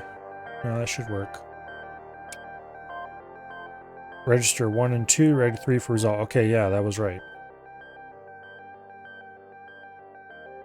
Yeah. Gotta say. They darn well better have been using.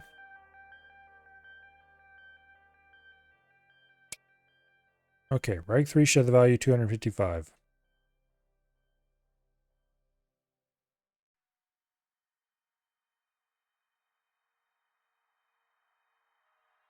What does it have instead? It looks like it's trying to save a 0. Is the ALU not functional?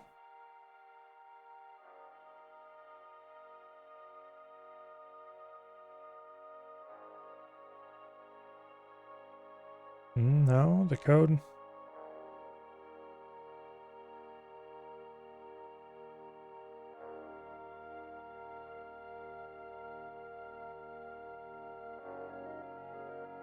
Okay.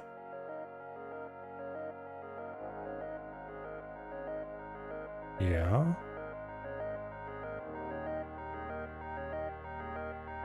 This is how it should be. Except the ALU doesn't seem to be doing anything.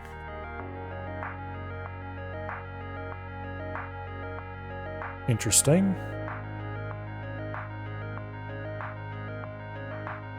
The ALU is enabled.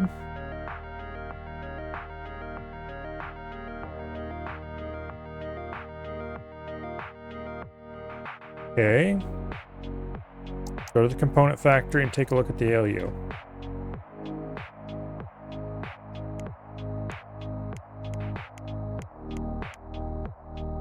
We want to select NAND.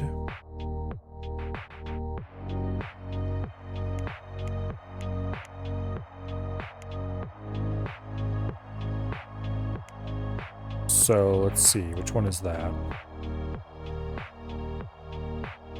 I should go ahead and clear a lot of this mess up, since we have and such like components now. I can make this much smaller. This is NAND right here. Oops.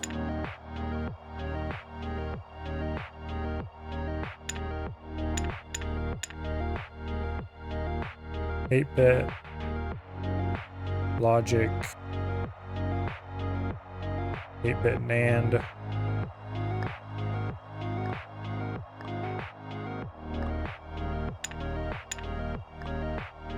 Boom.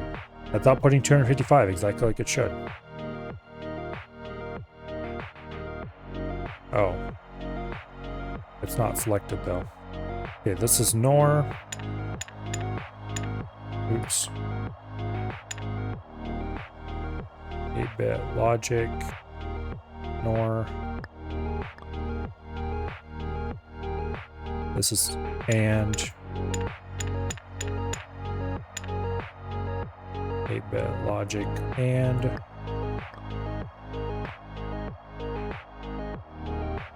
that's the adder. Okay. Let's go ahead and grab this side and drag it in a little bit. Act this up.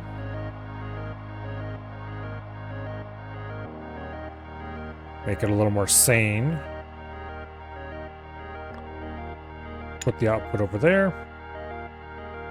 Once again, make it a little more sane.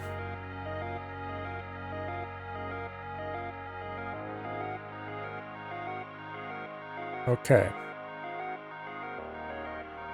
Or NAND, NOR, and add sub.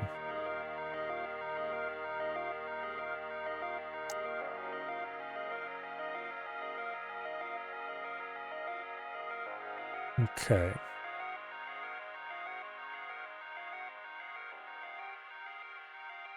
Let's drop an ALU in.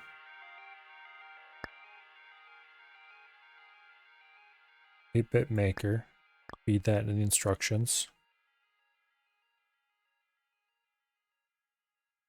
8-bit splitter. Feed the output. Don't need to feed the output because I can look at this right here. I want to feed in zeros. 1 bit on instructions.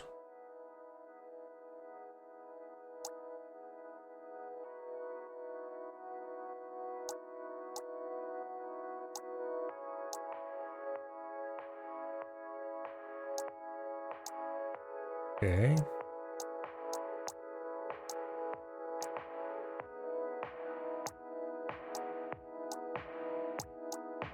NAND. Okay. Do you want the second bit and the last bit set?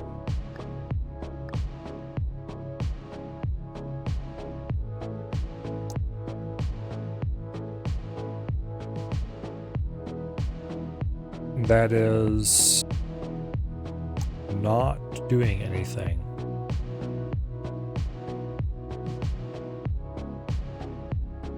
Okay. Is something seriously wrong here?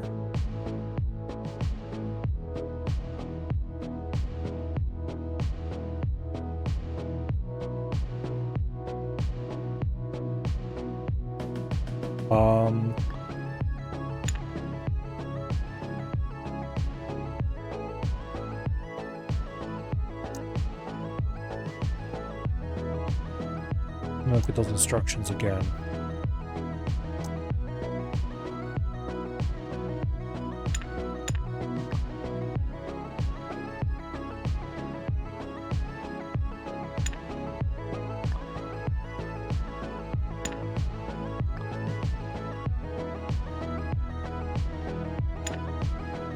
Wait a second.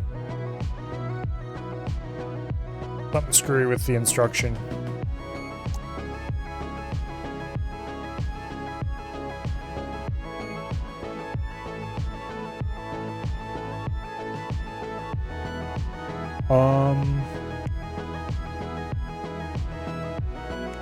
Okay. All zeros set is add. That's not right.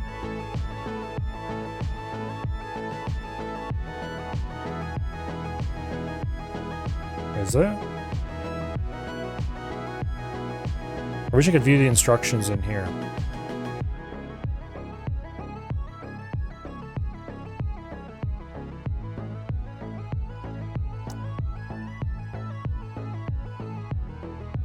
Let me feed this into a bit splitter. Actually, here, I don't need to do this.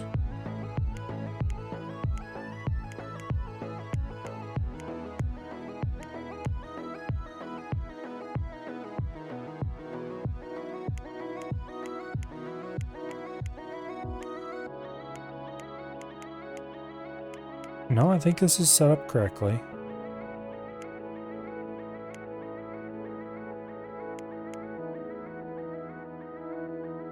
Do I have this hooked up wrong, though, maybe?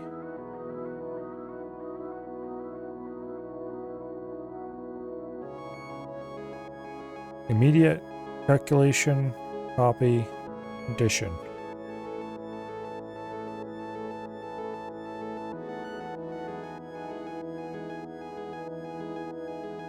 This doesn't seem to be giving me useful information right here. Except it is.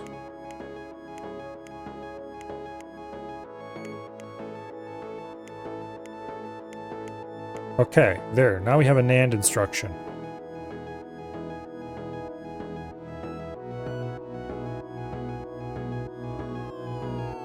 So we were inputting the wrong thing all along.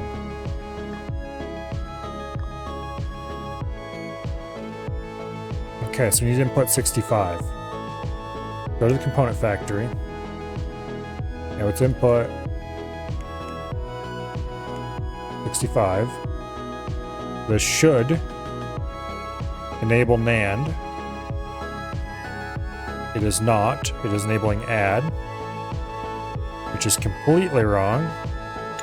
So these wires need to be re-rigged.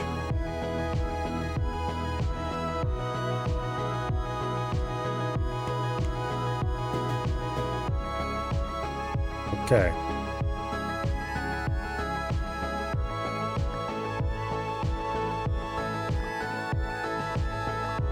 I had them drug in from the wrong order, I think, when I removed everything.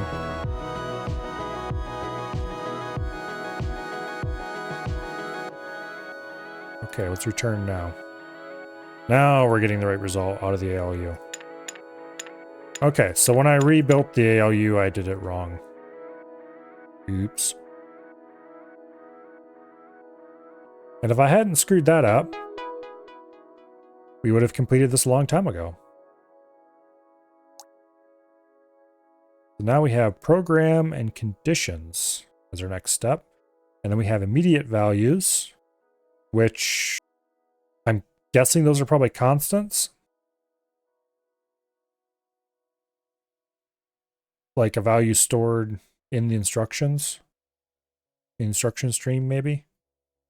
I don't actually know. And then we have a working computer. Then after that, we have some more fun. And then even more fun. And handle conditionals, opcodes, wire spaghetti. Uh-oh. Wide instructions, multiple byte instructions probably.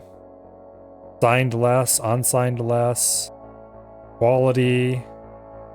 Byte constants. Okay, so that's apparently not what they mean by immediate mode. Functions, RAM, nibbles, shift, hexadecimal racer. And then we start getting to assembly challenges. This, I tell you what, we are barely scratching the surface of what there is in here.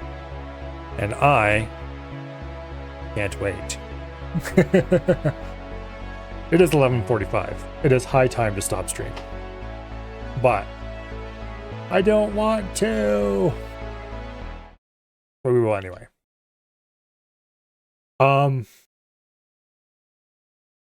Best 20 bucks I spent in a long time. That game is awesome.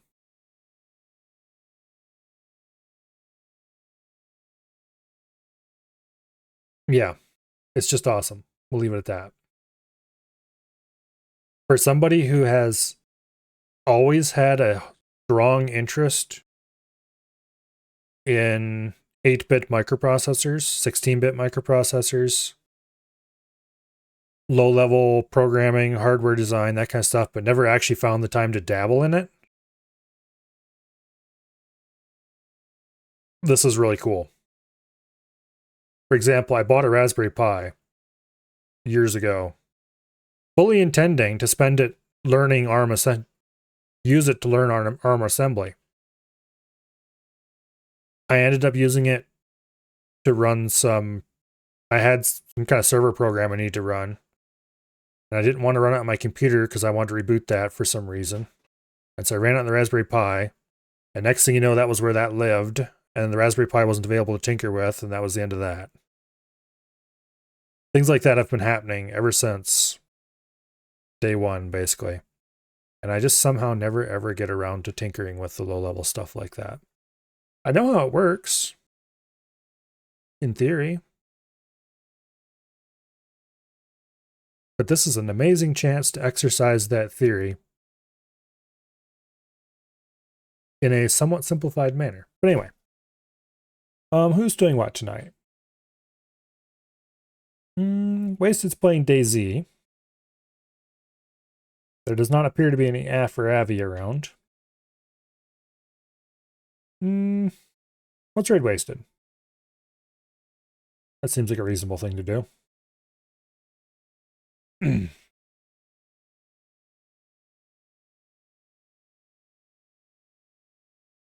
Tomorrow is Wednesday. Nope, tomorrow's Thursday. I almost said it was Wednesday. Today is Wednesday. Tomorrow is Thursday. I almost feel like playing more Subnautica tomorrow. I really want to play more of this tomorrow, but I'm going to save it for the weekend. We'll play this to start the day at least on Saturday. Probably Subnautica tomorrow. And then we'll do some crab on Friday. That sounds like a good idea.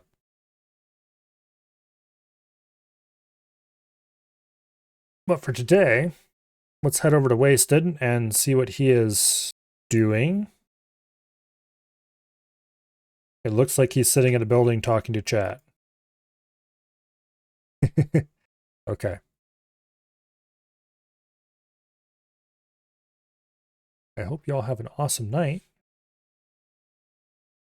And I will see you all later. Good night. And goodbye.